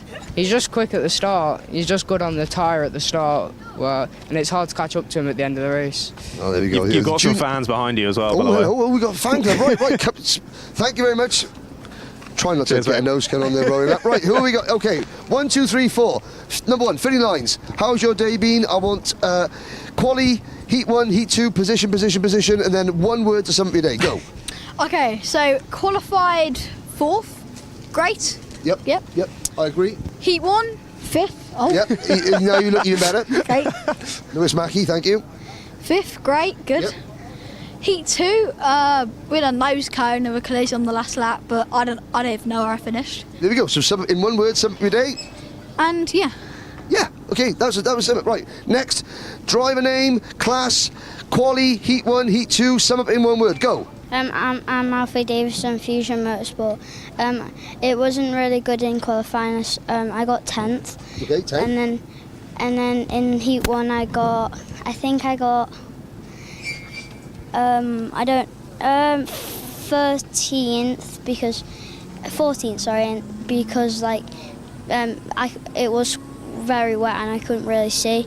And in heat 2 I was up to 7th, and then I had a collision with someone. Oh dear. So in one word, sum up your day. Half good and bad. Half good and bad. Half good and bad. That was one word. Right, next. You can be quick now. Go. Jensen Ackerman. In quali, I finished 11th, which is all right. Yep. And then heat 1, I got 8th. Yep. Better. And then in this one, I got 12th. So it's been a good day overall. Good day overall. Thank you very much. Right, next. Name, heat, point, go. My name's Ronnie. I'm Fusion Motorsport. I had a 5th in qualifying. And then I had a 2nd, but I got a 5-second penalty. Ooh, boo. We're about to get run over by an ambulance. We'll need hang on, there we go. Right, okay, sorry. It's rudely interrupted. The man talking here, but silly ambulance. Right, go. And then I had, then that put me in 8th, so right. I started 5th in the first heat. And then I made it into, I think, somewhere better. So in one word, sum up your day. Wait. In the first heat, I actually got 5-second penalty. And then Heat 2, I had a good one, I came first. There we go, so not bad. No. Good. George Edgar, sum up your day very, very quickly because we've got to go to KZ2 next. Go. Not very good. DNF in the first one, then fourth, so bad. Fair enough. So, championship. So, Jesse's still scoring lots of points, isn't he? Yeah, a bit unfortunate. We've had a bad first heat. We had alright quali, and then just hopefully we can have a good pre-final, good final, try and close the gap a bit, and then see what Larkhall and Wera left. So. No problems. George Edgar won the final here at Shenington last year, opening round 2022 in IAME Cadet. So one to watch tomorrow, even though today hasn't been that good. Okay, to KZ2 we go. How long have we got? I think a couple of them have a tip for you for such a great interview. They're all carrying thanks, £5 notes. Thanks very much. Appreciate that. Oh, what? Okay, fair enough. Finley Lines is speaking. Finley. TCI's the future. There we go. Could say about himself. Right, off we go. Cool. Thanks, guys. Right, there we go. They're off to the Alex, right.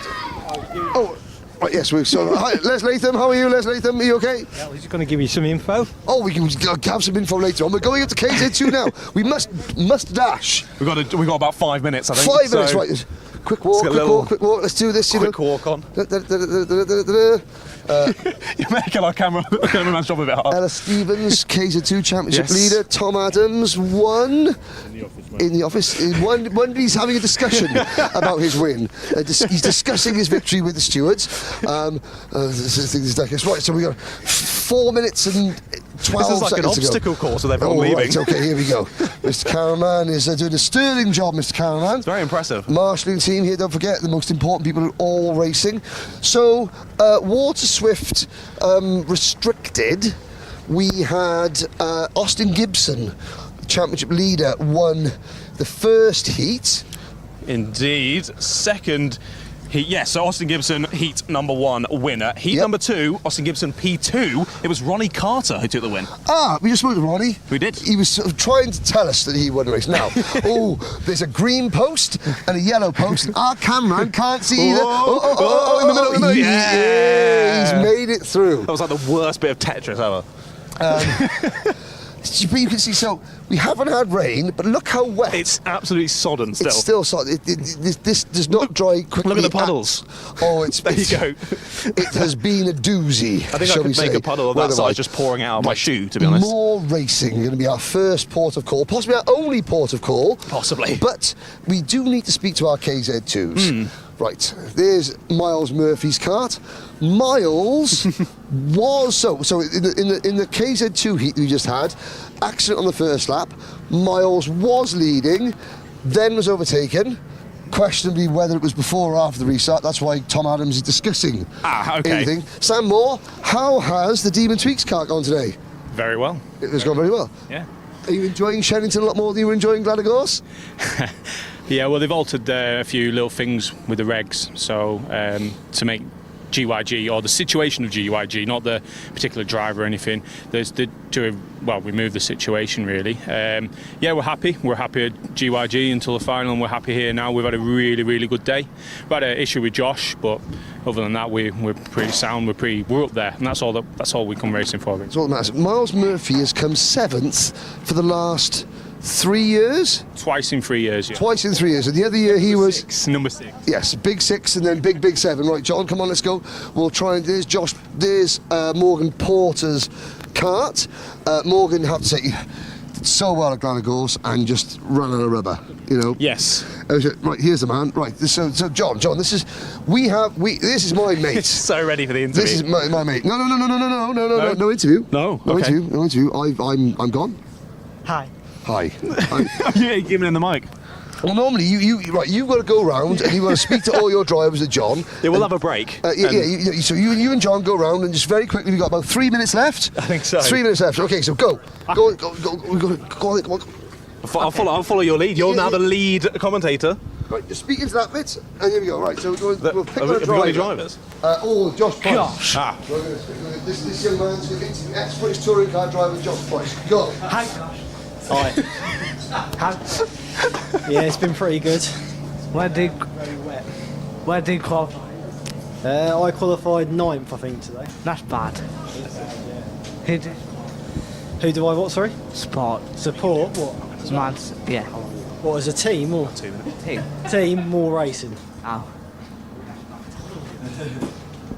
Perfect. Josh, in all your time racing, Jason Plato's teammate, that was the greatest interview I've ever seen. I struggled with that one. No, sorry, okay, right, thank you very much. Mr. Moore, boom. So this is official Moore Racing journalist extraordinaire. He's coming for our jobs. No. Right. Miles coming. You do that, we charge. No. Right, so let me I'll tell you a secret. So It's nearly your price. this young man, Miles is his favourite driver, isn't he? Yes. And Miles is. What's Miles going to do for you if he wins a race? He'd give me his helmet. He's going to. Are you aware? You're going to give this man. I am now. Yeah. Congrats. Well, you can always paint another one, can't you? Yeah, you'll have to get another one, just in case. Yeah, there you go. So we're going to be cheering for Miles Murphy. We're going to be cheering. Man City badge, we'll take that away. But okay, there we go. Colour that up. That's no problem. No. Wrong colour. No. Yes. Right. Miles, we've got to get off this number 7 malarkey. 6, 7, 7 the last 3 years. You're going really, really well. Yeah, we'll see. We've had a few rocky pre-finals and final. Like a GYG pre-final was my fault. I hooked the curb and span off. And if we just survived the final, we'd have had a much better score. But yeah, if we can get something like 3 to 5 is realistic, I think we can maybe finish this year. We'll just see how it goes from there. I'm not really counting by number though. Just have fun, do my best. As long as I do that, doesn't really matter to me. Yeah, exactly. That's so it should be done. It's what it is all about, isn't it? So tomorrow. On air, 10 o'clock, I think. We have got a heat race for KZ2. Heat race. You've done both heats? No, we've done all our heats today. It's just the format, innit? Because obviously TKM are doing two there. We've had our quality and heats today, so you won't see us till like 1 o'clock until we go off for pre-final. So you'll be very bored. Well, I mean, and you'll be in the pub tonight, then, won't you? No, professional. One drink only. Just one drink only. Okay, of course. I am an athlete, apparently. Allegedly. So allegedly an athlete. Allegedly. That colours in for a living. So we've definitely got a junior TKM Extreme Heat tomorrow. We've got all the pre-finals, all the finals. Tell the people, look at this camera there, and tell them, say, you've got to tune in to Alpha Live's coverage of the 5th event of the 2023 Wera Tours British Kart Championship in Shenington on Motorsport UK. So tell them why. Tell them. Say, tune in now or I'll beat you. To tune in for YouTube. It's the best Motorsport UK British Kart Championship.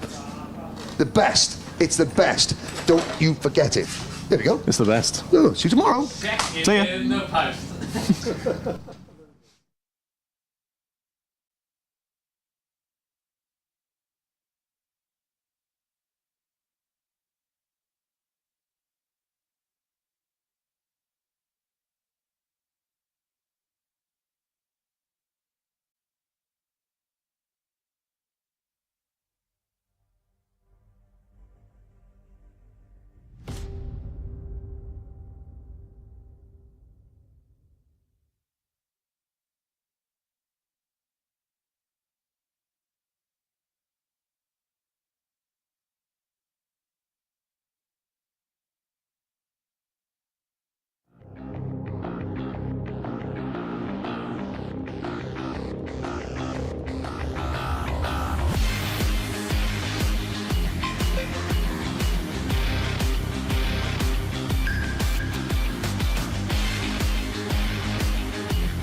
Welcome back, ladies and gentlemen. We hope you enjoyed the Paddock show from last night, covering some of the heat racing yesterday. We have 7 races to go. John Ratcliff, 7 finals to decide who will win their 3rd round of the 2023 Wera Tours British Kart Championship. And if this morning's racing is anything to go by, John, we are in for a really exciting afternoon. Yeah, I was going to say exactly that. I don't think I've quite recovered from this morning's racing, to be honest.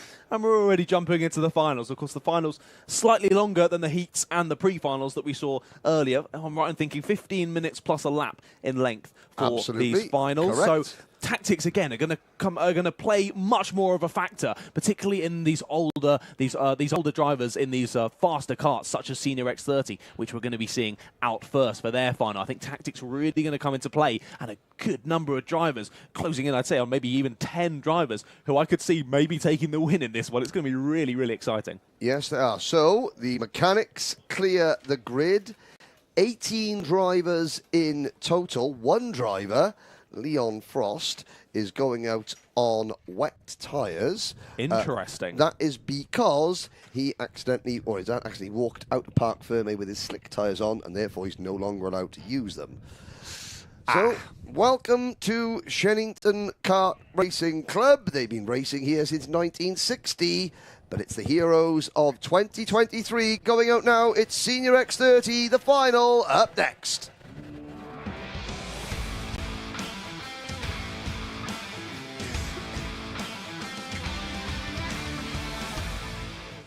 Pole position for Senior X30 goes to the crop promotions car of Kalai Atkins. And it's Marcus Littlewood, Caden McQueen, Harry Burgoyne Jr. on row 2, row 3, championship leader Gus Lawrence and Josh Agambar. Row 4, Luke Taylor and Sam Shaw. Then it's Jack Nettleship and Louis Johnson-Cool running up the top 10. Then on row 6, Alistair Cresswell and Michael Rapsley. Row number 7, Ewan Thomas, Harry Ewell. Row 8, William Smith, Leon Frost. Row 9, James Pashley, and top gear for the rear, Scotland's Alex Duncan for Argenti Motorsport. Now, on the live chat, I spoke to Kalai Atkins. Odia, his mum, was commenting a lot, and we're off and racing. Odia, you're going to be cheering now because we are into turn number 1, and Atkins, your boy, has got the race lead. Can he make it stick? He's got Caden McQueen, his teammate, right behind him with Gus Lawrence, a white nose cone on that number 1 plate kart. Moving into third position. We saw Gus Lawrence defending third place, trying to get third place. He's got 5th on the grid, up into third position. That is why he would say, I'm happy with 5th. You know, it's on the inside row of the grid as the drivers head down Hanger Straight into Hanger Corner for the first time. It is the number 7 kart of Kalai Atkins. Caden McQueen on the outside of row number 1. It's Caden McQueen starting on the inside of row number 2. Marcus Littlewood, who started on the outside of row number 1, is down into 5th position now with the Jade Racing team. So, Atkins, career stats, 1 win and a 3rd place finish. But Gus Lawrence making the move into P2. Can Kalai Atkins now hold on to the race lead? He's still got 13 minutes and 50 seconds to do it. Yeah, I was going to say, that's exactly what Kalai Atkins wants to see, the drivers behind him battling, but is it a little bit too early for him to try and make a gap? Oh, yes. Well, not too early to make a gap. It's a lot too early to start thinking about this is looking good. All I got to do is cruise round and win the race. No, that's not going to happen. If they continue to battle like this behind them, though, it might. 68, Harry Burgoyne Jr. tries to defend the position, but can't. Marcus Littlewood squeezes his way through. So looking back at the stats, last year it was Harry Platten, Thomas Fleming and Marcus Littlewood, the top 3. In 2021, Alessandro Serenetti for Strawberry Racing beat Clayton Ravenscroft and Lewis Mackey. In 2020, we didn't come here for the X30 classes. And in 2019, the first year, two rounds at Shenington, Mark Kimber and Danny Curl, the eventual champion that year, won the 2 finals. So that's a little bit of a statistical update for you. In terms of overall wins, the Crop Promotions team, who currently lead this race, well, they've won 3 Senior X30 finals. The Jade Racing team with 8 wins, still the most successful team in this class. And Danny Curl, with all 8 of those wins to his name, is the most successful driver in this class. Impressive stuff. Well, there we go. That's what the old school books are for. It's just on a sad anorak, really. That's the problem. But Atkins, he can't relax yet. No, he can't. He's holding the gap really nicely, though.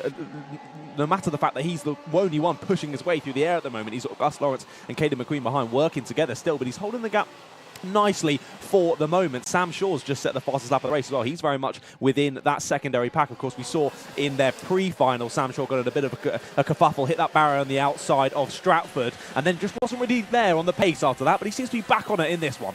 Yes, indeed. And Odia Atkins has already been on the live chat. I know Kalai said to calm down, but no, don't calm down. You keep dancing. Keep dancing and cheering.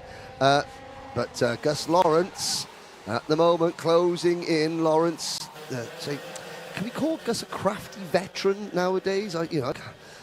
He's been in this sport a long time, and he has been a nationally ranked driver for a long time. Oh, there's a move. That was Sam Shaw diving up inside, we just saw the tail end of. Marcus Littlewood up to 4th place, and now making his move for P3, gets it done.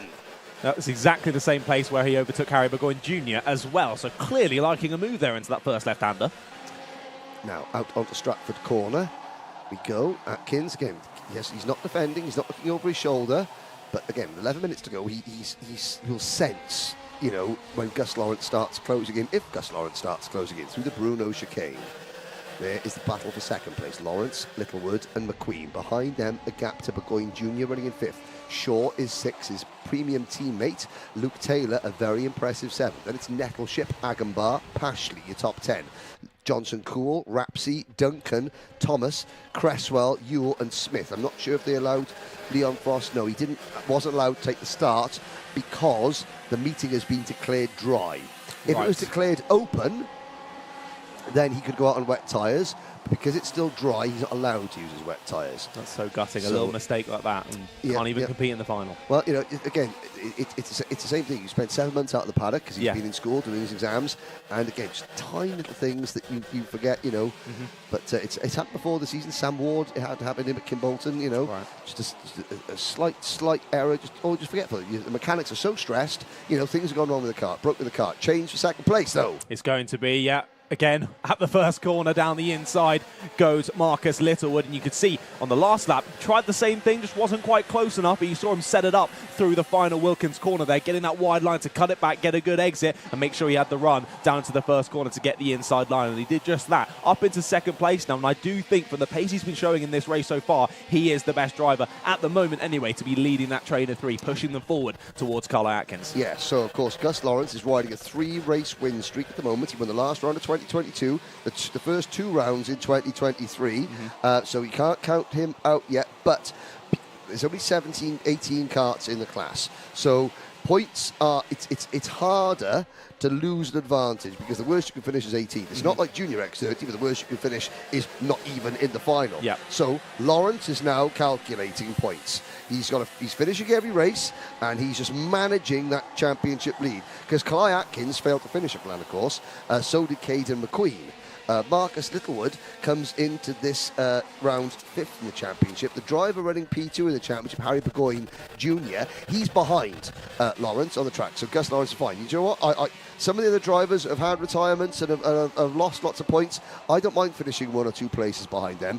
It's the drivers in 2nd and 3rd. Sam Shaw in 3rd in the championship. Clarkins is still 4th in the championship. They're the ones that, I'm going to be more mindful of. No, for sure. Lots of people to watch out for in this one. And as you say, it all becomes very tactical, doesn't it? Especially when you're fighting for a championship. There's so much to think about. You're not just thinking about the race that's going on at that exact moment, the moves you're trying to do at that exact moment. You're thinking of the wider picture as well and trying to think of, right, if this person's here, I only need to really do this. I don't need to fight for this move, X, Y, Z. So, impressive heads-up racing there from Gus Lawrence. And he stays there in 3rd position, still with Caden McQueen behind, Marcus Littlewood ahead. And that gap now just below 0.7 of a second between Carl Atkins in the lead and Marcus Littlewood in 2nd place. We just ticked below 8 minutes on the clock as they start a new lap of the race, but it does look like Littlewood continuing to ever so slightly every lap close that gap on Carl Atkins. Fast lap of the race, James Pashley having a good run up into 8th position in the number 52 kart for the Jade Racing team. Now we are approaching half distance, and I think the wonders of modern technology and the efforts of Ian Rogers at motorsport-timing.co.uk, we can give you the current championship positions for your viewing delectation. Live championship positions. Yep, there's... What? Good try, Henry. It's so close, you can't separate any of them. How's that for a recovery? There's a recovery. Burgoyne Jr. now holding off the number 6 kart of Sam Shaw. So far, the driver that has impressed me so much this weekend is Luke Taylor. Pashley in 8th is having a good run. Taylor, the second of those sort of turquoise, blue and white premium karting entries. That is, that is Luke Taylor. Hasn't been in the top 10 all year, 22nd in the point standing, so he missed a round. I think he did do the opening round, I can't quite remember. He's missed one of the 2 rounds. But again, he is driving very sensibly, very, very well within the means. He just loses out there James Pashley, although James Pashley knows this circuit like the back of his hand. He's local to the track and, heads down that the driver with the purple crash helmet and the sort of the silver stars on it. That's James Pashley. Behind Taylor now is Josh Agambar in the number 18 premium karting entry. Then it's Jack Nettleship in the number 75 MDL motorsport machine. And Louis Johnson Cool. Now, I'm going to summon the power of the disembodied voice in my head who tells me that we do have some live championship standings to give you. So, as things stand, with championship leader Gus Lawrence running in 3rd position, he has a 46.56. That is a 27-point advantage over Kalai Atkins. Kalai Atkins up into 2nd in the championship, just in front of Harry Burgoyne Jr. You can see the little green and symbol. So Burgoyne Jr. started the day 2nd. He's now dropped to 3rd. Marcus Littlewood is up into 4th place and has pushed Sam Shaw back to 5th. Ooh, there we go. Thank you very much. So Lawrence managing a 27-point championship lead at the moment over Kalai Atkins. So, 27 points. That's not a lot, but it's enough for Lawrence to sort of start being as tactical as possible. Indeed, yeah, super close still in the championship, as you say. Gus Lawrence getting a nice little lead, but nothing crazy. We did see on the cameras there Sam Shaw taking the place away from Harry Burgoyne Jr. there, up into 5th place with Sam Shaw, still showing he's got good pace in this final. And here you might see Burgoyne Jr. overtaken once again. The 52 with James Pashley, fastest lap of the race, now gets another position. Yeah, Pashley now up into 6th position, and this has been his best performance. He moved out of TKM Extreme at the end of 2021. Last year, it was a bit of a culture shock, I have to say, for James Pashley. So he's stuck with it, and he's now, the fruits of his labour are beginning to, blossom, shall we say. Indeed. Well, he's clearly showing that in this one, isn't he? Flying down the road, and now looking at the rear bumper of Sam Shaw. Both drivers who have been moving nicely through the pack in this race. We'll definitely keep an eye on them, but of course with these longer finals, what we're going to have to get used to this afternoon, we've still got over 4 minutes left on the clock as we still watch this battle over 5th position. James Pashley looks like he's sizing up Sam Shaw for a top 5. Here we go. Pashley to the inside and put James Pashley, the Jade Racing team, up into 5th position. Number 6, Sam Shaw drops to P6. Burgoyne 7th, and Agambar is right there in 8th position as well. You're not missing anything at the front. Kalai Atkins still leads Marcus Littlewood by 0.6 of a second, although Marcus Littlewood last time around a 42.19, Kalai Atkins a 42.35. The gap 0.5 of a second now. Yeah, all the drivers in this so ridiculously close on pace. On the fastest laps, there's not a single driver that's not in the 42s. Yes. That's just absolutely ridiculous. But Littlewood has the bit between the teeth. He is closing this is a quicker lap. Through sector number 1, Littlewood was... Oh, that's an old shop, huh? Yeah, I remember that. Littlewood is 200ths quicker through sector number 1. Through sector number 2, Atkins gets that 200ths back. Overall, the gap still closes. No, he doesn't. Actually, Littlewood is another 200ths quicker through sector number 2. And the gap is down to 0.4 of a second. Marcus Littlewood, there is no better motivation for a driver than to see the race leader just getting a little bit closer. Now what Marcus Littlewood has to do, he has to just get into the slipstream. And I think within the next lap or two, we're going to see Littlewood into the slipstream, and we're going to see Kalai Atkins have to start defending. There's the first look over the shoulder from Kalai Atkins.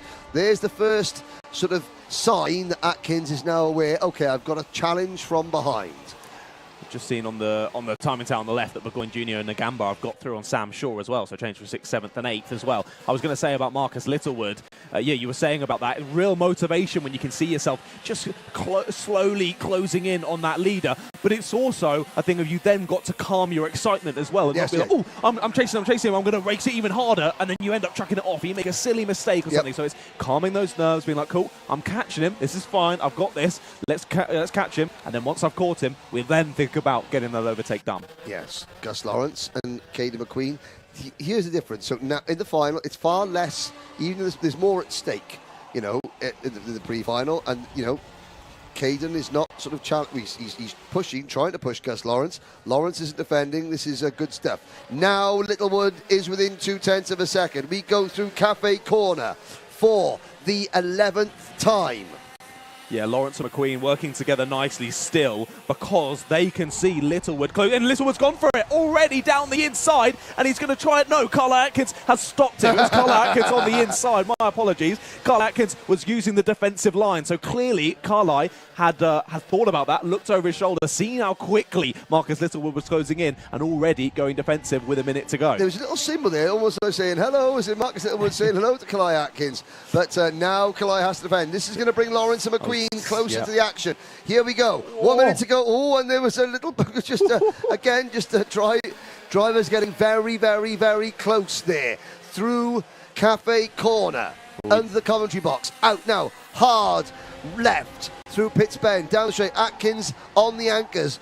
Littlewood will go for the crossover, but Atkins sort of parks on the apex. Lawrence and McQueen closing in. Lawrence and McQueen with 30 seconds to go, still working together because they see a potential win on the horizon. If Caden McQueen and Gus Lawrence start battling now, their chances of victory are over. They might, depending on what these two do, there might be an opening, an opportunity in the last 2 laps of this race. 10 seconds to go. This will be the start of the 22nd and penultimate lap. Oh, Littlewood went very deep. My goodness, yeah, we know he loves a move there at turn number 1, doesn't he? Wasn't quite able to squeeze through and open the door there, but that little bit of time loss of both of them closes in for Gus Lawrence and Caden McQueen. This now becomes a 4-way battle as we head through the second to last lap of this race. This could all start to kick off here, but Carly Atkins, what a job he's doing up the front there, staying calm, using those defensive lines perfectly, and now I think might start to try and back Marcus Littlewood into Gus Lawrence and Caden McQueen. Yeah, you know, maybe that would be smart there for Carl Atkins, though, because he's not going to pull away, so back Littlewood up, make Littlewood defend, or have to modify his attack because Lawrence is within striking distance. Here we go then. 1 lap remaining. Atkins, Littlewood, Lawrence and McQueen in Senior X30. Croc Promotions, the Jade Racing Team, PF Karting and Croc again. Down towards Stratford. Watch the run that Gus Lawrence is going to get. Lawrence is going to get a good run, but Littlewood blocks. He does indeed, yeah. I think Gus is a little bit too focused on Caden McQueen behind, to be honest. Littlewood has been able to have some free air to challenge Carl Atkins, but due to then being pressured there from Gus Lawrence into the Bruno chicane, now he's given that space to Carly Atkins, and it looks like Carly has got this in the bag. He's be able to get this last corner right. Gus Lawrence defends from Caden McQueen. They're going to have a run to the line, but it is going to be Carly Atkins as he pumps his chest, takes the checkered flag, and wins the final of Senior X30 here for event number 5 of the Wera Tools British Kart Championships here at Shenington. What a race to kick off the finals this afternoon. Marcus Littlewood and Gus Lawrence rounding out the podium. Caden McQueen just there in behind. So, modern era British Kart Championship career win number 2 for Kalai Atkins. A career best result for Marcus Littlewood. Second beats his 3rd place result here 1 year ago. And for Gus Lawrence, that is modern era British Championship podium number 12. Very impressive there. Sam Shaw, ignore the some of the graphics there are not correct. So it was Lawrence and McQueen finishing in 4th position. James Pashley, a career best Senior X30 result for him in 5th position. Agambar comes home in 6th. 7th for Harry Burgoyne Jr., so he loses out to Kalai Atkins for 2nd place, the championship. Burgoyne Jr. dropping to 3rd. And provisionally, Gus Lawrence has a 27-point lead in the standings. Further back, Sam Shaw comes home in 9th, Jack Nettleship in 10th. Luke Taylor fades to 11th, followed by Alex Duncan. Good drive there from the Scotsman, up 6 places. Apart from James Pashley, Alex Duncan was the biggest mover in that race. Ewan Thomas comes home in 13th, Michael Rapsey 14th, Alistair Cresswell 15th, William Smith 16th, and Harry Ewell in 17th position.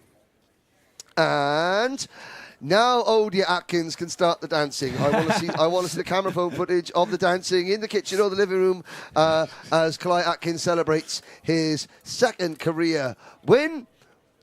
And but Lucy is going to be interviewing the top three. So Odia, you can get your press screen record now, because Lucy down in the pits is going to be bringing us the winners, the top three interviews at the end of what was a very, very exciting senior X30 final. The provisional results: Kalai Atkins, Marcus Littlewood, and Gus Lawrence.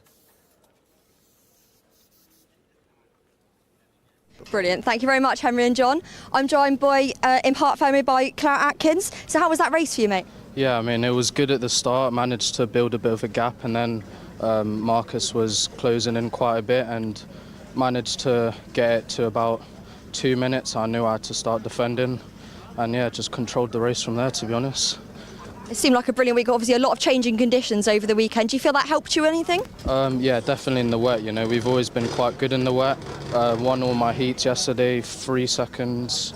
The first one, 4 seconds, the other one. And then obviously it went dry today, but you know, managed to hold on. You did a brilliant job. Is there anyone you'd like to thank at all? Yeah, I'd like to say a massive thanks to Croc Promotion, you know, best carts about. Grice as always for the motors, you know, he's always looking after me. My sponsors, Tim Blacksmith, Stella Songs, McGill's Boxing Gym. No, I couldn't have been here without them. And my dad and my mechanic, Nils. Brilliant. It's been lovely to chat to you.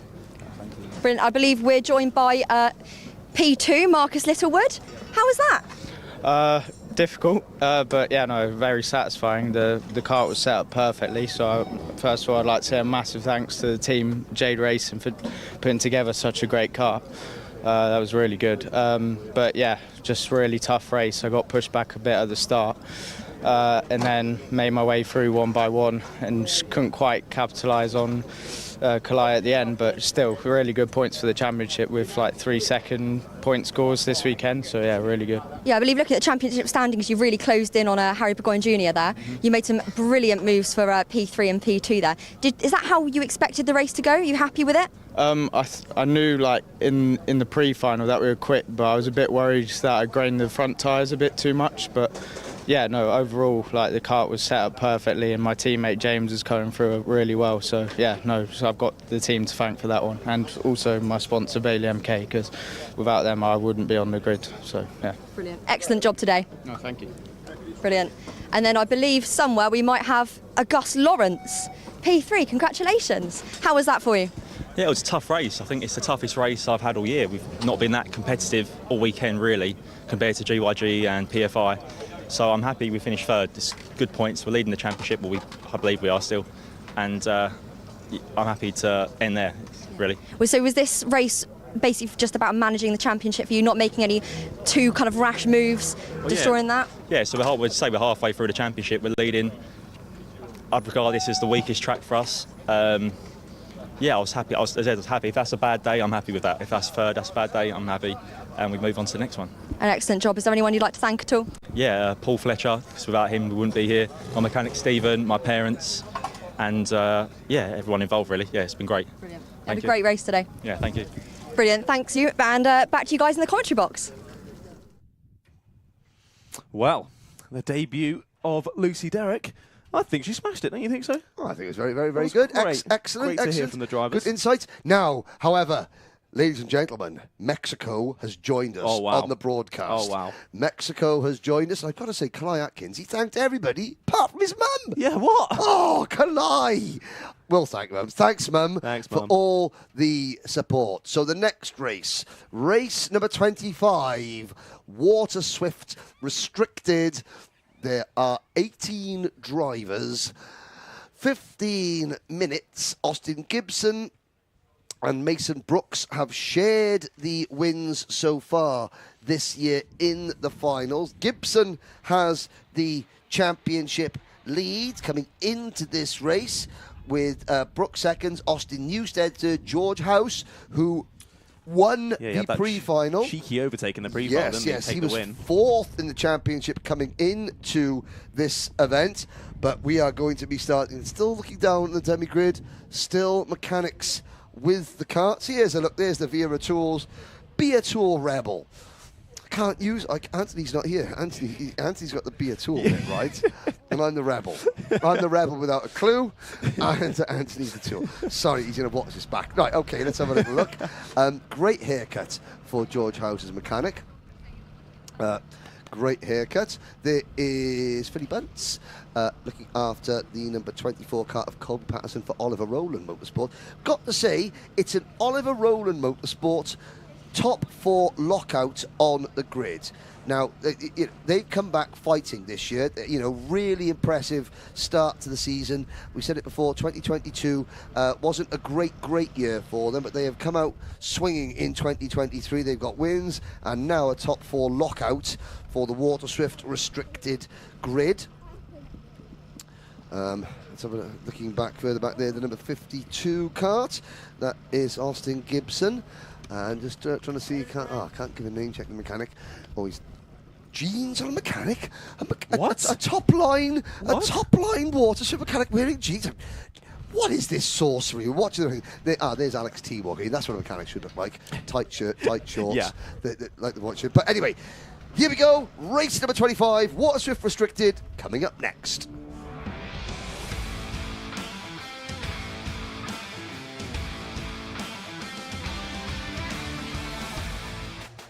Here we go then, second final of the day, and it's George House who's going to lead us away. Alongside him is Austin Gibson, and it's Colby Patterson and Christian Kobe there on row number 2. Mason Brooks and Oliver Warner just behind them on row 3. Row number 4 is Ronnie Carter and Harry Williams, then Alfie Davison and Joshua Cook, Henry Clark and Austin Newstead. That's your top 12.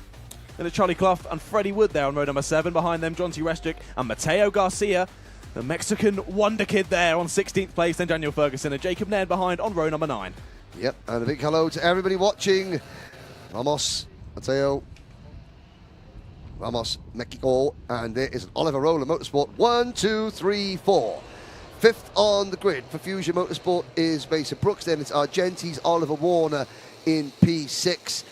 And All Fusion row 7 with Ronnie Carter and Harry Williams. They come into Wilkins. Out of the final corner. Into the tram lines, lights are not out. Not out, we are not racing. They look very, very far apart there, I have to say. When I say the tram lines, I just noticed Shenington doesn't have any tram lines, which is, I don't think they do, but Shenington, Salt's tram lines here at Shenington. I wonder why that is. They've got the gearbox grids, but maybe it's just me being old and blind and not seeing them. I think you're right. Yes. Here we go. Vamos Mateo. Chancia a fondo. Vamos Mexico. Salvador Garcia Perez on the live chat. That's now, Herman Brooks. Better luck this time around, Mason. Well, Mason Brooks, he came from 13th to 5th, which is not bad. And he is on the inside row, so he's the third kart, Mason Brooks, the number 84. He's be on the inside going into turn number 1. Right, they come to the line. Now the lights are green. Now we're off and racing. And there's Brooks already diving to the inside. And he's picked up 1 place, but it is Austin Gibson, George House, rather, the number 77 kart, the pole sitter, hanging on to the lead, but already the top 4 lockout from Oliver Rowland Motorsport is down to a top 3 lockout. I'm assuming that's Christian Kobe in the number 99 kart, who was trying to get some of those places back. Oh, there, and that was rear wheel to rear wheel going in there. Just the rotating rubber, giving each other a watching glance. Both drivers carrying on. Austin Newstead, obviously a penalty of some description at the end of the pre-final. He started quite a long way back in the BMR restart, number 74. But he's got Marvellous Marv mechanicking for him, so he's going to be making his way up to the front is Austin Newstead. Absolutely no doubt about it. So, at the end of lap number 1, George House, Colby Patterson 1-2, Brooks and Gibson 3 and 4. So the 2 championship leaders run 3rd and 4th. Then it's Ronnie Carter, Oliver Warner, Austin Newstead already up to 7th from 12th on the grid. Then it's Kobe, Davison, Clark, Williams, Clough, Wood, Cook, Wood, Garcia, Restrick, Nairn and Ferguson. Indeed, yeah. I think Mason Brooks has been re-overtaken by Austin Gibson then. Hello to Rodrigo Cabrera on the live chat as well. We had about 100 comments during the last Waterswift restricted final, and I didn't read out many of the names. I'm going to try my Spanish, my Portuguese, my Mexican is going to be working out there. So Rodrigo Cabrera, wishing Mateo Garcia good luck in the number 36 kart for Oliver Rowland Motorsport, but it's one of his teammates. Well, it's 3 of his teammates leading. House, Patterson and Gibson head the field in Waterswift Restricted. Through turn 1 they go. That's Park Bend. Great shot there. Just the karts, it shows, how much speed they're carrying through the corners. Back of the field, you can see a good little battle there between Daniel Ferguson and Jacob Nairn, and that was Newstead picking up a place at the Stratford Hairpin. It was Oliver Warner getting forced out wide. I think Christian Kobe and Austin Newstead managed to slip through there down at the Stratford Hairpin. Mateo, number 36, got that Telmex sponsorship. There's another driver sponsored by Telmex who's racing somewhere else at the moment in Hungary, I believe. Okay. Never heard of him. No, I'm joking. Please, no spoilers. This is karting. Please, no spoilers. Keep the chat karting related. Some of us have got the VHS videotape in and are recording the race. There we go. Christian Kobe, new fast is that 50.05 for the Irishman, who is running in 6th position. But up at the front, and you can see now, Mason Brooks has tagged on to the lead trio. This is going to be a real test for young Mason. Well, they're all young. Mason is just 8 years old. He's got no one behind him at the moment, close enough to push him. His teammate, Ronnie Carter, is 1 second behind him. So, if things stay as they are for the next 12 minutes, and I'm not for one moment suggesting they are going to stay the same, Mason Brooks will have to somehow unpick a triple lock with Oliver Rowland Motorsport on it. He's going to have to try and get past 3 teammates. Now, getting past the first one isn't going to be too much of a problem. But then when he's in the middle of that pack, that Oliver Rowland swarm, then the fun of games will begin. Austin Newstead up at the 6th position, John. I know, and now his Fusion Motorsport teammate Ronnie Carter's dropped down to 7th. So we've got a couple of people now in between himself and someone who might actually want to help him. The driver behind him now, Christian Kobe, another Oliver Rowland Motorsport kart. So he's absolutely surrounded by ORM karts, isn't he? Yeah, yes, indeed. But, this is where we say Austin Newstead, you could see, an alliance born temporarily between Brooks and Newstead. But I think, last year it was all Fusion drivers and then maybe 1 or 2 ORM drivers up at the front. This year, situation has been reversed. Indeed, yeah. ORM seemingly dominating in this final so far, but they're all staying relatively close together, even though the gap has formed between the top 4 and the 2 behind. Really, these gaps only really maybe half a second to a second between these couple of packs. Not a huge amount of gaps, and they can't get back together. And of course, if these front 4 start battling, it's going to allow for a lot of drivers to close in and get involved with the battling as well. But still, over 10 minutes left to go in this race. No, also, of course, with the slipstreaming, 10 minutes left to go. The tactics really come into play. But as you said earlier, these kids are really young, 7, 8, 9 years of age. Like, it's really going to take it out of them a 15-minute plus 1 lap final. Well, they're used to it now, and they're athletes, so I'm sure they'll be fine. The kids are fine. It's you and I are the ones that would struggle 50 minutes. Well, some of us have struggled after about 3 minutes. You'll be all right, John. But there we go. Christian Kobe. Fast lap. Now watch when Kobe closes and catches Brooks. Kobe is going to try and pass Brooks straight away. Kobe coming into this next corner. He's been aggressive all day on the brakes. Watch Christian Kobe go for a move as soon as he can. Brooks anticipates it and makes the move on, or tries to make the move on Gibson, side by side. Here comes Austin Newstead. Now Brooks has got a friend. He's got the alliance the BMR Fusion Alliance, temporary alliance. Now, it could start happening now because, yeah, the only way that Newstead and Brooks are going to make their way up past this trio of ORM cars is by working together. There's a perfect example. Brooks opens the door, Newstead stays on his rear bumper and helps him through.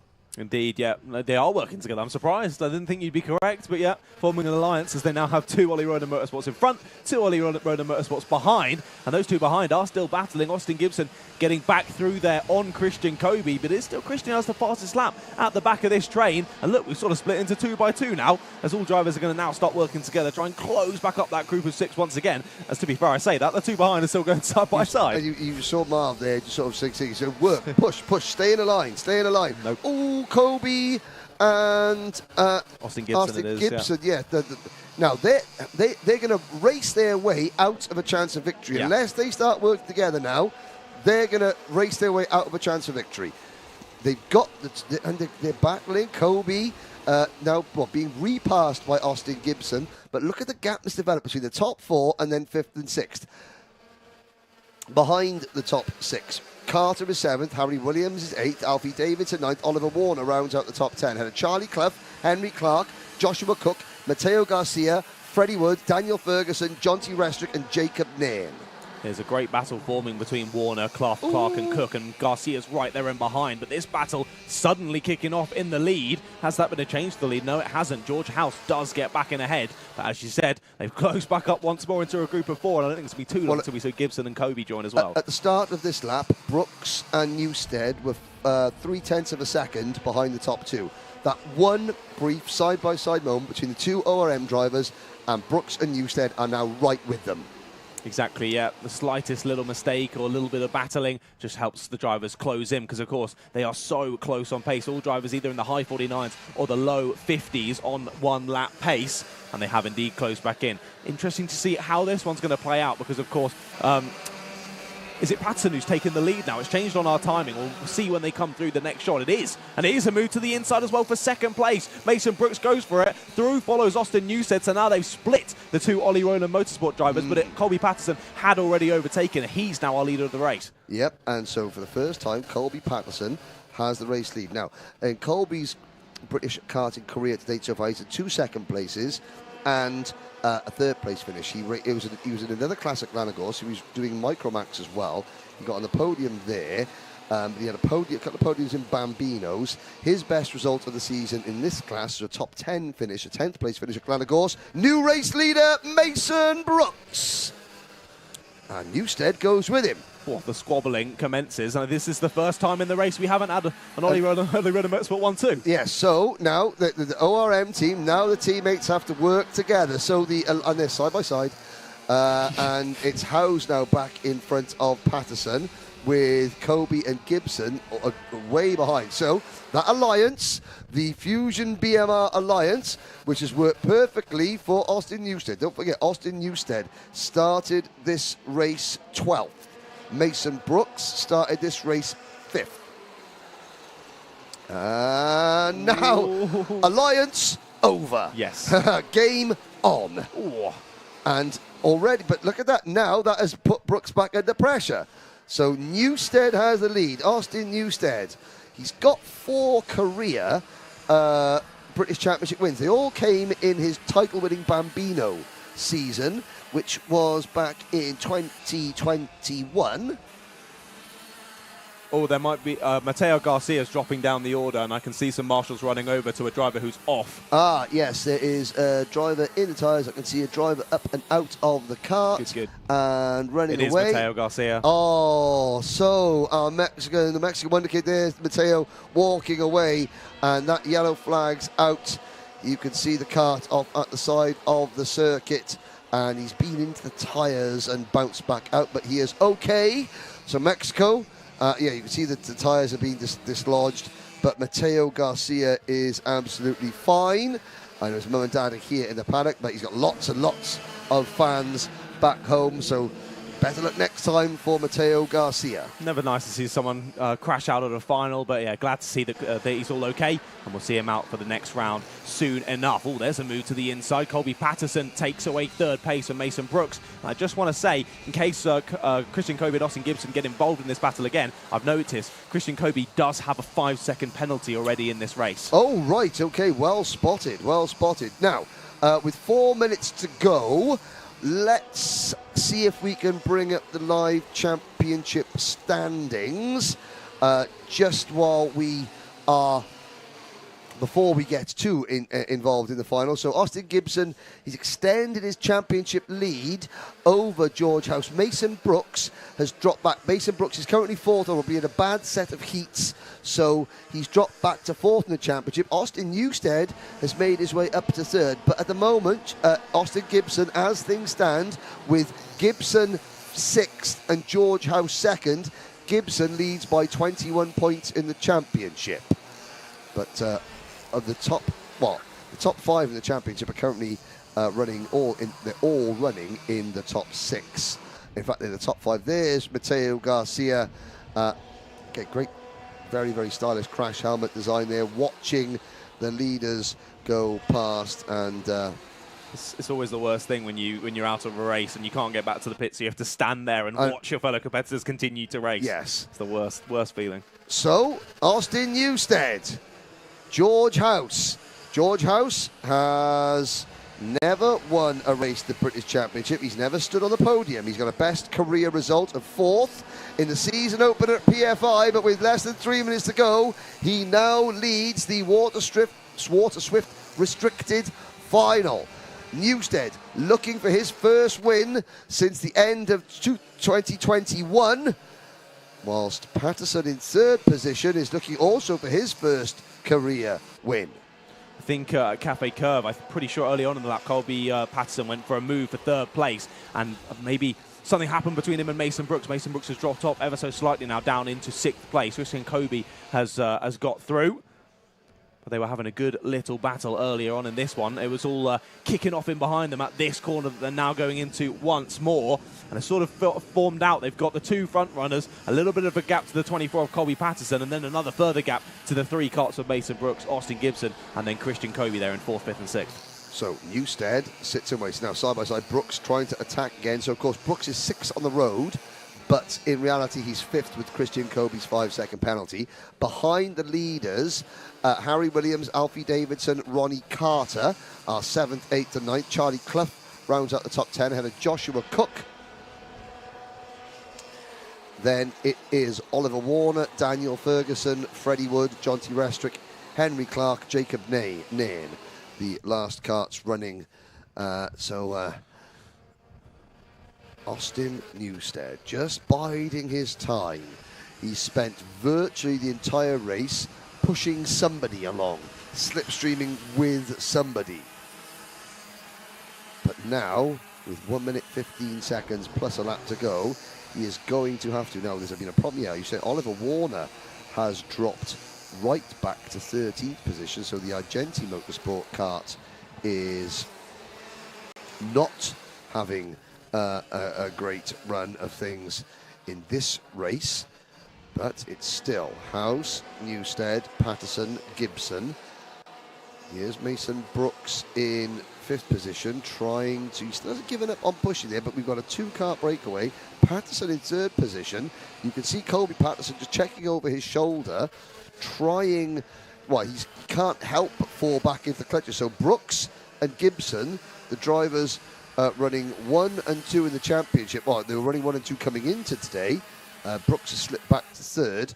They're now working together to try and close in on Colby Patterson. Well, they were working together. Now it's Brooks who takes the race lead. Takes the position. Shut up, Henry. What am I talking about? There's the race lead, and there has been a change in the race lead. That has changed. Austin Newstead is through, up into the lead past George House, and I think that will mean he's up 11 positions if the live timing is right in this final. That is absolutely ridiculous as the time hits 0. we are going to see that final lap board as they come across the start-finish line, and it looks like it's going to be a two-horse battle towards the end of this race. George House trying it around the outside into the first corner, has to sit in behind once more, and they're going to have that long run down to the Stratford hairpin. See if he can do anything under the brakes here. Getting a good exit. He's George House in behind, but was it good enough to pull alongside? No. Makes some defensive move, but he dives down at the last moment. Austin Newstead thought he had that covered off, but George House was still there and dived to the apex. But the up and under from Austin Newstead now sees him alongside as they go into the S's, and he's got it. Austin Newstead retakes the lead. Very, very smart driving there from Austin Newstead. He gave George House enough room going into the corner. Now it's House's turn. Newstead's got to hold it. Could this be first wins since 2021 for BMR Restarts Austin Newstead? Yes, it is. Newstead wins, House second, Patterson third. It's a first Water Swift restricted victory for BMR Restart. It's a career best result for George House, and it's another podium for Colby Patterson, and that's 3 rounds of the new Water Swift restricted class. 3 different winners, 3 different teams. Looking very rosy indeed, John. Yeah, indeed. That shows you how interesting the championship when you're getting all these different winners from all these different teams. Super competitive. And I mean, we could see that from that final alone with how much the lead or even the top 6 was chopping and changing throughout that one. A very different race to the first final we saw, but still fantastic battling. So again, ignore the graphics on your screen. So the winner, Austin Newstead. Second, George House. Third, Colby Patterson. Austin Gibson maintains his championship lead, finishing 4th, with Alfie Davidson rounding out the top 5 out of Harry Williams, Ronnie Carter, Charlie Clough. Christian Colby eventually finishes 9th with Joshua Cook 10th. Now, on the last lap, there's a problem for Mason Brooks, who falls all the way back to 11th. Then it was Freddie Wood, followed by Daniel Ferguson, Oliver Warner, Henry Clark, Jonty Restrick, and Jacob Nairn. As you can see there, the official in the orange are looking at them. There's Ben Moore, one of our scrutineering team, just looking over to make sure that the nose cones are, no one's got a dropped nose cone bracket. But that will help Austin Newstead put to 3rd position in the championship. Unofficially, George House is second, 23 points behind Austin Gibson. I was just going to say, it was possibly a kerfuffle at the end there between Christian Colby and Mason Brooks, because they both dropped down the order, and I saw right at the end there as they crossed the line, it came up saying that Christian Colby was under investigation. Okay. So maybe something to do with those two. Well, there's Mason Brooks just taking his gloves out, throws them down into the seat of the number. They're parked next to each other. There's Mason's dad, pat on the head. All right, son, don't worry, it's better next time. You've got Herman's watching back home, so... takes the crash helmet off, heaves a sigh of relief, but you know what? That's all that matters. You know, at the end of the day, kiss from dad, and there's that's all that matters. It's again, kid sport. But Lucy Derrick is going to be speaking to Austin Newstead, George House, and Colby Patterson very shortly down in the pits. We watch the drivers that didn't finish on the podium get out of their karts. Here we go. Lucy, take it away. Brilliant, thank you guys. What an interesting race that was. I'm joined with P1, Austin Newstead. How was that for you, mate? Absolutely brilliant. It was probably one of the hardest races I've ever had. Obviously I had a incident in the pre-final, not too good. So I had to start from finish pre-final 12th, so I had to start 12th in the final. So it was really hard. Well, that was a brilliant result for you then. Did that go how you expected? You couldn't have hoped for anything better than that, really, could you? No. Honestly, all I really wanted to get was top 4, but to come away with P1, it's just amazing. Yeah, that's really helped you close the gap in the championship, hasn't it? Do you reckon you can hold still and close that gap even more at the next round? Yeah, obviously it's not just about one round, it's all about the championship points. So hopefully I can get close and finish the championship on P1. Well, fingers crossed for you. Is there anyone you'd like to thank at all? I'd like to thank my dad, Ben BMR, for the team, Marvellous Marv for mechanicking, and Tom Gricey for the engines. Brilliant, thank you very much. So I think somewhere we will have George House. Thank you very much, buddy. I think you might be needed for scrutineering now. Thank you. Cool, thank you. Hello, George. How was that? It was very hard. It was a good race. I'm proud for getting second. Yeah, it was a brilliant effort from you. So, was that the kind of the result you were looking for? Could you have hoped for anything more than that? Were you looking for P1? Yeah, I was looking for P1. I tried to put a move on him in the last lap, but it didn't work. Well, it did work, but then he got the exit. Yeah, that happens sometimes, doesn't it? That's racing. Is there anyone you'd like to thank at all? Yeah, my dad, my mum and my brother for all watching me, everyone on the telly that's watching me, and Eddie, my mechanic, and all of our... Brilliant. Thank you very much, mate. It was lovely to chat to you. And I believe somewhere we might have third place, Colby Patterson. Hi, buddy. So, can you tell me about your race? Was there any highlights for you out there? Well, the one highlight was I was fast, but not fast enough, clearly. When they dropped me, yeah, things went wrong a little bit when people started to gain, but I'd hold my own, and yeah, third is a great position. Yeah, it was a brilliant race. So it looked like it was going to be a really good result for the team then, but BMR kind of snuck their way in there a bit, didn't they? Yeah. Towards the end, Newstead came through. It was got to the point where, oh geez, here it goes. Next. Nice. I have to go in, otherwise I'm not going to finish in the podium. So I did, and this is how I ended up.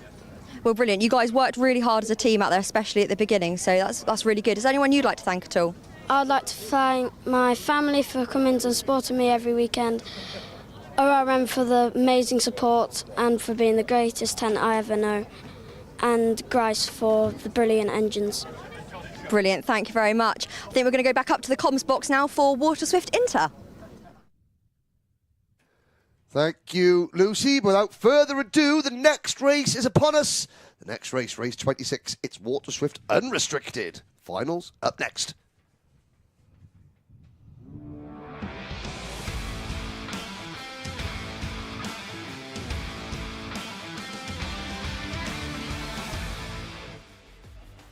Yes, indeed. Great to hear from some of the drivers there. Colby Patterson. Greatest tent I've ever known. Greatest tent I've ever known. What a lovely little chap. Right, Archie Lovett is on pole for this one then. Alongside him is Will Green. Then it's Yala Saya and Jesse Phillips on row number 2. Then George Edgar and and someone else will be there on 6th position.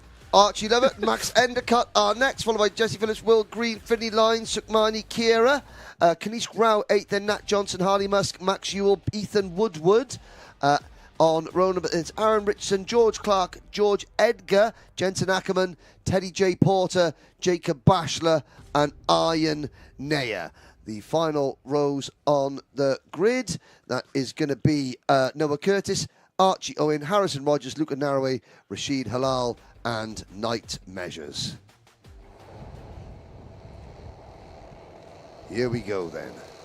Into Wilkins. Oh, the field being slowed down very, very much. Out of Wilkins, they come to the line, and it's a false start. It's a false start.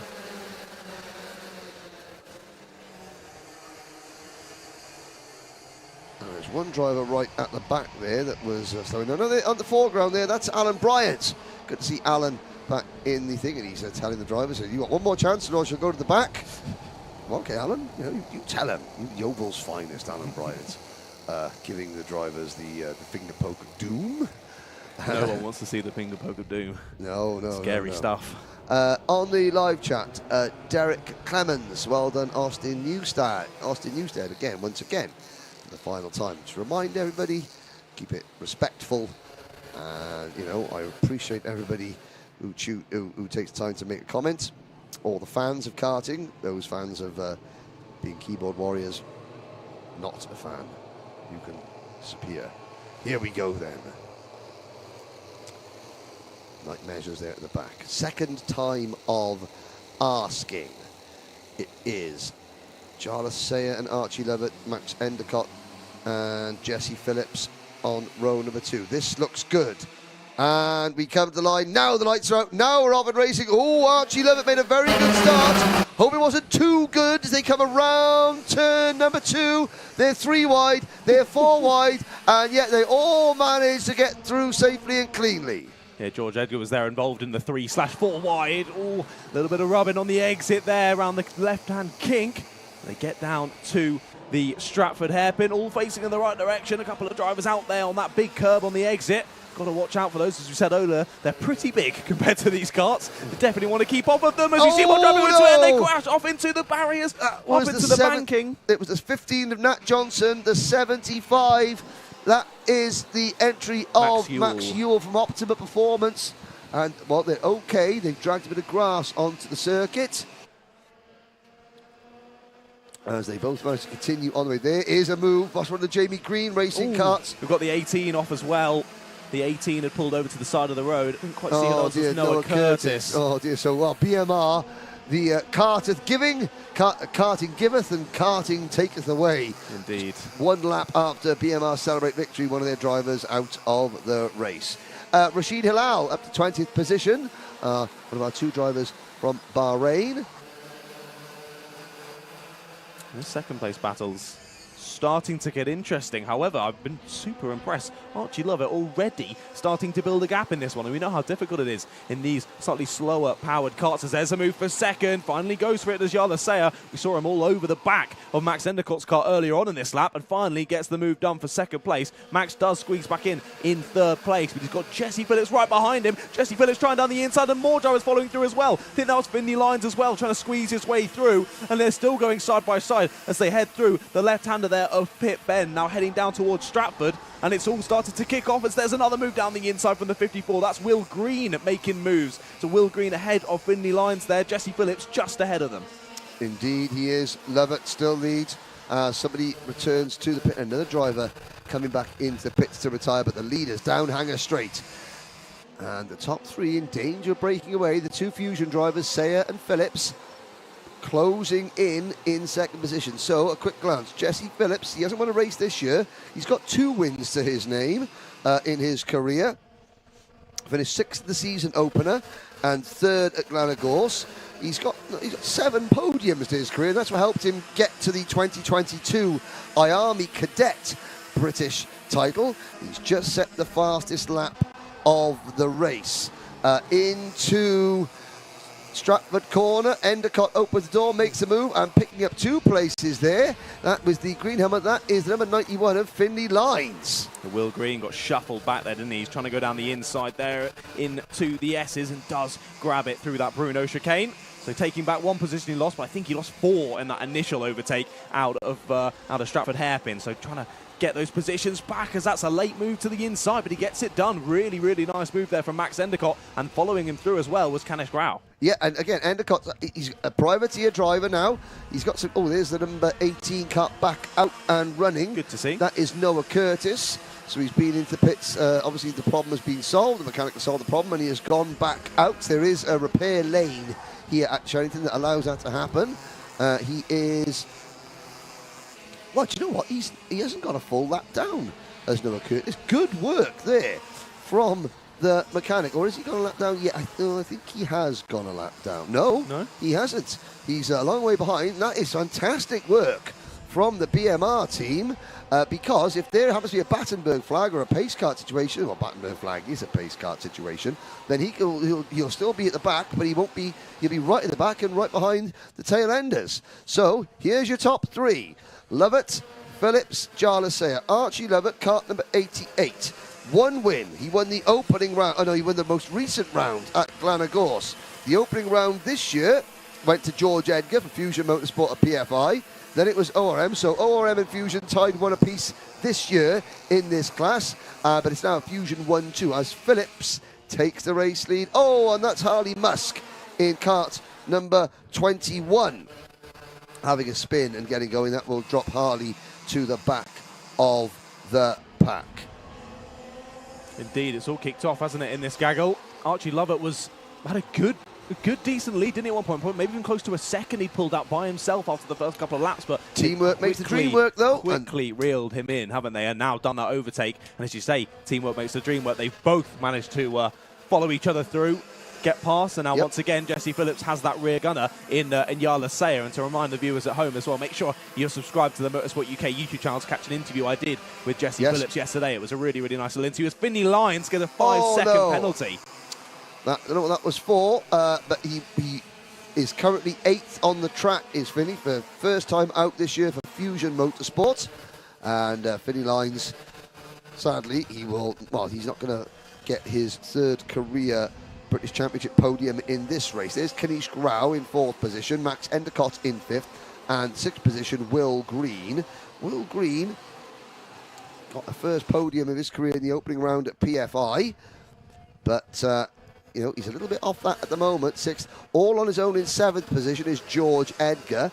George won the equivalent of this event, which was the IAME Cadet Final back in 2022 here. Oh, Harley Musk getting a 5-second penalty. He recently dropped to the back of the order as well. So he obviously was involved in an incident. Yes. Spun and was given a penalty for the pleasure. But now, outside the top 10, George Clark runs 11th. Teddy J. Porter is 12th. Archie Owen, any Welsh driver in the field, is up into 13th position. Arya Neyer, good drive from Arya Neyer, up 5 places to 14th. Harrison Rogers having a good run as well. He's gained 7 places. In fact, just looking there, he is Archie Owens up 8 places, Harrison Rogers up 7 places, Jacob Basher is 16th, and Knight Measures up 8 places to 17th. Then you've got Luca Narroway, Sukmani Kira, she has dropped to 19th, so not a great day for Sukmani at the moment. Rashid Hilal is 20th. They'll make that 21st because Jensen Ackerman has just gone through with Nat Johnson, Noah Curtis and Harley Musk, the remaining runners. Just as you mentioned, Knight Measures getting up 8 positions, he immediately got a warning flag. Well, I mean, he's obviously been trying his hardest. Exactly, yeah, pushing up through the order. Just a warning. That was something. Just a warning. Maybe there was a bit of driving that the marshals or the race directors thought was not penalty worthy, but on the cusp of aggressiveness that is acceptable. Yes. How should we say that? Well, there's a move to the inside. Finley Lyons. Now, he will know, because as you come across the line, you'll see, just above our camera position, there is a big digital display board that obviously the images you see on your screen when it comes to penalties, mechanical flags, things like that, that is communicated to the drivers. Not the fast laps, that's for us, the viewers, but it is, any in-race decisions or a 5-second penalty or a mechanical flag, the drivers do see that. That was so impressive from Finley Lyons around the final corner there. Overtook Ethan Woodward into the final corner, then got a good enough exit to get Aaron Richardson into the first corner. Fantastic racing from Finley Lyons, and he's now leading that group of 3, pressing on towards the front. There are your leaders coming through the shot. Battling still continuing throughout. Here is Finley Lyons leading those 3 down into Wilkins. And the 2 behind of Aaron Richardson and Ethan Woodward just sitting behind as well. Working together now to push forward. It's Finley Lyons seemingly the fastest of the 3.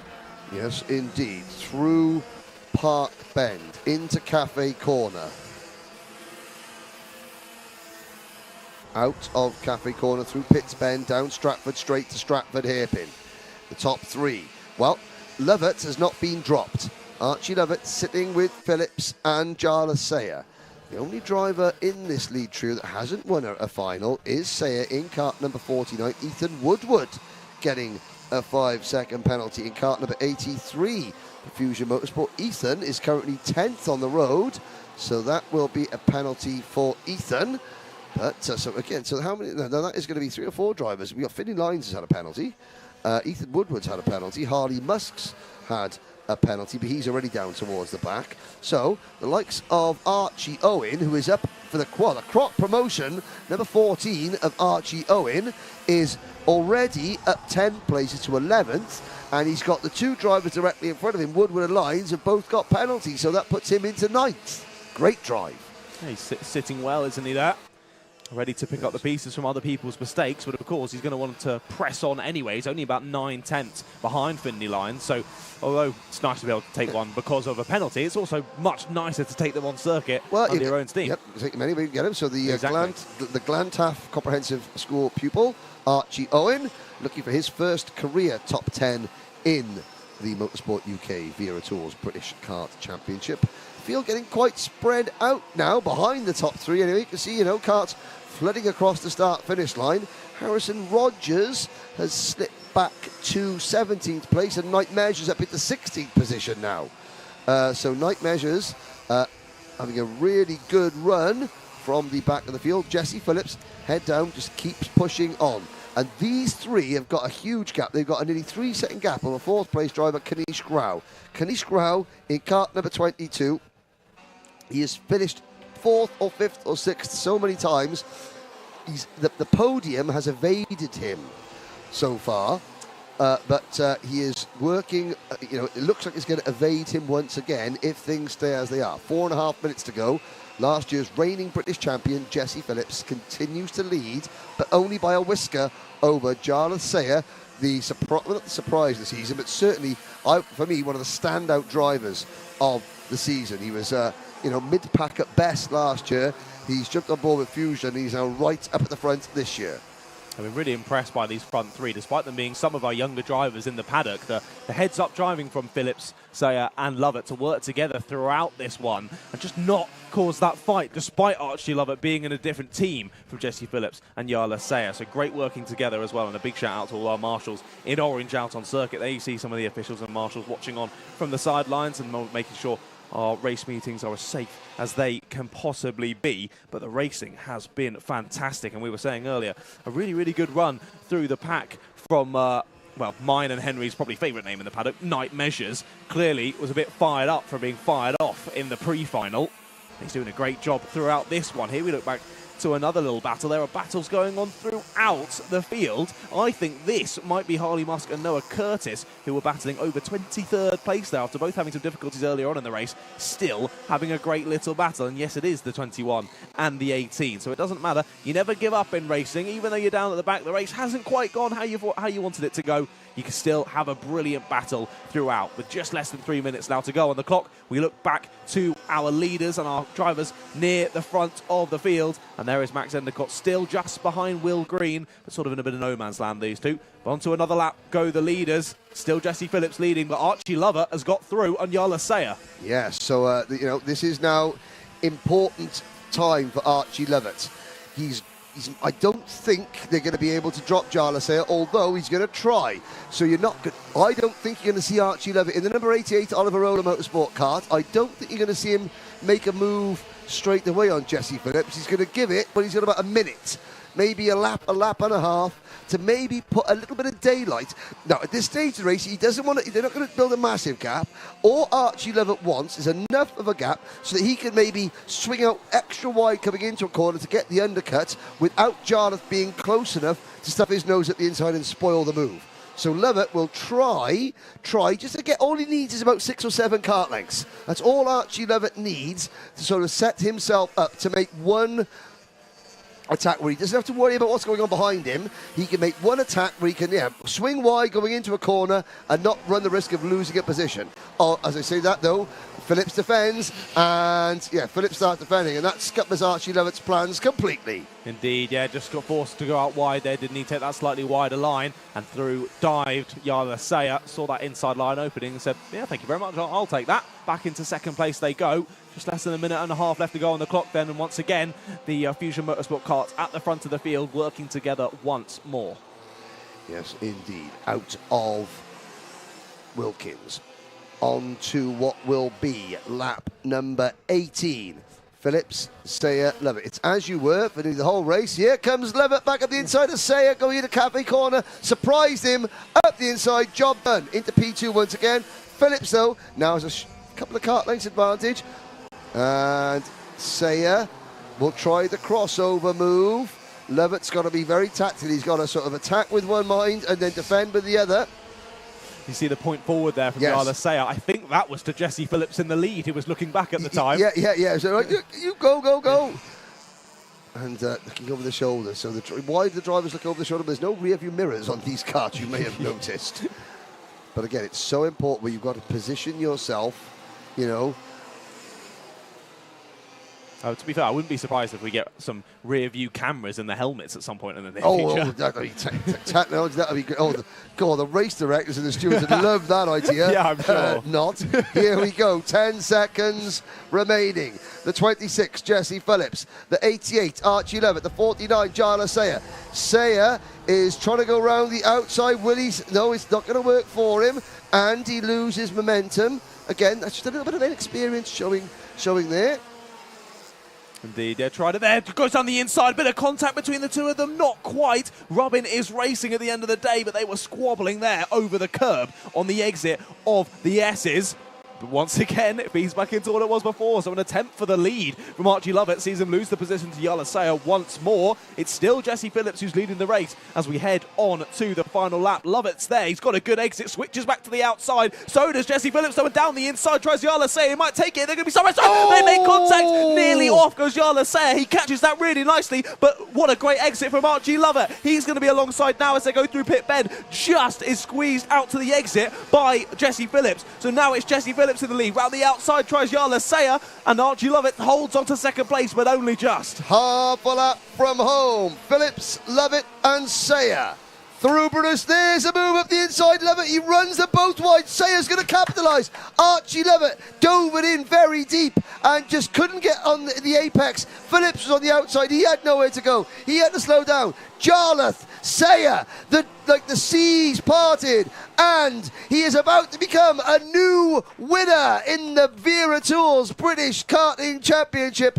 A first career win for Jarlath Sayer. Archie Lovett, he had to go for it, and he just drove a little too deep going into Bruno Chicane. Phillips was on the outside anyway. He had nowhere to go, and he still comes home in third position. Kanishk Rao finishes fourth, just off the podium again for Kanishk Rao. George Edgar comes home in fifth position. Then it is Will Green in sixth, Max Endicott in seventh, Aaron Richardson eighth before his he hasn't got a penalty, eighth. Ethan Woodward and Finney Lyons ninth and 10th on the road, but they have got 5-second in-race penalties. Archie Owen will then take ninth position. Teddy J. Porter will get a top 10 as well. Arya Neyer and George Clark were home next. I've got to say, George Clark, top 14 finish. That, I think, is the best of the British Championship for the new team, Oracle Motorsports. Then we have Jacob Bashler, Night Measure, Sukmani Kira, Harrison Rogers, Archie. That's again. There's a problem there. Archie Lovett didn't finish 19th. He finished at the podium. So Luca Narroway in 19th. Then Nat Johnson, Jensen Ackerman, Rashid Hilal. Well, welcome to the UK, Rashid.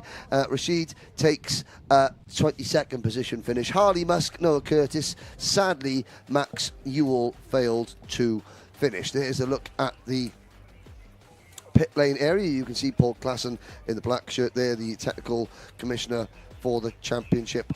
He looking over the karts. But Lucy Derrick will be down with our top three finishers. A brand new race winner, Jala Sayer, is about to speak to Lucy Derrick. Brilliant, thanks guys. What a last lap that was. We're joined by Jala Sayer. How was that last lap? What happened? Amazing. Jesse and Archie, they had a little collision in the chicane and I just came out, got the exit and took the lead. Well, that was unexpected. Were you expecting anything for that last lap, or were you just hoping to stay where you were? I didn't really mind because I knew I was being the top three. Just as long as I got in one of them positions, I'll be happy. Yeah, so am I right in thinking you started on pole? Yeah. Yeah? So you were kind of hoping to do that. With the extended length of the final, were you kind of looking at changing your strategy, or were you just hoping to get out as far ahead as you could? I mean, I wanted to have a good start. I didn't drive as well at the end, but still stayed there, so really happy. Well, congratulations, buddy. That was a brilliant race for you. Is there anyone you'd like to thank at all? I'd like to thank my mechanic Reggie, my mum, my dad, Fusion, Jack, Neil, Dan and Apex Hydration. Brilliant. Well, it was lovely to chat to you. Good job. I believe somewhere we're looking for Archie Lovett, P2. Congratulations, mate. Thank you. What happened on that last lap from your point of view?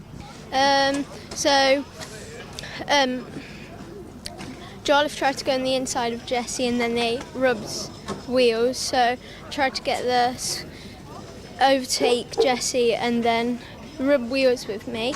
So he defended, and then on the chicane I got on the inside of him, rubbed wheels with him, and then Jarlath just got the outside.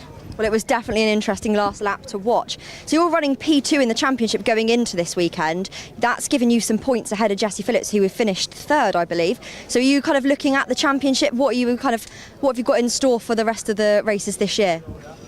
Just try win them all. That's fine. That's all you can hope for, really, isn't it? Is there anyone you'd like to thank at all?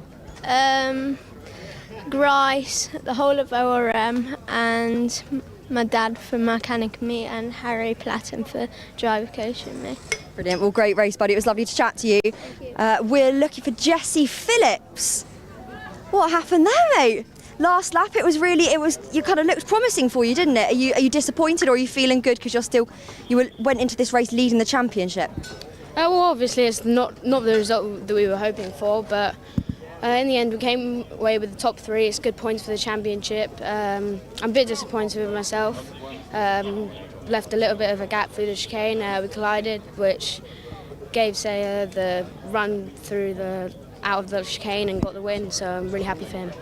It's brilliant. You did a brilliant job, and it's racing. Everyone learns from it, don't they? So was there any highlights for you in that race? Because you led quite a lot of it. Well, yeah, I think I drove really well personally. I think I led well. I thought I kept my pace up throughout the whole race. And I thought for the second to last lap, I thought I defended quite well, and then I just needed to know for the next lap that he was going to go for even more moves, so that's a mistake on my side. Brilliant. It was lovely to chat to you. Do you have anyone you want to thank at all? Well, the whole of Fusion, Jake, my mechanic, Shocks for the waft, and yeah, my mum and dad for coming up to watch me. Perfect. It was lovely to chat to you. I think we're going to go back to the comms box now for KZ2 Final. Thank you very much, Lucy. Oh, great to hear from all of the drivers. And see how happy our top 3 were to be on the podium. That was a fantastic race, but we're going to change the karts ever so slightly into this next final. As of course, as Lucy says, we've got the KZ2s coming up next. Yeah, we do indeed. Just one little last thing to mention: the Water Swift Unrestricted Jesse Phillips leading the championship on 555 points. Archie Lovett second on 528, and Jarlath Sayer, he uses that win to get up into P3 of the championship, just 1 point behind Archie Lovett. But you're right, it's time for a change. Lots of changes, gear changes, KZ2 Final coming up very shortly.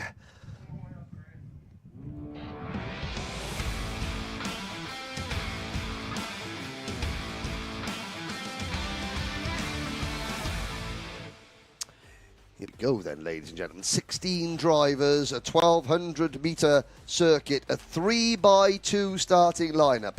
It is going to be...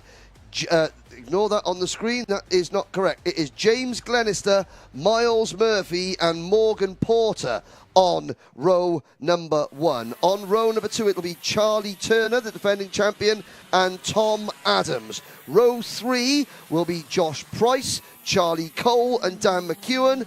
On row 4, it'll be Nat Thomas and Ashley Lewis. Row 5, Lee Ward and the driver that led the championship coming into this weekend, Ella Stevens, with last round winner Ryan Green on the outside. Row number 6 will be Sam Ward and Hannah Lang, and Derek Morgan will start on row number 7. So what do? You get the fastest karts here, and instead of putting them 2 wide on the grid, you put them 3 wide. That's the way we like it. Now there is Sam Ward, not looking too healthy. He retired from the pre-final, and he is, not looking too clever at the start of this with a Rush Performance kart. At the moment, coming into this race, Morgan Porter has taken the championship lead. So Morgan Porter, 468 points. Tom Adams, 466. Ella Stevens, 464. Charlie Turner, 460. Miles Murphy, 459. Dan McEwen, 450. 18 points cover the top 6 drivers in the championship. James Glenister is 8th, but on dropped scores, and I'll have to double check what the drop score situation in terms of this. This is a 4-round championship, John. Only one more round after this one. It's at Rowra in Cumbria. So this final is extremely important. This could make or break a Drivers' Championship challenge. I'm not saying anyone's going to be eliminated from the championship of those top 6 if they have a retirement here, but it just means they are effectively with looking to a mountain to climb. There we go. There's the front 3. Porter, Glenister, Murphy and Porter. Glenister on the left, Murphy in the centre, and Porter on the outside. Your championship leader, Morgan Porter. So Ella Stevens, who's led the championship to the halfway point of the season, now she has been the pursued, now she has to be the pursuer. Indeed, let's see what she can do from down there in the middle of the pack. Maybe somewhere she's not so used to being from earlier results in the season. But I'm so excited. I always am for KZ2s. The engine notes rise. They look for the lights. And we wait for them to go racing. And here they go. The number 7 tries to chop across immediately and does so. So Miles Murphy steals away the lead already through the first couple of corners. They're all keeping it in this right direction as we funnel through the left-hander, and they've all made it through. A big slide in the background there as they now shoot past the usual hairpin that we're used to, all the way down to the end at Bryant's hairpin. Let's see who makes it through. Yeah, there we go. Oh, Charlie Turner's on the grass going up Runway Straight. You just saw him very briefly. The kart's snaking sideways. He managed to hold on to it. So it's Miles Murphy. The driver works with Demon Tweaks and designs the crash helmets for multiple current Formula 1 IndyCar drivers in GP2 and GP3. And if you watch the Paddock show, if he wins a race, if he wins a final, he's got to give his crash helmet to Luke at Moore Racing. Morgan Porter's nicked second place there, Round Cafe. He's gone down the inside of James Glenister. Well, to Tom Moore and the owner at Moore Racing. It's a Moore Racing 1-2 at the moment. Glenister is third, and that's Josh Price. Wow. Josh Price in the third Moore Racing. Kart is up into 4th position. So the Moore Racing team, they haven't come to play. They've come to win today. For a 1-2-3. Yeah, they are indeed. Said by Sam Moore. Look how squirrely Miles Murphy is. I mean, a lot of the drivers are through that flat-out right-hander because it is still flat out in these, but you are absolutely on the edge of grip in these KZ2s. And look at this battle going into the first corner. Tries it down the inside, does Charlie Cole. Just couldn't quite find the gap. Yeah, Tom Adams giving Charlie Cole short shrift there. Now, Murphy, Porter, Glenister, then Price. I've got to say, it gives me great, great pleasure to see Josh Price driving so well. Was a champion in direct drive karts, moved to car racing, made it all the way to the British Touring Car Championship. There's a move, oh my word. I know, collective wincing in the commentary box. Went to the British Touring Car Championship, didn't get a fair crack of the whip. I think felt a bit jaded. Has come back to his original love karting, and he's had ups and downs, but he's really showing, the talent that he has finally in his return to karting. But Morgan Porter, the 2020 Senior Rotax British karting champion, is now beginning to say, oh, hi Miles, remember me? I sit next to you in the Moores Racing tent, and now I'm alongside you, and now I'm in the lead. Oh, and he's squirrely under braking. He misses the apex, and 2 wide side by side, but he gets the power down. Murphy checking over his shoulder, and he just stays second. Morgan Porter stays in the lead, but look who's come to play. James Glenister and Josh Price. Top 4 are clear with Adams, Cole, Turner, Lewis, McEwen and Morgan next. Then it's Ward, Stevens, Ella Stevens down to 12th with Ryan Green, Nat Thomas and Hannah Lang up next. Yeah, Morgan Porter was just able to get that car in a straight line before Miles Murphy wasn't he? Out of Brian's corner. And that's often the case with these. You can see, someone makes a mistake, you try and get it up there inside, but to get the power down, if you've still got a little bit of steering lock on, it just wants to spin on you. So getting it in a straight line is imperative to get those good exits and get those moves done. But it was a great move to take the lead from Morgan Porter, and he's already starting to build a gap now. Yeah, you can see the drivers changing gears. You can see with their right hand, and they're changing gears through the Bruno chicane. And now, you say they're getting squirrely under braking. Sometimes it's because they've got one hand on the steering wheel. It's ridiculous, isn't it? I remember we were chatting, I think it was on the Paddock show at GYG about that, about doing almost sort of 60-70% of the lap with one hand on the steering wheel because you're just constantly changing gear up, down, up, down, up, down. Yes. To race like that is insane. I mean, I've done one go in a senior Rotax and my arms were dead and I was using both of them. Yeah, exactly. So how they're doing all this racing with one hand, Astonishing, honestly astonishing. So in the pre-final, we saw the number 4 car, Morgan Porter. Oh, there's a move. It's now. Okay. More racing. Take a picture. It's a more racing. 1, 2, 3. Morgan Porter, Miles Murphy, and Josh Price. Hold your breath. 10.5 minutes. 10.5 minutes. James Glenister and Charlie Cole, the lap record holder here in KZ2 at Shenington, set that lap record in May this year. Yes. He's looking really, really strong as well. Looking at Charlie, he's got 1 second place finish. That came at Rissington last year. And that's it. So Morgan Porter fast lap of the race. In the pre-final, we saw Morgan sort of back out of it a little bit. He sort of, I said, saving tyres, because Morgan Porter was on course to win a Gladys course, ran out of tyres. So he sort of sacrificed the win almost a little bit. Finished third. He said, that's still a front row start, you know. And now maybe that little bit of... And it's all about race management. It's and over the course of a race weekend, you've got 1 set of slick tyres. Morgan Porter, you know, sort of came a cropper on the system in terms of that at Glenagore. So he's now thinking about it. Okay, I'm going to manage the tyres. It's the same for everybody. Everyone's got the same rubber. There's no advantage or disadvantage, you know, really. We've got the same rubber. And of course, you know, he's leading the championship. In fact, now, shall we have a look at the current... We won't have a look. I can tell you that... you got a quick answer there. I'm thinking out loud. But shall we? No. In fact, because... And do you know why? Because Josh Price just taken second place. That's why. He just stole the fastest lap. Now he steals second position. He's clearly, got some pace in that car. Got some pace in himself as Josh Price. And now focusing forward to Morgan Porter. That gap, it looks so massive because they're going so quickly. But it's only 6-7 tenths of a second between the front two. And Josh Price... Don't look behind you, my friend. You've got a lot of karters right there waiting to pick up those positions if you make the slightest mistake. 44.53 seconds for Josh Price. Very impressive indeed. Porter is clear. Now Price sets off after his teammate. I have to say, Miles Murphy was starting to look like a little bit like a cork in the bottle.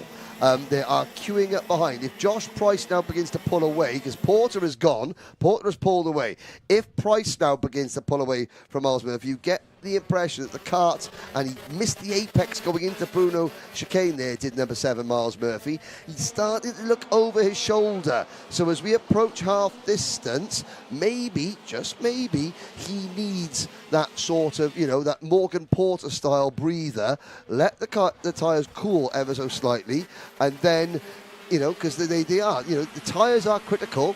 We spoke to Mark Brookman in the Paddock show, Hannah Lang's sort of mechanic, the team boss of MK Races, saying the pressures are so critical on these tyres, you know, so let them rest, you know, they go through another heat cycle and sort of, you know, then give it another go later on.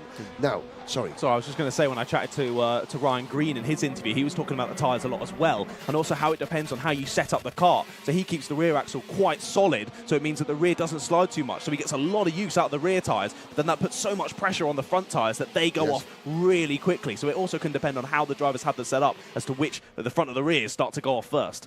So I can tell you, Morgan Porter currently leads the championship by 8 points over Tom Adams. 533 points to Porter, 525 for Adams. Miles Murphy up into third of the championship on 519. Ella Stevens has slipped to fourth on 517. Charlie Turner, 516. Dan McEwen, 504. Josh Price now up to seventh on 499. So 34 points separates the top 7 drivers as Hannah Lang brings the number 91 MK racing kart, that Formula K chassis, into the pits to sadly retire. But it's Porter, 0.6 of a second in front of Price. Murphy holding off Tom Adams for third position.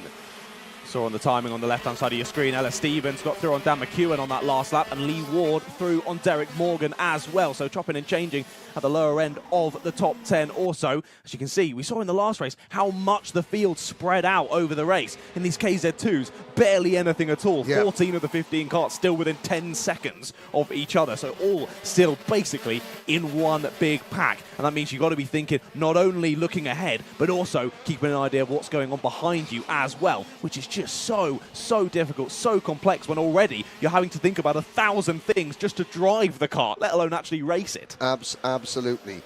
Murphy and Adams fighting over third place. And of course, if you get a 5-second penalty, that's a much bigger penalty because the race is so close. There's now a bit further back there, you can see Lee Ward in 11th position. Privateer entry, Lee Ward, Ella Stevens, and I have to say Charlie Cole, his advantage. Yes, John. You speak of 5-second penalties. The number 7 Miles Murphy has a 5-second penalty. Oh no, was that possibly a jump start? Maybe. He did take the lead going into turn number 1. I can't see anything, so you, eagle-eye John Ratcliff has spotted that. It was near the start of the race, I think, so you might be right. Yes, a 5-second. Oh no, the Moore Racing top 3. The podium lockout will have to wait. So that drops him outside of the top 10. It'll drop him outside the top 10. Also, it'll drop him out of 3rd place in the championship standings. And, you know, Ian Rogers, Motorsport-Timing, they've got Olympic Games style sort of photocell technology and sensors on the karts or in the transponders to judge a jump start. And obviously, I'm assuming, because there's been no contact, no issues. The racing has been absolutely clean, perfect, all, amongst the leaders that we've been seeing. So it must have been a jump start. But now, Miles Murphy, of course, he's stuck between a rock and a hard place now. The more he defends 3rd place on the road, the bigger the pack behind him gets, the more places he will lose when that 5-second penalty is applied. Indeed, yeah, it's a really difficult decision to have to make now, and he is under a lot of pressure from Tom Adams being behind him. So he's really got to think about that. There might be a move. Makes the move. Oh, nearly rubbing on the exit. Into Brian's bend there. And now Murphy under pressure. Now here comes Glenister. Glenister committing and then backing out of it at the last minute with Cole in 6th and Turner in 7th. Charlie Turner's championship defence needs a boost. It needs Charlie Turner in the number 1 place kart to pick up a few positions. At the moment, a 7th place finish, it's not going to eliminate him from the championship, far from it. It will make things very difficult going to Rowra. So Turner needs to turn up the wick, maybe to 11. That's a Spinal Tap reference, ladies and gentlemen. Another move. And Glenister has finally got through. So Glenister... 6 wins to his name in the British Championship, and now Murphy is you get knocked out of your rhythm. You sort of you get a move, you get out of your rhythm, and it's all about rhythm. KZ2 karting, it's about rhythm every single lap, about rhythm. You get forced offline, or you move offline, you lose the position, you get out of that rhythm, and because the pack is so tightly matched, it's easy to lose. Or the back end of that kart is stepping out as well. Really sliding. I am thinking maybe that sort of the setup is going away on that kart a little bit, because the rear end does look quite live. Miles Murphy rear end is looking quite lively, and there is a move, and that was Charlie Cole. Charlie Cole going up the inside and backing out of it, half spin, and Cole will get going again. There is Murphy.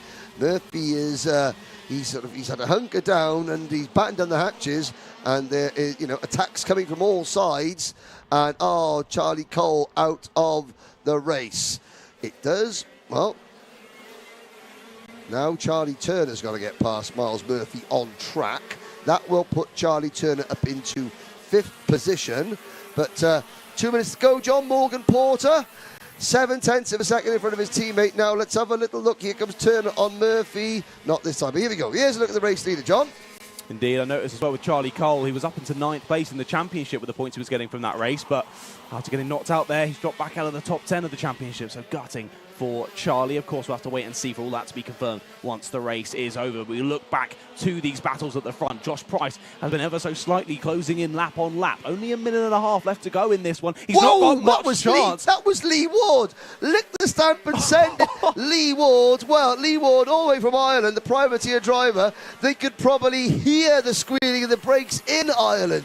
What a move we just caught there from Lee Ward. That will make a highlight reel of the season, I'm sure. Just the sheer velocity of the kart sweeping across the road. Great stuff. And that was for 9th place for Lee Ward. Does that man have no fear? That man, goodness. He's got no fear, but he's got very large something else, I'll tell you that. Morgan Porter, the gap back up to 0.7 of a second, 50 seconds to go. It was down to 0.6. Yeah. Oh, I wonder. George Price, I wonder. Is he going to have a little go? Is he going to have a go? It's a Moore Racing 1-2 at the front of this field at the moment. And it looks as though it's going to stay that way. The order of the two drivers is still to be decided. 30 seconds to go. Miles Murphy's just dropped a couple more places, down into 8th on that last lap. Ella Stevens, however, having a great race, up 6 positions to 6th place now. And that has put her back into P3 in the championship. Ella Stevens, and it's now Morgan Porter, 533 points. Tom Adams, 526. Tom, again, has only just turned 18 years old. Ella Stevens, the youngest driver in the class, just 16 years old. She is third on 521 points. Then it's Charlie Turner, 518. Miles Murphy, 514. Oh, our clock had ticked to 0, but the gantry clock was on 1 second when Morgan Porter crossed the line. Yep, not the last lap yet. Nope, 2 more laps to go then. Morgan Porter was checking his shoulder on the last straight, now checks it again going down toward Bryant's Bend. Just managing that gap back to Josh Price. He's doing a really good job of it, keeping it around 6, 7, 8 of a second. He's doing a really good job, but back behind them is Tom Adams and James Gunnister, who are pretty close together. I think James Gunnister still with that fastest lap, and now pressuring Tom Adams for that final spot on the podium. And I'm just going to have a little look. Moore Racing. They've been in the paddock. Tom Moore, the team owner, they've been in the paddock for quite some time. They have never won a race in the modern era of the British Championship. Wow. Now we're on. They've had a 2nd place finish, and they've had 2 3rd place finishes of Moore Racing. We love going into their tent. Tom Moore, Tom's son Luke, he helped us a lot, you know. Did a bit of the paddock show with us last night. He did. And there's a driver off the side of the circuit. Is that Derek Morgan? I think we may have gone off, or is that Ryan Green? That could be Ryan Green. But through the Bruno chicane, out onto the Hanger Straight. This could be a little bit of history for the Moore Racing Collective, because Morgan Porter and Josh Price come out of the final corner. The checkered flag waves, a 1-2 finish for Moore Racing, a 2nd career Vera Tools British Championship win for Morgan Porter, and the lead of the championship. James Glenister comes home in 4th position, just behind Tom Adams. So Tom Adams completes the podium, and that will put Tom 2nd in points going into the final round of the season. Glenister 4th, Turner in 5th. Ella Stevens, not out of the championship by a long way, she finishes in 6th position. A great driver, Ashley Lewis, in 7th. Miles Murphy drops to 8th, and that'll be even more even further back when he gets his penalty applied. Lee Ward, privateer driver, top privateer, finishing in 9th place on the road. Dan McEwen is 10th. Derek Morgan in 11th. 12th for Nat Thomas. Ryan Green is 13th. Charlie Cole out of the race, so was Hannah Lang and Sam Ward. But well done to Morgan Porter, Josh Price, and all at Moore Racing. Yeah, we've had 3 very different finals so far, haven't we? Or 4 very different finals, I should say. But they've all been absolutely fantastic in their own way. Bit sad to see that that's the last time we're going to see the extended circuit here at Shenington for today anyway. I'm a bit sad. That's the last time I'm going to see KZ2 because I'm not at Wera. I'm elsewhere that weekend, so it's going to be you and Mr. Jordan holding the fort. Should be very interesting. I'm very excited to see them again, but yeah. Got it for you, sir. Those KZ2s are just another thing. If you're, as you said earlier, to coming down to watching the Banbury area, if you're ever close to any British Kart Champs karting to watch KZ2s, come down and watch them. They are incredible. But Lucy Derrick is down in the pit lane, ready to speak to our top 3. Brilliant. What a race. I'm joined by P1, Morgan Porter. How was that for you? It was intense, definitely a long race around here. It's physical with the hard braking zones, and yeah, no, I won. What can I say? With that being the penultimate round of your championship, what do you think gave you the edge out there today? Today, I think the kart was, I think we just toned it in. We struggled a little bit on Friday. That was the only dry running we had, obviously, Saturday being very wet. We just toned it in a little bit Friday, figured where we were this morning in the pre-final, and it was just on fire. The first like 6-7 laps, we managed to carve our way through, get that gap and sort of maintain it. Brilliant. Am I right in thinking it was a P1, P2 for more racing? A great result for the team? Sure was. It was a shame Miles couldn't hang on. He drove great all weekend and definitely put it to me in the pre-final as well. So it was a shame that he can stay up there with us, but I think he definitely helped the team out in this round.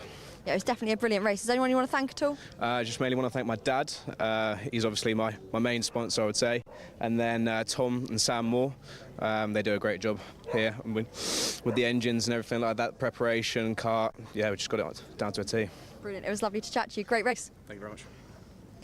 Josh Price, P2. Come on down. What a race. So a lot of changing conditions over the weekend. How do you think that affected your race today? Not a lot really, other than my overalls are a lot drier and my feet aren't wet. But no, it was good. Today's been dry all day, so I think we were looking forward to a wet race rather than a sort of like a dry Sunday. But it's actually played off really well for us. So thanks to all the team and Kart Republic and Glee for engines. But no, it's been a good day for us.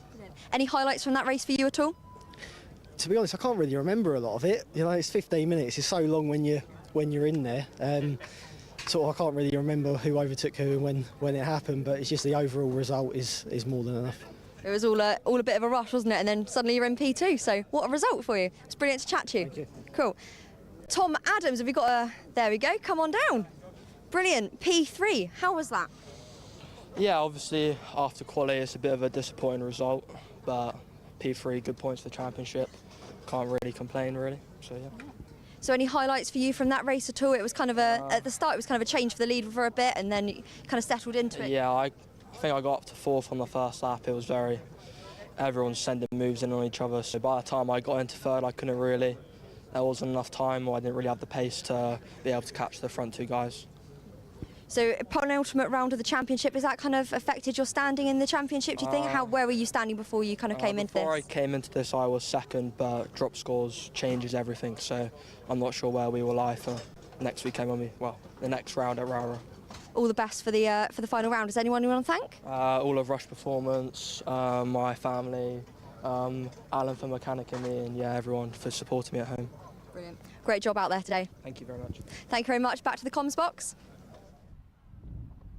Thank you very much, Lucy. Oh, there is a look at that. We waited all weekend and we have blue, sunny skies overhead. We've got 3 races to go. The first of those races is race number 28. It's the Junior X30 Final.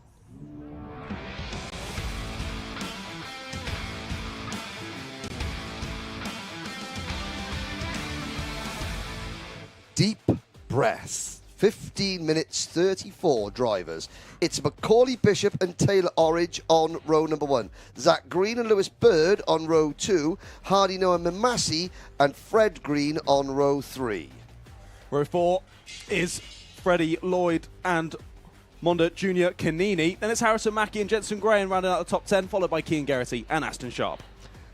Lewis Islin and Kenzo Craigie share row 7. Harry Bartle and Morgan Moore on row 8. Ewan Charman and Cathal Clark are on row number 9.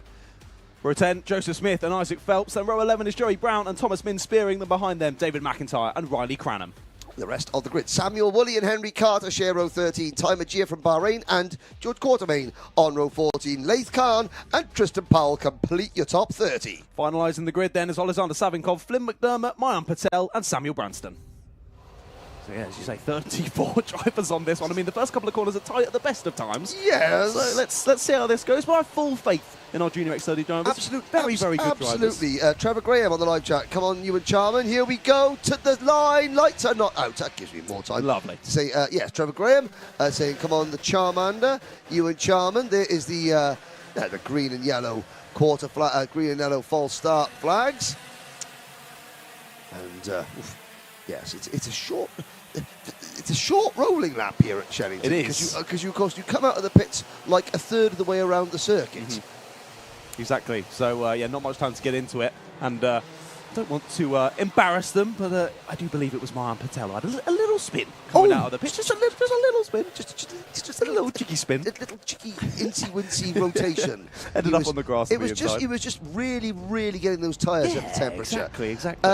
Henry Jocelyn won the last Junior X30 final here at Shenington for Mick Barrett Racing. Oliver Algieri won in 2021 for Dan Holland Racing, and in 2019, we didn't come here in 2020 for the X30s, it was Caden McQueen and Josh Rowledge taking the wins. Macaulay Bishop has won both rounds of the championship so far this season. Can he make it 3 in a row? We're going to find out. Not just yet, because we've got another false start. A little look at Junior X30. Fusion Motorsport have got here we go. Fusion Motorsport and Dan Holland Racing are tied with 7 wins apiece in Junior X30 in the modern era of the British Championship. Croc Promotions have 5 wins. Strawberry Racing have 4. 2 wins apiece for Argenti and the Jade Race Team and Mick Barrett Racing. And then KR Sports, Premium Karting, Cato Motorsport and MLC Motorsport have a win apiece. And 1 lone win for a privateer. And that privateer was Rylan Eschberg at PFI last year when he chose the right tyres in the right conditions. And we all know how that happens. Yeah, we've seen it happen already this season. Yeah, we saw it at GYG, didn't we? Oh, yes. Here we go then. 3rd time of asking, they come to the line, lights are out, now we're off and racing. Bishop leads him into turn number 1, Orange on the outside, was side by side, now hold your breath, 34 carts go into Cafe Corner, look at the colour as they come out, all facing the right way, great stuff, now the run down towards the next pressure point, here is Stratford Hairpin, 4 wide in the pack, 5 wide in the back. They're all still facing the right way. Next pressure point is here, the Bruno chicane. Oh dear, that was Mick Barrett Racing Kart spinning. The number 12 kart, the number 35 kart. The number 12 is Lewis Islin. The 35 was Isaac Phelps. But you know what? They bounced around a little bit and came out relatively unscathed. I think it may have been Aston Sharp, the number 25 kart, who was sideways, and that sort of set up a little bit of a chain reaction. Yeah, there was with Lewis Islin as well, I think. Yeah, Lewis Islin was the next one. So they've all carried on. No one's come into the pits underneath, so 34 karts still running. Indeed, yes. All a little bit of elbows out on the exit there. Getting sideways, all making, avoiding the incident there and making it through the Bruno chicane.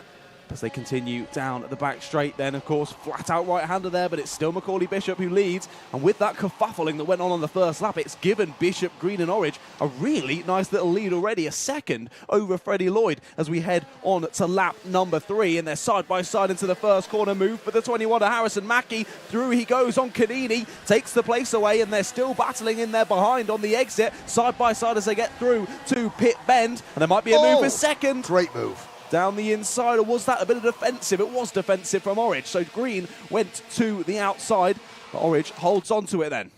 Behind the top 3, fast Freddie. Freddie Lloyd is there in 4th position, and he's got 2 Fusion teammates in 5th and 6th, Harrison Mackie and Mondi Jr. Canini. Lewis Bird is up into P7. Hardy Noah Massey for Evolve Motorsport, the Anglo-Canadian driver, is in 8th. Then it's Cian Geraghty and Fred Green rounding out the top 10. Kenzo Craigie is up to 11th, followed by recovering Aston Sharp for Mick Barrett Racing in 12th. Then it's Morgan Moore, Joey Brown, Thomas Min spearing, Sam Woolley and Henry Carter. George Quartermain has gone from 28th to 18th. Ewan Charman now.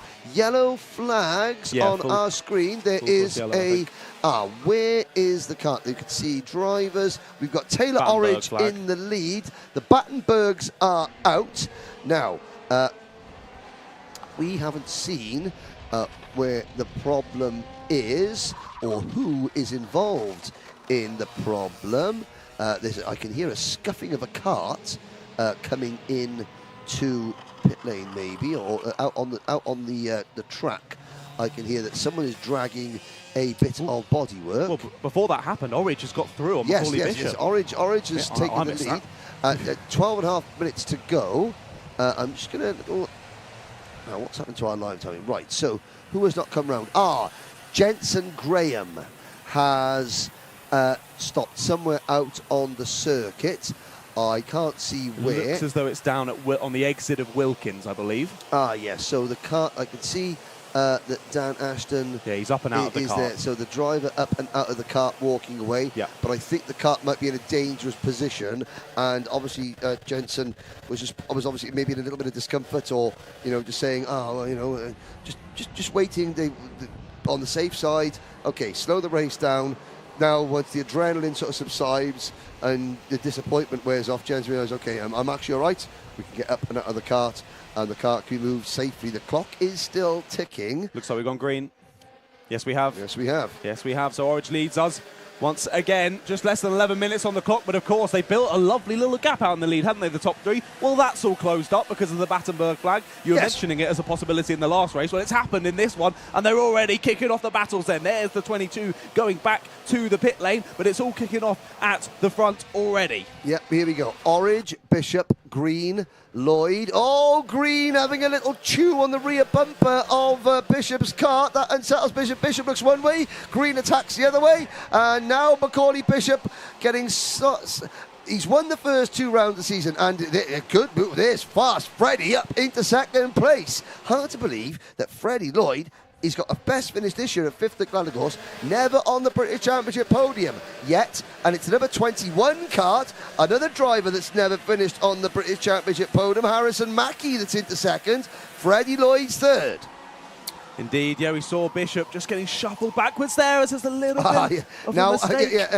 Hardy Mamasi now begins his assault on Bishop. What I was going to say is they've seen Macaulay Bishop win everything at the start of the year. He's got a big championship lead. So he said he's got a target on his back. That's figurative. Yes. Each driver knows, okay, if I pass Bishop and he finishes just behind me, that's no good for the championship. So let's try and get as many carts between myself and Macaulay as we possibly can. So you saw when one goes in, everyone else sort of like up the inside, they sort of hang Macaulay out to dry.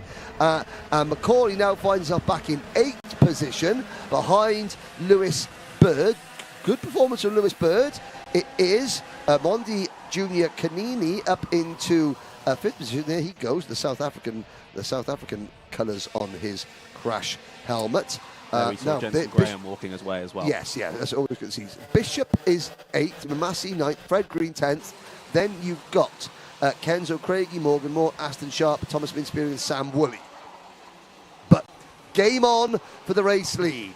Now, obviously, in the pre-final, there was that incident on the last corner between Orange and Mackie. And Mackie, just having a look at the starting lineup. Yeah, Mackie didn't keep the win. He was given a penalty for that, which is why he started this. So Orange and Mackie, they know each other well, shall we say that? They're familiar with each other this weekend. And so Harrison Mackie, he'll be mindful of that, and he's singing to Taylor Orange, saying, "Okay, come on, push." And this is it. So end of the last race, drivers not friends. Halfway through this race, drivers must be friends. They've got to work together to push away. Exactly, yeah. You've got to forget about previous performances and just work together. This is the only race that matters at this current second. So just working together and pushing forward ahead. It doesn't matter if you're maybe not the best of friends. Working together will benefit both of you. What Anthony Jordan says, you've got to be frenemies. Exactly, yes. Frenemies, friends and enemies. I call it co-opetition. Competition and cooperation. There's the number 63 cart. That is Henry Carter getting it going again. And a cart comes into the pit lane. That, I think, might have been Lewis Islin, who was coming to retire. Now, in the championship at the moment, I can tell you that Macaulay Bishop still leads with 570 points. Fred Green has 527. Taylor Orange, 511. Lewis Bird, 511. Change the lead. Change the lead. Down the inside goes Harrison Mackie. Immediately fights back this Taylor Orange. That was a brilliant re-overtake. You could tell Harrison Mackie wasn't expecting that one, was he? Down the inside goes Taylor Orange. Retakes it. But that tiny bit of gap that they'd built working together immediately closes up once again. Top 5 nose to tail. Kian Garrity runs 6th with Bishop in 7th, and they're not too far behind. 7 minutes to go.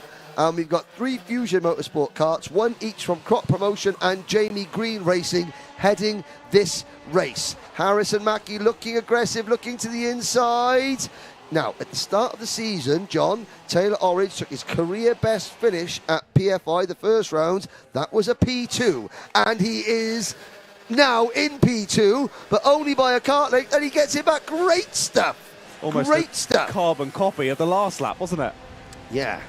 Orridge, Mackie, fast Fred. He looks to the inside on his teammate. And Harrison Mackie gets shuffled back, wheel to wheel, going into the Bruno chicane, and that is Zach Green now up into P3. Zach Green held his own there nicely, didn't he? Harrison really tried to block him to the inside, but Zach Green said, no, this is my corner, took it by...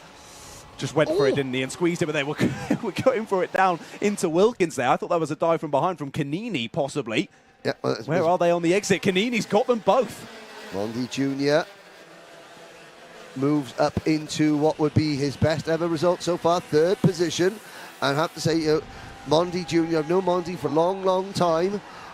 He came to the UK for the first time, I think, for the Formula Kart Stars in 2016, and then that series went away. And he's been back racing off and on in the UK, now based full-time, I think, in the United Kingdom, is Mondi Jr. He still hasn't given me the name of the restaurant that sponsors him, because I've got a table booked. Well, I would have a table booked, but I don't know the name of it. Oh! And Cian Geraghty picks the pieces. Dan Hazelwood's hair goes a little further shade of grey. He did a great job there, because he put himself in that position earlier on in that by making the overtake earlier on, I think, was it Harrison Mackie? Possibly Zach Green, actually, who he'd made that overtake on. So, it's Freddie Lloyd, 5-second penalty. Fast Freddie, a 5-second penalty. He's second on the road at the moment.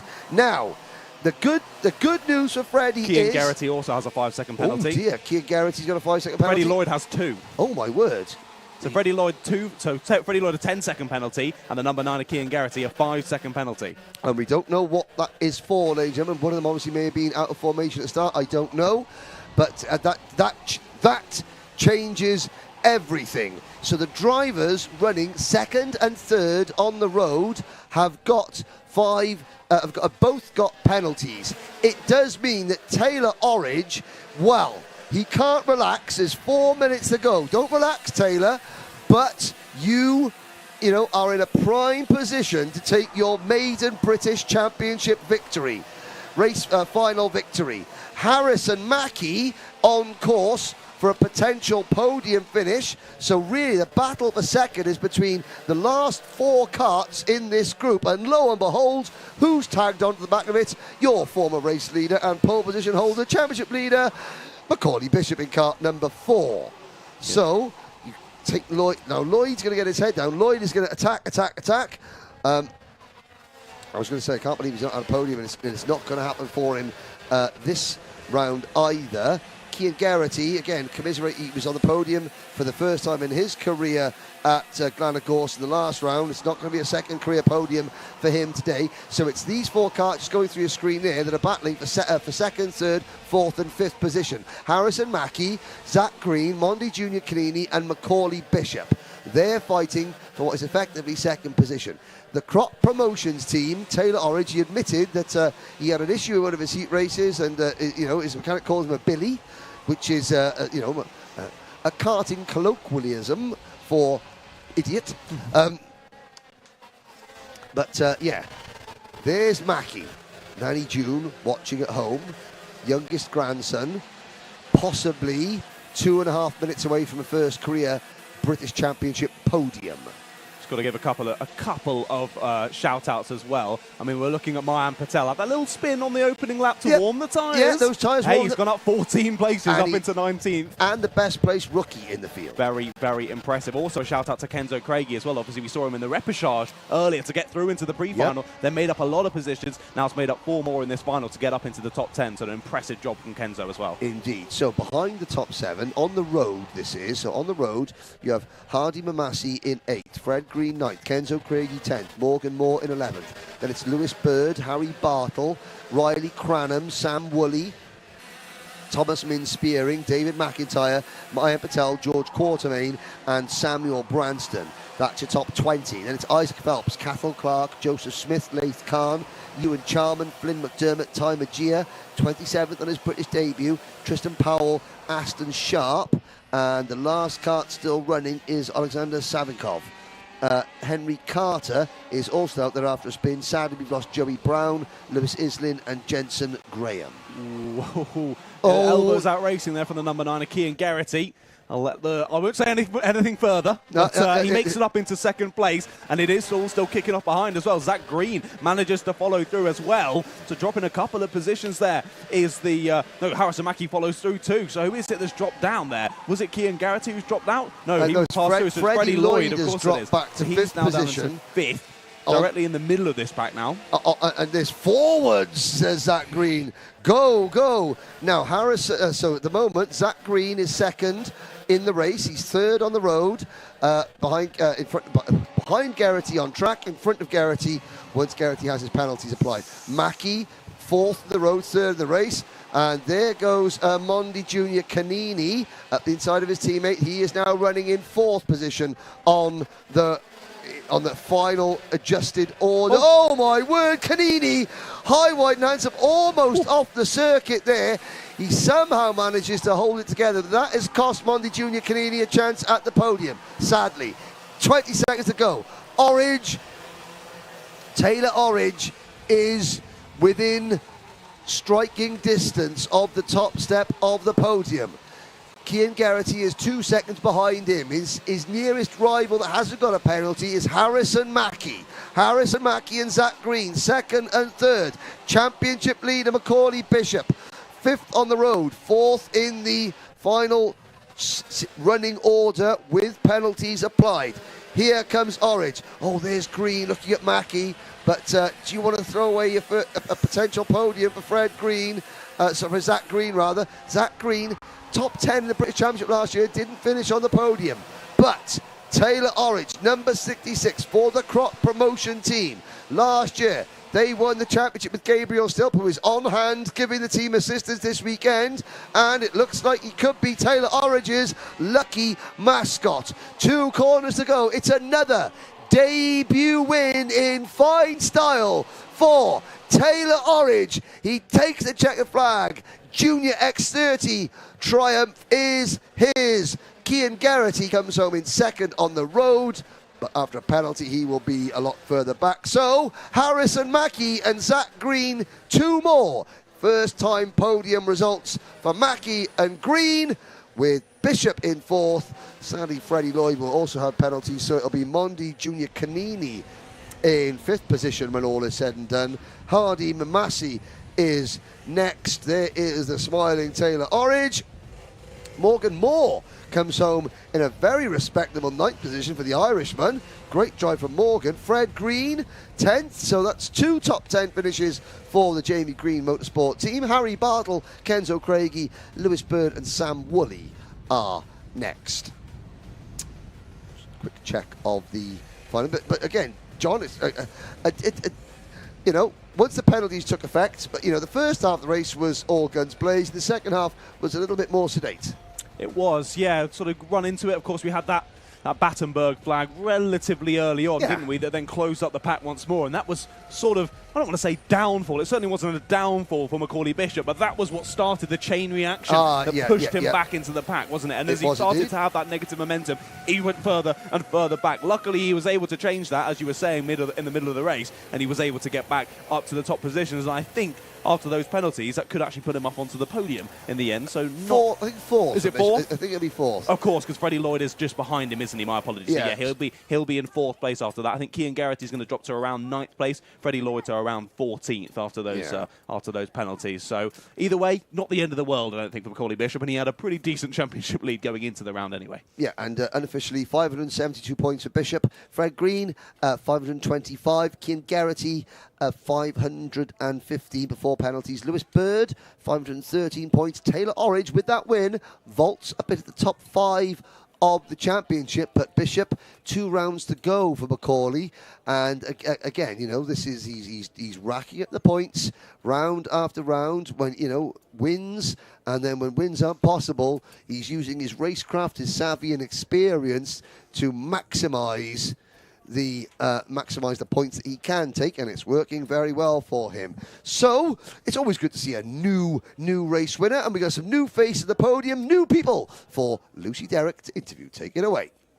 Brilliant, guys. Well, what a race that was. We're still just unsure about the top 3 at the moment, given the in-race penalties. But one person who's definitely secured the win is Taylor Orridge. How was that for you, mate? It was all right. It was a good race. Yeah, so was that the result you were kind of looking for? You can't do any better than that, can you? Yeah, well, we didn't have the best quality group. We were P7, so we had it was all wet yesterday, and we weren't here on Friday, so it was a bit of a struggle. Did the changing conditions really affect kind of your practice and your performance today, do you think? Oh, well, when it became dry, we were really quick, and I was looking for it to dry all weekend. Yeah, that's brilliant. Is there anyone you'd like to thank at all, someone who's really helped you out this weekend? Yeah, Croc for the kart, Grice for all the motors, and First Point. Brilliant. Thank you so much. It was lovely to chat to you. I'm my dad. Can never forget Dad. Brilliant. Thank you, buddy. And I believe we're looking for P3. Sorry, just trying to track down our P3 a second. Or not. We've got Harrison Mackey, P2. How was that for you, mate? What a race. It was all right. Struggled at the start, but once we got going, it was all right. Yeah, were you happy with your performance overall? Yeah, I think I could have done better at the start with just keeping the position and keeping the overtakes right, but it is what it is. We'll learn for next time. About midway through the championship now, are you focusing on kind of the points rather than the wins? Sort of both. First year, sort of want to get some wins, but obviously if there's championship there, then I'll try and go for championship as well. Yeah, of course. I mean, we've mentioned the changing conditions this weekend with the rain during practice yesterday. How's that kind of affected your weekend? It don't affect me too much because I quite like the wet, except for getting wet. But didn't think it would be this good in the dry, but still a good performance. Brilliant. It was lovely to chat to you. Is there anyone you want to thank at all? No, I just want to thank Fusion Motorsport, my mum, my dad, just everyone that's helped me. Jake Walker mechanicking me for the final, and my brother just because he does such a big help and just love him so much. Brilliant. Great race. Thank you. So P3, I believe we have Zach Green. Come on down, buddy. So how was that for you? Watching that, you made an incredible move for P3 there. Are you happy with your performance today? I think I could have done a bit better. The pace wasn't quite there in the final, but good championship points, really. Exactly. So going into this weekend, I believe you were running P2 in the championship.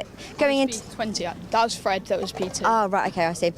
So you're are you focusing on the points now? Just yeah, down on them? Yeah, I had bad two rounds, so just trying to get as many points as possible now. Yeah, brilliant. So you're confident for the rest of the season then? Yeah, just try my best and see what happens, really. Brilliant. Is there anyone you'd like to thank at all? Jamie Green Racing, Events Power, and my mechanic Aaron. Brilliant. It's lovely to chat to you. Back to the combox now for Junior TKM. Thank you very much, Lucy. And getting to the bottom of it, yeah, it's always a bit difficult when, you know, the top 3 drivers on circuit, then you've got the result sheet say one thing because they haven't been applied on the result sheet. So then you've got to try and suss it out and, yeah, figure out who finished where. But there we go. Your unofficial top 3, obviously Taylor Orridge, Harrison Mackey, Harrison. Thank your brother and everything else. We didn't thank Nanny June. 2 races to go. The next race, Junior TKM.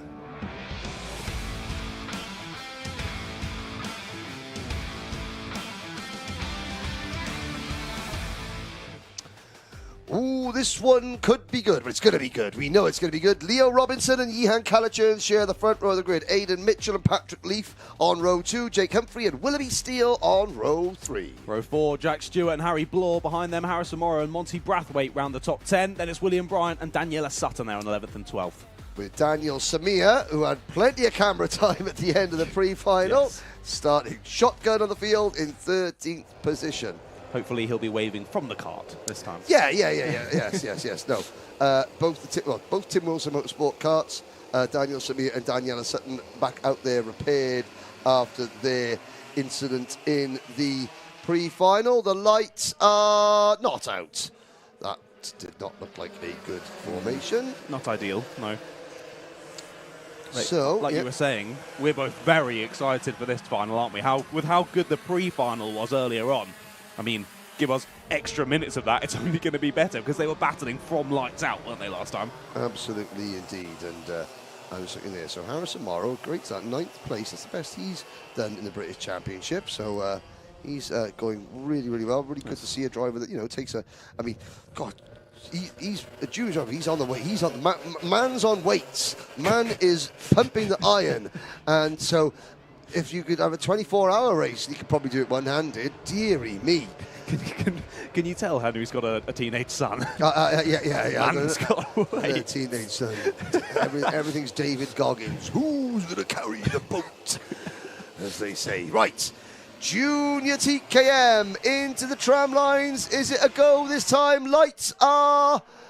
Oh, not out. No. Oh, and there's... somebody going...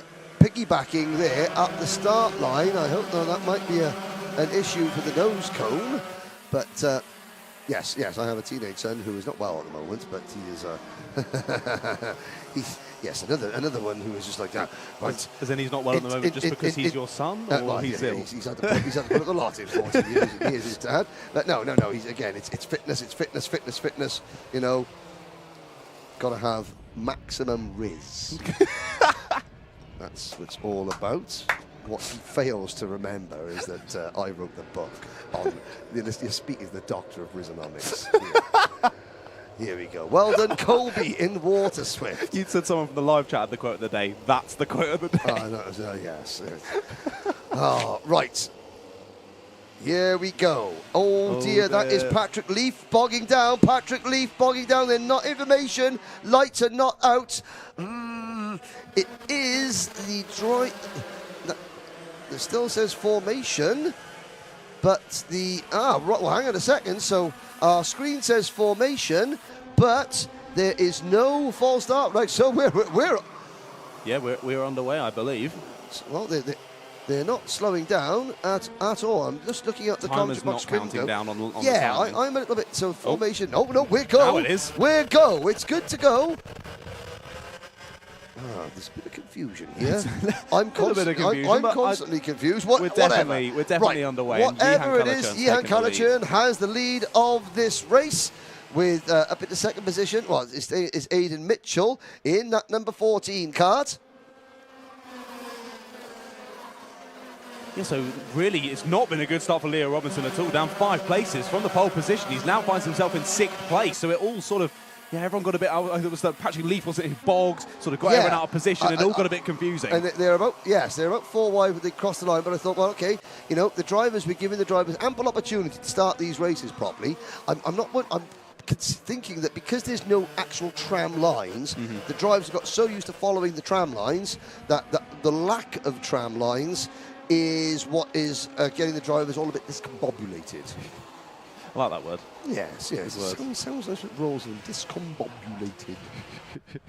Right, well, not discombobulated. Yeah, someone who isn't discombobulated is Jihan Kalachern. Balanced is Jihan Kalachern. He's flying. He's absolutely flying. However, Aidan Mitchell is still all over his rear axle. They've only got a little bit back to Jake Humphrey and Willoughby Steele as well. But as we said in the pre-file, Willoughby Steele has been sort of there and thereabouts, but just not quite able to challenge that top group. Let's see if that's able to change through this final. Can he keep on the back of Jake Humphrey? Because, of course, Jake Humphrey, we saw him start to challenge in that pre-final earlier on. It was great to see him battling up in the front of the order, but interestingly so, of course, 15-minute final once again, just as the other finals that we've seen. Tactics coming into play. Is Aidan Mitchell going to continue to sit behind here and just push Jihan Kalachern forward? It does seem like that. Yes, indeed. So Mitchell again. This is where he was PFI. He won all the heats on Saturday at PFI. He was just him and his dad this morning. They were just saying, "Look, we're just going to keep it together today." You know, we're quite often very, very fast on Saturday, and then not quite as fast on Sunday. But that is Aidan Mitchell is putting that theory to rest completely now, because he is, you know, staying with Jihan Kalachern, being smart. Now we saw so many overtakes. You know, we were doing 2 a lap, 2 passes for the lead, a lap in a pre-final. This is smart racing. This is what Leon Frost and Liv Jenkins did last year in this class in junior TKM. They just literally They just stuck together and pushed away for the first 14 minutes of the race. And what Leo Robinson and Jake Humphrey in third, Leo Robinson in fourth, and Willoughby Steele in fifth cannot let them do is get away. So they then have to work together. Great start from Jack Stewart up into P6. Monty Brathwaite is 7th. Patrick Leaf is recovering from his poor start in 8th with the new fastest lap of the race. Then it's William Bryant, who was at the bank earlier on, but now he's back on terra firma, and he's in 9th. Then Daniel Samir and Daniela Sutton, the two drivers that were involved in an incident in the pre-final. They are 10th and 11th. Harry Bloor, off colour. Harry Bloor, I'm saying not off colour, that's not right, because he's perfectly healthy, but the kart is off song this weekend. There's all is not well with that kart. There's something integral, and Harrison Morrow has had a detour. That was a cheeky dive down the inside on the number 10, so it must have been Leo Robinson. It was indeed, just diving it to the apex there, really, really nicely weighted under the brakes, takes away third place from Jake Humphrey. Clearly Leo, of course, didn't have the most ideal of starts, got knocked down the order, but clearly thinking he's a little bit faster, and Jake Humphrey points him forward, said, go on, well, let's work together, because Willoughby Steele is right there and behind them still as well. Oh, you're saying, yeah, Harrison Morrow, H has had a detour off the prepared surface onto the lovely manicured grass here. He's got back onto the prepared surface and is running in 13th position, about 5 seconds behind the rest of the field. I find there's a lot more grip on the prepared surface. Yeah, the Shenington Kart Club do a very good job of preparing the surface. Might as well use it. You might as well use it. Yeah, why not? Why not? So. But the gap is growing between new third-place driver Leo Robinson and the top two. The gap between first and second is now up to 1.5 seconds. The two Tim Wilson Motorsport karts, Robinson and Humphrey, they've got to work together. They've got to channel their inner water swift and push each other along. Use the draft, use the slipstream. Easier said than done. They're doing a good job of it. Willoughby Steele there, followed by Leaf. There is the number 97 of Bryant. They just got past Jack Stewart, and that's number 12 kart of Monty Brathwaite going past Stewart as well. Let's check the gap. The gap has grown by another 10th. It's just Callaghan and Mitchell just solidly chipping away. A 10th here, a 10th there, and suddenly, oh no, that is the number 15 kart. That is Daniel Samir. He had a good start as well. He's up a good number of positions. Yeah, out of the race, sadly. Mechanical issue by the looks of it. Yeah, pulls over to the infield. Never nice to see. We were hoping we'd see him smiling from the kart this time, but sadly it looks like it's going to be from outside of the kart once again for Daniel. So a gutting day for him for sure. Trying to see what that flag was out. The yellow flag, of course. We've got Daniel parked up on the infield there, so I'm sure that will be going in shortly. The marshal's doing a fantastic job here at Shenington, as always. And let's see as they cross the line again. It had gone up to, actually went down ever so slightly there, just less than a 10th of a second. The gap shortened between Mitchell and Robinson. However, it's staying around that sort of just under 2 second mark, isn't it? So Callaghan and Mitchell doing everything they can here, working together to press on forward. Still 8.5 minutes left to go, so they can just continue to keep doing what they're doing, extending that lead. Then once we get to sort of a couple of minutes left to go, then it'll be elbows out, and they'll be going for it, battling for the lead. I'm sure it will be. Patrick Leaf, though, he's been really impressive now up into 5th place. Still has that fastest lap of the race, and he's definitely closing in on Leo Robinson and Jake Humphrey there. Still about 3.2 seconds off of the lead is Patrick Leaf. So, of course, he bogged down at the start, lost a number of positions, but that car has clearly come back into its own. And we know Patrick is pretty fast as well in that junior TKM car. The Patrick Leaf's car oiling up at the start there, which is why he didn't get away. Right, he will be ruining that oiling up, because he has the pace to match the two leaders. He finds himself, as we approach half distance, he finds himself faster than anybody else on track, but 3 seconds behind the first place driver, Ihan Callaghan. Can Ihan make it 3 wins out of 3 in a row, and the only driver in this class to have stood on the top step of a British Championship podium, because none of the other drivers, even in any other class they've raced in, none of them have won a round of the Wera Tours British Kart Championship. In the speaking of championship, John, at the moment 566 points for Ihan Callaghan, 538 for Aidan Mitchell. They're running 1, 2, and down the third, Leo Robinson 536, Willoughby Steele 530, your top 4. So the battle for second in the championship is really, really good, but Calichurn has sort of, put his rivals to the sword in the first half of the season. Well, the battle for second in the championship is also what would be the battle for second on circuit as well. They've just got a couple of seconds in between them, haven't they? So that gap continuing to extend now over 2 seconds between Leo Robinson and Jehan Calichurn in the lead. That should stay around the same. Yeah, almost identical. 2.05 compared to 2.08 on the previous lap. Still 6.5 minutes left to go then, and once again, Calichurn and Mitchell just doing the smart heads-up bit of driving and working together behind them. Robinson and Humphrey still doing the same, but seems to just not be quite working out for them. They just don't quite have that pace to work together and press on forward, but just in behind them, look who's closing in. Patrick Leaf is within 0.6 of a second now of Jake Humphrey. It's going to be critical how quickly he can get past Humphrey and Robinson here if he wants a chance at closing that gap down to Calichurn and Mitchell by the end when they do start fighting. Yes, we could have definitely a 3-way dance for third position. Now, further back, Brathwaite in 7th and Bryant in 8th. They're having a little tussle together, but then the rest of the field is much more spread out than I would have thought based on what we saw in the second heat and the pre-final. You've got Jack Stewart running in 9th and a 7-second gap back to Daniela Sutton in 10th, another 2 seconds back to Harry Bloor in 11th, and then another 6 seconds back to Harrison Martin. Oh, and that was Willoughby Steele trying to generate some artificial excitement by running wide coming out of Stratford Corning and climbing over that sausage curb. And Patrick Leaf has caught the 2 Tim Wilson Motorsport karts. 2.2 seconds is the gap between Aidan Mitchell in 2nd and the number 6 Tim Wilson Motorsport kart of Leo Robinson in 3rd. Yeah, as I was mentioning earlier, absolutely critical for Patrick Leaf to try and get through here as fast as possible, but of course, making sure it's a clean and fair move nonetheless. You don't want to be causing yourself an unnecessary penalty, and then the hopes of the win are completely gone.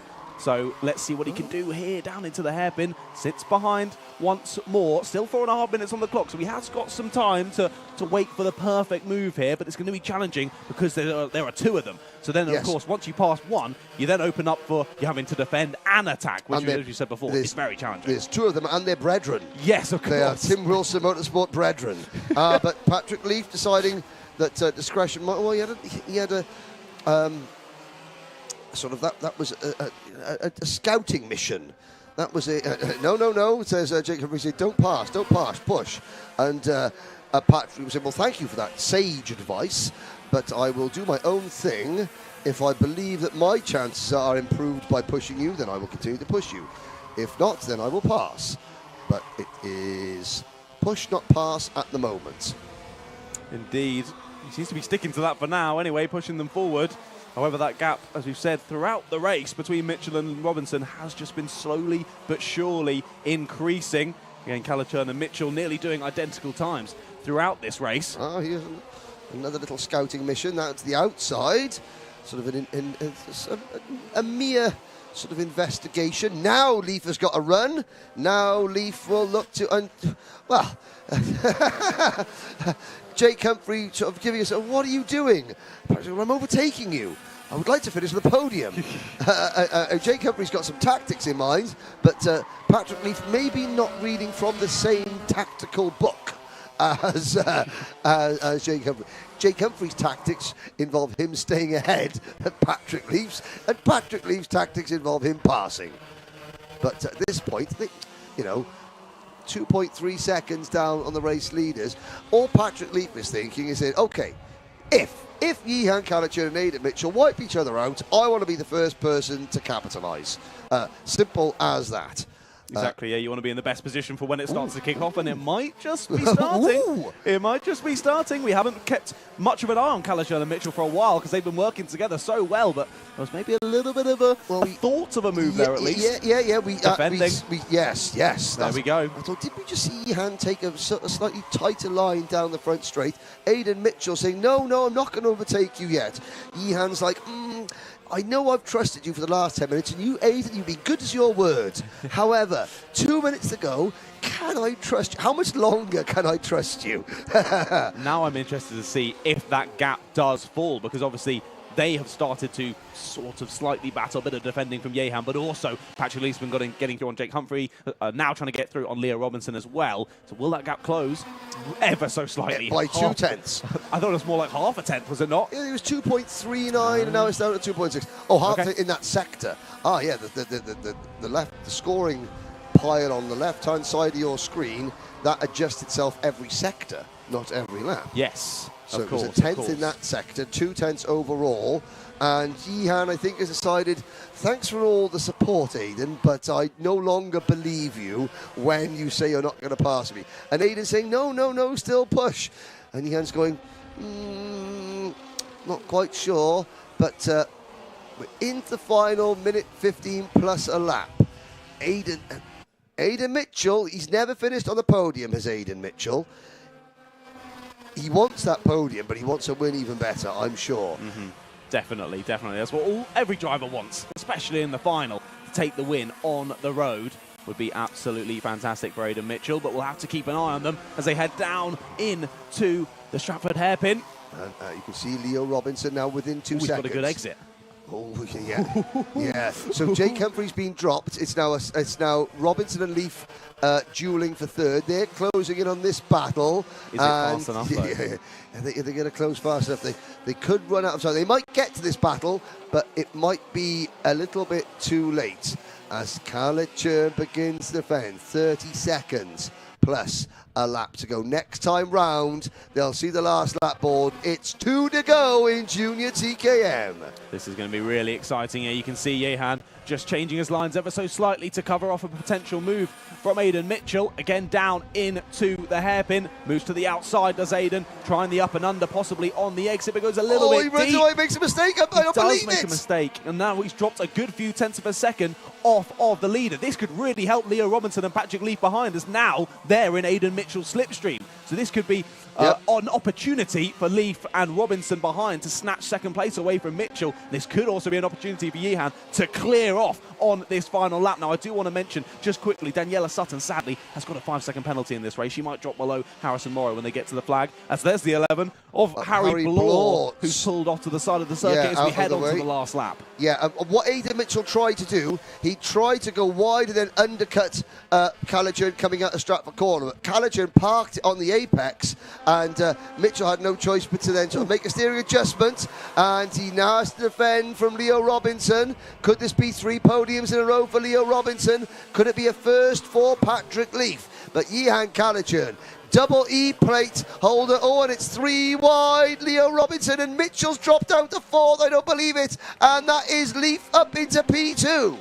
What a final lap. Leaf has just nicked it away, hasn't he? But trying around the outside is Leo Robinson. I don't think he's quite going to have the exit. It is going to be Jehan Callaghan who will take the win here in the Junior TKM Final. And it is Patrick Leaf who holds it over the line. Leo Robinson rounding out the podium. 3 in a row for Klassen Motorsport and Jehan Callaghan.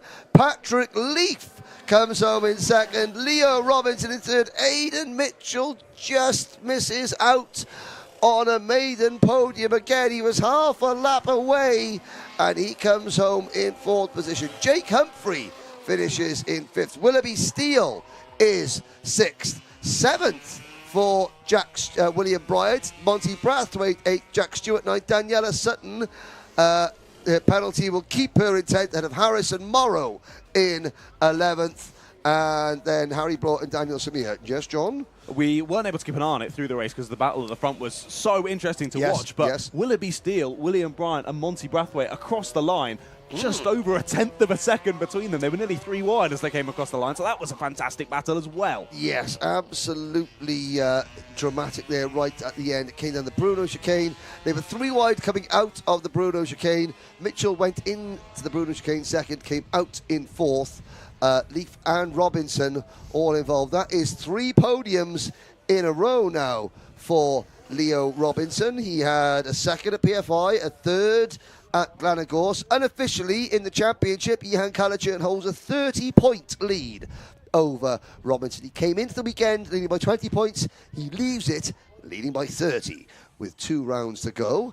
As we can see, we've got 1 race to go, but before we get to that race, for the penultimate time today, we can go down to our race-winning interviews with Lucy Derrick. Thank you. What a brilliant race that was from Yihan Kalichun, P1. So you went up from P2 to P1 pretty quickly. How was that race for you? I mean, it was a very close battle between me and Eden. Then I defended and everyone pretty much caught up. And then I went and finished the race. With the changing conditions of yesterday in practice, do you reckon that's affected your weekend at all, or do you reckon it's benefited you? I think it probably affected a little bit because it's a different type of driving style, but I got used to it pretty quick, so it was okay. Brilliant. And leading the championship, this is really good for those championship points. Are you feeling confident going into the rest of the season? Yeah, I'm confident. I mean, I've done it for 3 rounds. I can do it for 2. Brilliant. It was a great race today. Is there anyone you want to thank at all? Class and Motorsport, David Ashley, my mum and dad, Joe Fowler and David Story. Brilliant. Great race. It was nice to chat to you. So P2, we're looking for Aidan Mitchell.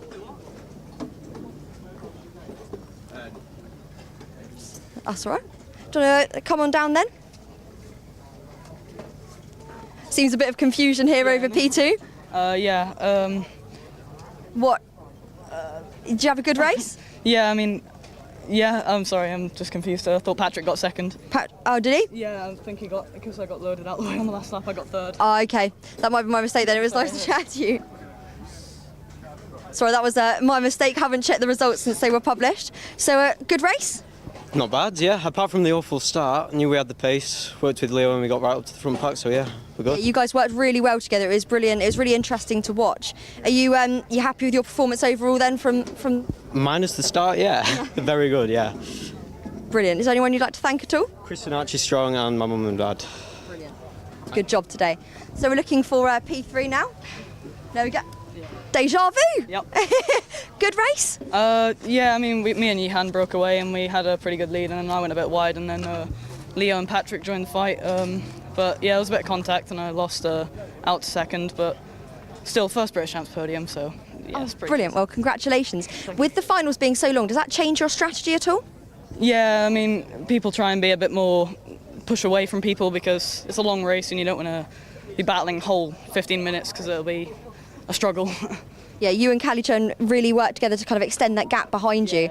So you are sitting P2 in the championship behind him. Are you confident that you can maybe hop him into P1? Yeah, well, we got the pace too, and we've been good recently, so try and take the fight to Yihan and we'll see how it goes. Brilliant. It was lovely to talk to you. Is there anyone you want to thank at all? Yeah, thank Precision Racing, my parents, Haynes Watts, MB Electric Vehicles, and my grandparents for watching nearly every race. Brilliant. So back to the comms box now for our final race, TKM Extreme.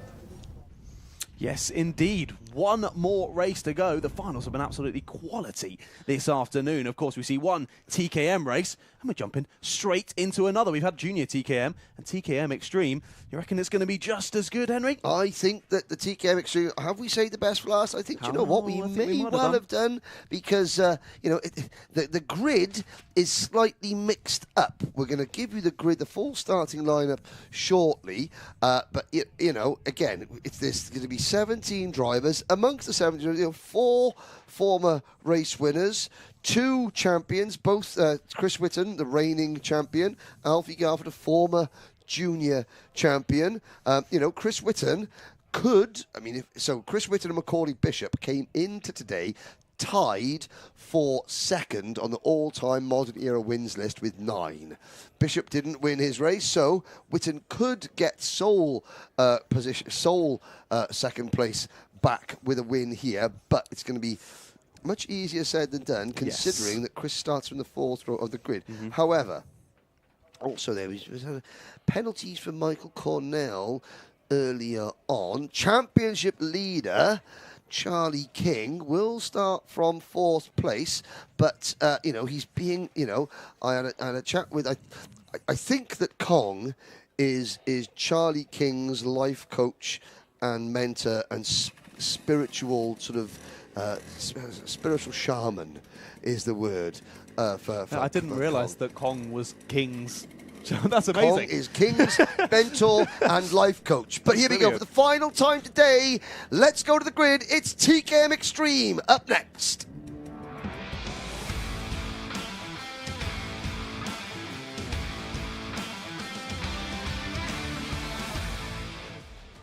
Once more into the breach we go. It is time to gird our loins and prepare for battle with Alfie Garford and Joe Cheek on the front row, Kai Springfield and Charlie King on row 2, Liv Jenkins and Harvey Roth on row 3. Row 4 is Chris Whitten, your championship leader. Alongside him is Luke Jarman. Then it's Ashton Cox and Oliver Bowen rounding out the top 10, and behind them on row 6, Cian Bennett and Lee Whittingham. Row number 7, Andrew Platt and Jessica Fitch-Hall. Then Spencer Lane and Aaron Lask, who both retired from the pre-final. And Michael Cornell, penalty after the pre-final. He starts shotgun on the field. Now, I spoke to Aaron Lask, who had a mechanical failure. He said, oh, now, what is Joe Cheek doing? What? He's gone out a little bit fast. He's now got to wait for everybody else to close in. And pole sitter Alfie Garford is just going at his own pace. And Alfie Garford's a little bit slow to get at the speed. This is a slow rolling lap, it has to be said. And Joe Cheek is saying, I don't want to slow down too much and oil up. Come on, Alfie, get with the programme. They come into the start line. Lights are out. We're off and racing once again at Shenington. Garford leads the TKM Extreme field into Cafe Corner, and we're all round cleanly. Well, they were 3 wide in the middle of the corner there. I wasn't sure if they were all going to make it round cleanly, but they do. Brilliant start from our TKM Extreme field, and a brilliant start, as you say, from Alfie Garford. Takes the lead early on here from that pole position, and already starting to try and push on ahead. The number 1, though, in the middle of the pack, is that Chris Whitten getting involved in some battling down into the Bruno chicane. They all make it through nonetheless, though, and it's already kicking off here. Of course, a 15-minute final, our last one of the day. Let's see how this one plays out. Yes, it's a good, clean start from our pole sitter, Alfie Garford. Across the line, the Wera Tool sponsored driver, Kai Springfield, looking for a career best finish. A second place finish would do that. Whitten and there's a driver in the air. 4 wheels lift off. That was number 18. That was Luke Jarman taking flight. He's obviously decided he's looked at the gliders next door. I think I fancy a bit of that. And not in your go-kart, son, not in your go-kart. Now, we didn't come here in 2020. But 2019, James Pashley won both finals as a privateer.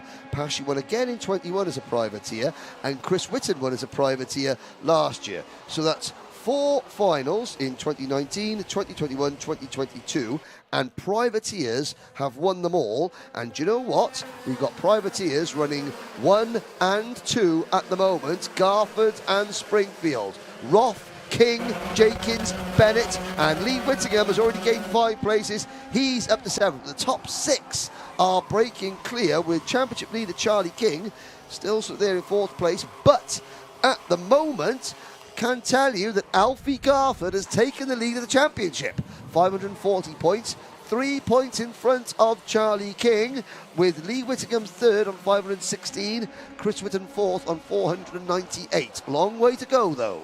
Indeed, yeah. I assume that the other person involved in that incident with Luke Jarman must have been Joe Cheek, dropped down 14 places, and now is a good couple of seconds off the back of Jessica Fitch-Hall. So not sure if he was involved in that or something else. Either way, start of this race has not gone well for Joe Cheek. Really in complete opposite to how it was in the pre-final. He had such a great race. Yep, down. He's dropped from, and he's not exactly. He's actually not in touch with the main pack either. So Luke Jarman and Joe Cheek at the back of the field in 17th and 16th place. Michael Cornell has gone from 17th to 11th.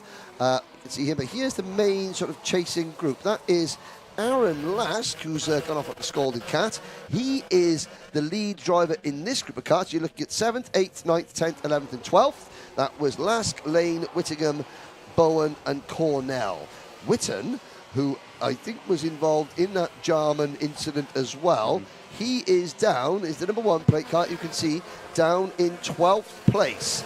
But it's Alfie Garford with those, once again, wearing those lovely Wera T-shirts that he and his dad Simon have been modelling. Definitely my favourite I've ever seen, I think. One of, yes. I mean, my OSB Motorsport one from 1999 was spectacular, but anyway, I digress. Alfie Garford doing the business on the track. Springfield is 0.2 of a second behind him in P2. They've got a half-second advantage over Roth in third, and then another 0.3 back to King in fourth. Behind King is a 1.2 second gap back to Cian Bennett and Liv Jenkins, who dispute fifth position, and then behind Jenkins a 1.9 second gap back to Spencer Lane in seventh. Yeah, we saw Aaron last pointing forward after he'd made a little overtake. Actually, it was on Spencer Lane, but Spencer Lane has re-overtaken him for seventh. Both Spencer and Aaron both having a great race. And that's what every driver does. They overtake, and then they tap their helmets to say, let's work think, together. and now follow me. And then he got re-overtaken. Yeah, and they say, well, I was, but then Spencer said, well, I was quite happy to lead you. Why didn't you think and follow me? And then they argue about it, and then they battle, and then the people they were trying to catch pull away. Yeah. But we've got it's game on at the front. It's a 3-car battle for the race lead. Garford in the 88, Springfield in 97, and Roth the Oak Plate champion. Yeah, and Charlie King's really not that far off either, is he? So any sort of battling between these three, he's going to be right on them, on the carts with them as well, getting involved with the battle nearer the end of this race. Of course, the top three doing the smart thing at the moment, not battling, but this is the first time we've seen Harvey Roth close onto the back of these front two. He checks over his shoulder, sees that maybe he doesn't have too much gap between himself and Charlie King, so maybe he might be the aggressor to start off this battle initially and say, okay, well, I want to be involved in this train to push forward, but I don't want to be at the back of it. Yeah, and so Charlie King, again, he's now lost the championship lead. Whether he's aware of this or not, but again, he led coming into today, and you saw him being a little bit cautious. It's almost he had a good exit. Now he's sort of like that. So he's got to go back to what he was doing. What got him to this point? Change for second place. There goes Kai Springfield. There goes Harvey Roth in front of Kai Springfield. So Charlie's got to remember, what got him to the championship lead? Well, combination of speed, cleverness, and aggression. So this morning we saw the aggression dip, and as a result, the speed also dipped a little bit. Now he's got to get his head down. It's a learning experience. First time that Charlie has led a British championship in terms of overall picture. Now he has to start, really kind of, remembering, okay, whether I lead the championship or I'm second in the championship, I've got to drive the same way. I mean, his life guru, Colin, would have told him this, but maybe got lost in translation. But Harvey Roth, side by side for the race lead. Harvey, he's won 3 rounds of the British Championship, 2 at Wilton Mill and 1 at PFI. Has he? Let's have a little look. The old plate holder, yeah. He's got a good exit. Down the inside he goes, takes the lead of the race, going to try and follow through. Is the 97 of Kai Springfield. They're still going to be side by side on exit, but no. Has to feed back into third, so Alfie Garford down to second. So 2 privateers sandwiched by 1 Tim Wilson Motorsport kart and 1 Klassen Motorsports kart. Oof. Then the gap is 2.1 seconds back to Cian Bennett in the number 44. Cian for the Rob Saw racing team, and Kai Springfield fights back to take second position. Garford, former race leader, now finds himself under attack from championship leader Charlie King. And could that be Garford off the podium? Not yet. 8 minutes to go, John.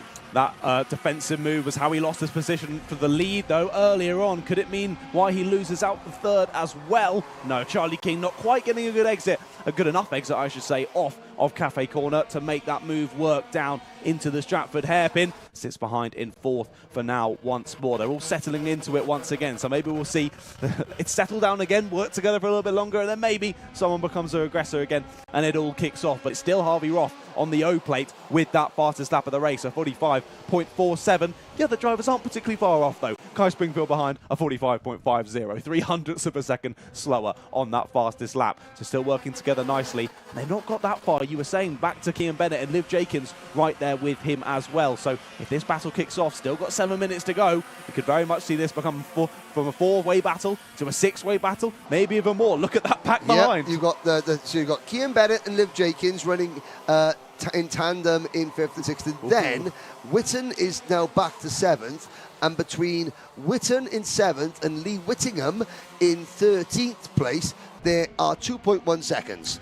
So that is Witten, Lask, Cornell, Bowen, Cox, Lane and Whittingham covered by 2 seconds.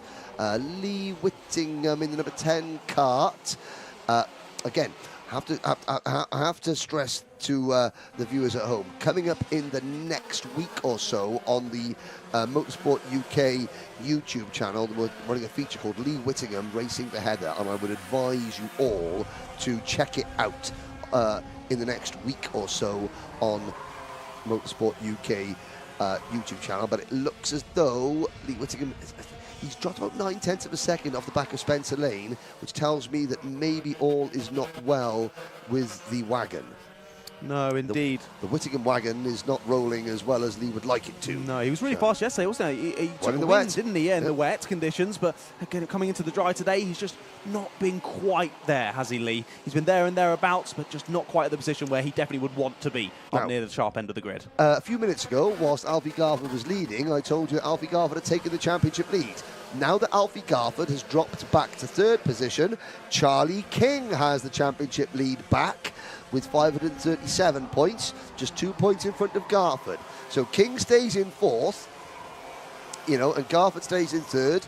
King will maintain the championship lead. If King stays fourth and Garford moves up to second, I believe it's a tie for the championship lead, or 1 point advantage to King. There is the number 70 kart of Joe Cheek. So after that poor start, he's picking them off one at a time. There's Jessica Fitch Hall in kart number 14, the Rob Saw Racing driver, and she is chasing Andrew Platt. Andrew Platt, in turn, is trying to hunt down Luke Jarman, with Joe Cheek in 14th position. So all 17 drivers that started this race are still running. Haspy on the live chat saying Roth taking them all with the O plate. That is, well, potentially true. He's got 4.5 minutes to go, and he's got Kai Springfield, Alfie Garford, and Charlie King sitting right on his rear bumper. Yeah, there's still plenty of time for this to change. Of course, we saw earlier on, only needs one move, maybe one little mistake, and it all kicks off, and suddenly the positions are chopping and changing once more. But like you were saying, with Jarman, Platt and Fitchall, great to see as well. Doesn't matter where you are, up and down the field, the driver's still getting a really good battle. So fantastic to see between Jarman, Platt and Fitchall there over 15th, 16th and 17th. And Joe Cheek, now that bridge between themselves and Lee Whittingham in 13th. Joe in a bit of no man's land after that crash, but clearly hasn't lost any pace out there, has Joe, as he closes in on Lee Whittingham for 13th place. But we continue to watch these three at the front. They've gapped Charlie King by somewhat now, about 0.6 of a second between Garford and King. So King just hasn't quite been able to hold on to the back. Of course, he was gifted the chance of being involved in that battle by the battling going on ahead of him. However, after that sort of calmed down and they've all stuck nose to tail for the last number of laps, he's now just dropped off ever so slightly. Yeah, Alfie Garford, his only British Championship win was as a junior last year. He came back to junior TKM last year, so he hasn't won in seniors. Kai Springfield finished second at Kimbolton in 2021, and then third in the opening round. His last podium was a year ago at this circuit for Kai Springfield. So this would equal, if things finished as they are, this would equal Springfield's career best. I'm looking at, actually, looking at, hard to believe that Alfie Garford hasn't finished on the podium of a TKM Extreme Final. He's in his first full season as a senior, and 3 rounds in, he is not on the British Championship podium in this class. He does, however, have the championship within striking distance, and Alfie Garford won the 2021 Junior British title without winning a final. Now it's game on. 2.5 minutes to go. Roth begins to defend. Garford swings out to try and look underneath Kai Springfield. Does he make the move stick? Not quite, going into the Bruno chicane. This is going to give Charlie King maybe one more chance to get back onto the podium. But it's Roth, Springfield and Garford, 1, 2, 3, with a slight gap back to King, and then a 4-second gap back to Bennett. And Whitton, who has passed Liv Jenkins, has dropped back to 8th place. Chris Whitton up into P6 after dropping to about 14th place earlier on. Indeed, yeah, still lots of chopping and changing going on. Michael Cornell overtaking Liv Jenkins there for 8th place on the timing tower on the left-hand side of your screen. It's definitely not over yet as we head into the last couple of minutes of this race. Big bit of defensive move. Oh, yeah, that was a little bit of rubbing. Robbins races and Garford. Now look at Charlie King communicating with Garford. Garford was sort of coming across to take the race line. He realised at the last minute that Kai Springfield already put his go-kart on there. Now Harvey Roth giving us a... Why are we shouting this? You don't need to be an international translator to understand those hand gestures. And I'm not quite sure what precipitated that, because it looked as though Roth and Springfield were minding their own business. And now, I think what Kai Springfield is saying is that he thinks that Harvey Roth is beginning to defend too early. Yes. And that has now brought everyone into play. But Harvey Ross saying, well, look, it's a 15-minute race. I've waited the final 2 minutes. Now I'm going to park it on the white line and defend. It's understandable. Wants to hold on to the lead of the race. You're going to do everything. Understandable, yeah. Harvey in the championship is 6th at the moment. So, yes, and it is... we're going to defend for all we're worth. Look at King there now in 4th position, right with them. And... King's going to take a wide line into Wilkins. He's going to get a great run, is Charlie King. The problem is there's 3 karts in his way, slowing him down. Yeah, not ideal. He had a great exit, didn't he? But all he could do was bump the back of Alfie Garford ahead. Nowhere else he could go. There was literally no other track for him to place the car. He's got a great exit out of Cafe as well. Tries it around the outside there of Pit Bend, not able to do anything. And again, Harvey Roth is going to be defensive into Stratford Hairpin. They all stay as they are, but timer is about to tick to 0. We're on the penultimate lap of the race. This could all still change. It could indeed. Cian Bennett runs 5th. Lask is 6th, Witten 7th, followed by Cornell, Jakins, Bowen, Cox, Lane, Whittingham, Cheek, Jarman, Fitchall and Platt. But all eyes are on the top 4. Harvey Roth, Tim Wilson Motorsport, Kai Springfield and Alfie Garford as privateers, with Charlie King for Classen Motorsport in 4th position. Last lap at Shenington for the TKM Extremes into Park Bend, around Cafe Corner. Underneath us in the commentary box one more time. John, take them down to the last half a lap. What a brilliant battle this has been all race. To the outside goes the number 6 of Charlie King. He's tried that at seemingly every corner for the last 2 minutes. It's just not quite worked. He's been able to get a good exit, but not been able to use it. Harvey Roth still holding on to the lead then, and Kai Springfield continuing to pressure. We saw those angry hand gestures earlier on in the race, but it hasn't accounted for anything. The 97 of Kai Springfield hasn't been able to find a way past. There's only really one more opportunity here. Down into Wilkins. They're going to be heavy on the brakes, and Harvey Roth still holds that inside line. He's got a good exit. It looks like it is going to be Harvey Roth, and he moves to the outside. It's going to be side by side across the line, and just Harvey Roth gets it. 0.07 across the line, with Kai Springfield in 2nd and Alfie Garford rounding out the podium. Win number 4 for Harvey Roth, matching his career best finish for Kai Springfield, and a first TKM Extreme Wera Tools British Championship podium for the Wera Tools sponsored driver Alfie Garford. Championship leader Charlie King finishes 4th and holds on to the championship lead by just 2 points. The 4 dropped scores. A great recovery for Chris Witten in 5th, and Aaron Lask, who said we've been no higher than 14th all weekend. Maybe it'll all come good for the final, and it did. In 6th position, with Cian Bennett, the leading Rob Saw Racing driver, home in 7th. Michael Cornell in 8th, followed by Oliver Bowen and Liv Jakins rounding out your top 10. Ashton Cox, Spencer Lane, Lee Whittingham and Joe Cheek, the top 14 finishers, and everybody made it home after 21 laps. Luke Jarman, Andrew Platt and Jessica Fitch Hall. Well, Tim Wilson Motorsport have broken a British Championship record here. They become the first non-privateer driver, non-privateer entry to win a final in TKM Extreme at Shenington.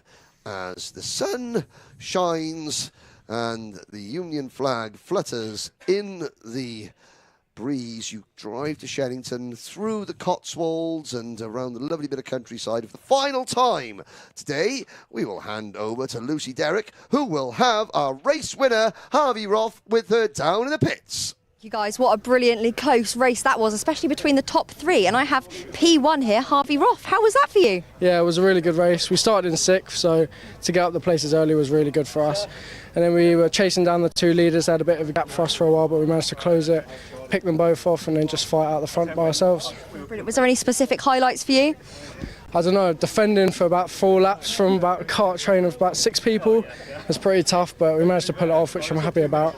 It's good championship points. Yeah, it looked like a difficult task to keep them off your back. Yeah, as you say, it's a brilliant championship point. Should put you in a brilliant position to fight for the rest of the championship. Are you feeling good going into the rest of the year?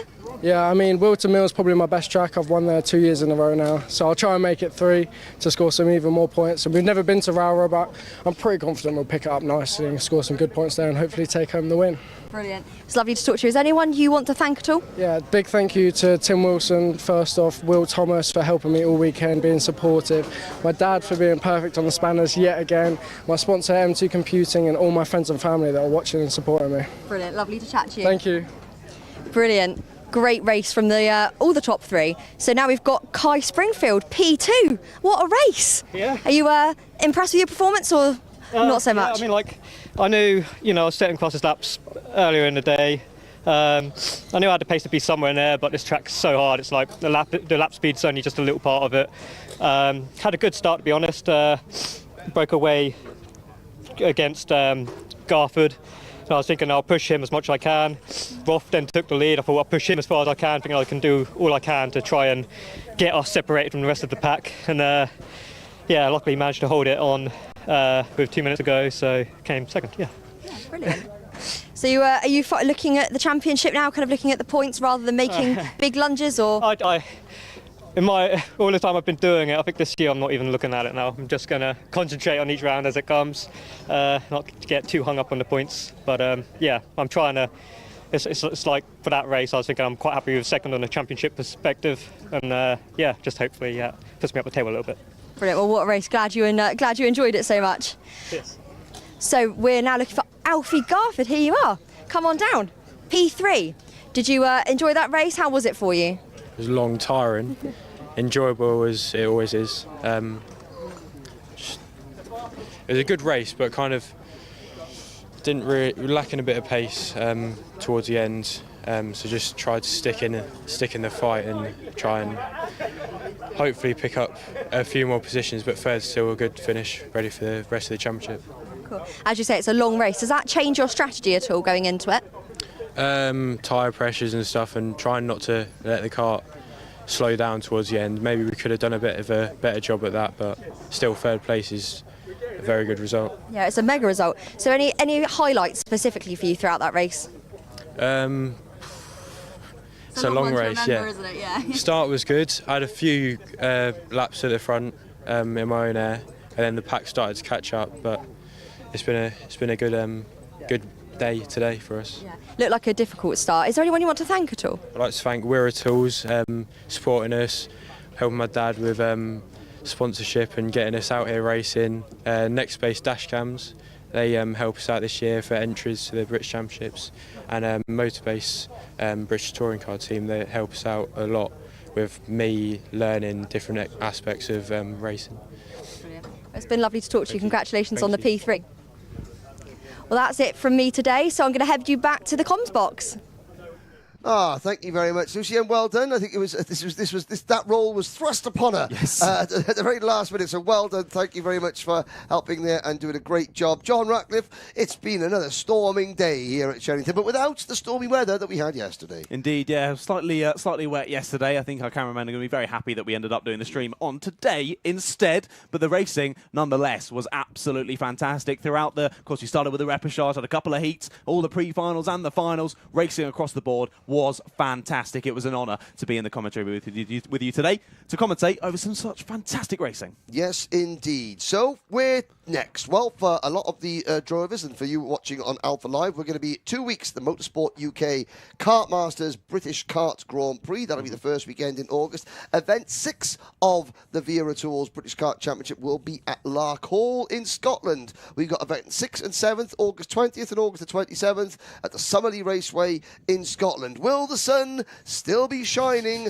like it's been here at Shenington today? We'll find out. Thank you very much to all the staff here at the circuit, from everyone at Alpha Live and Motorsport UK. This has been an Alpha Live production of the 5th round of the Motorsport UK British Kart Championship. See you next time.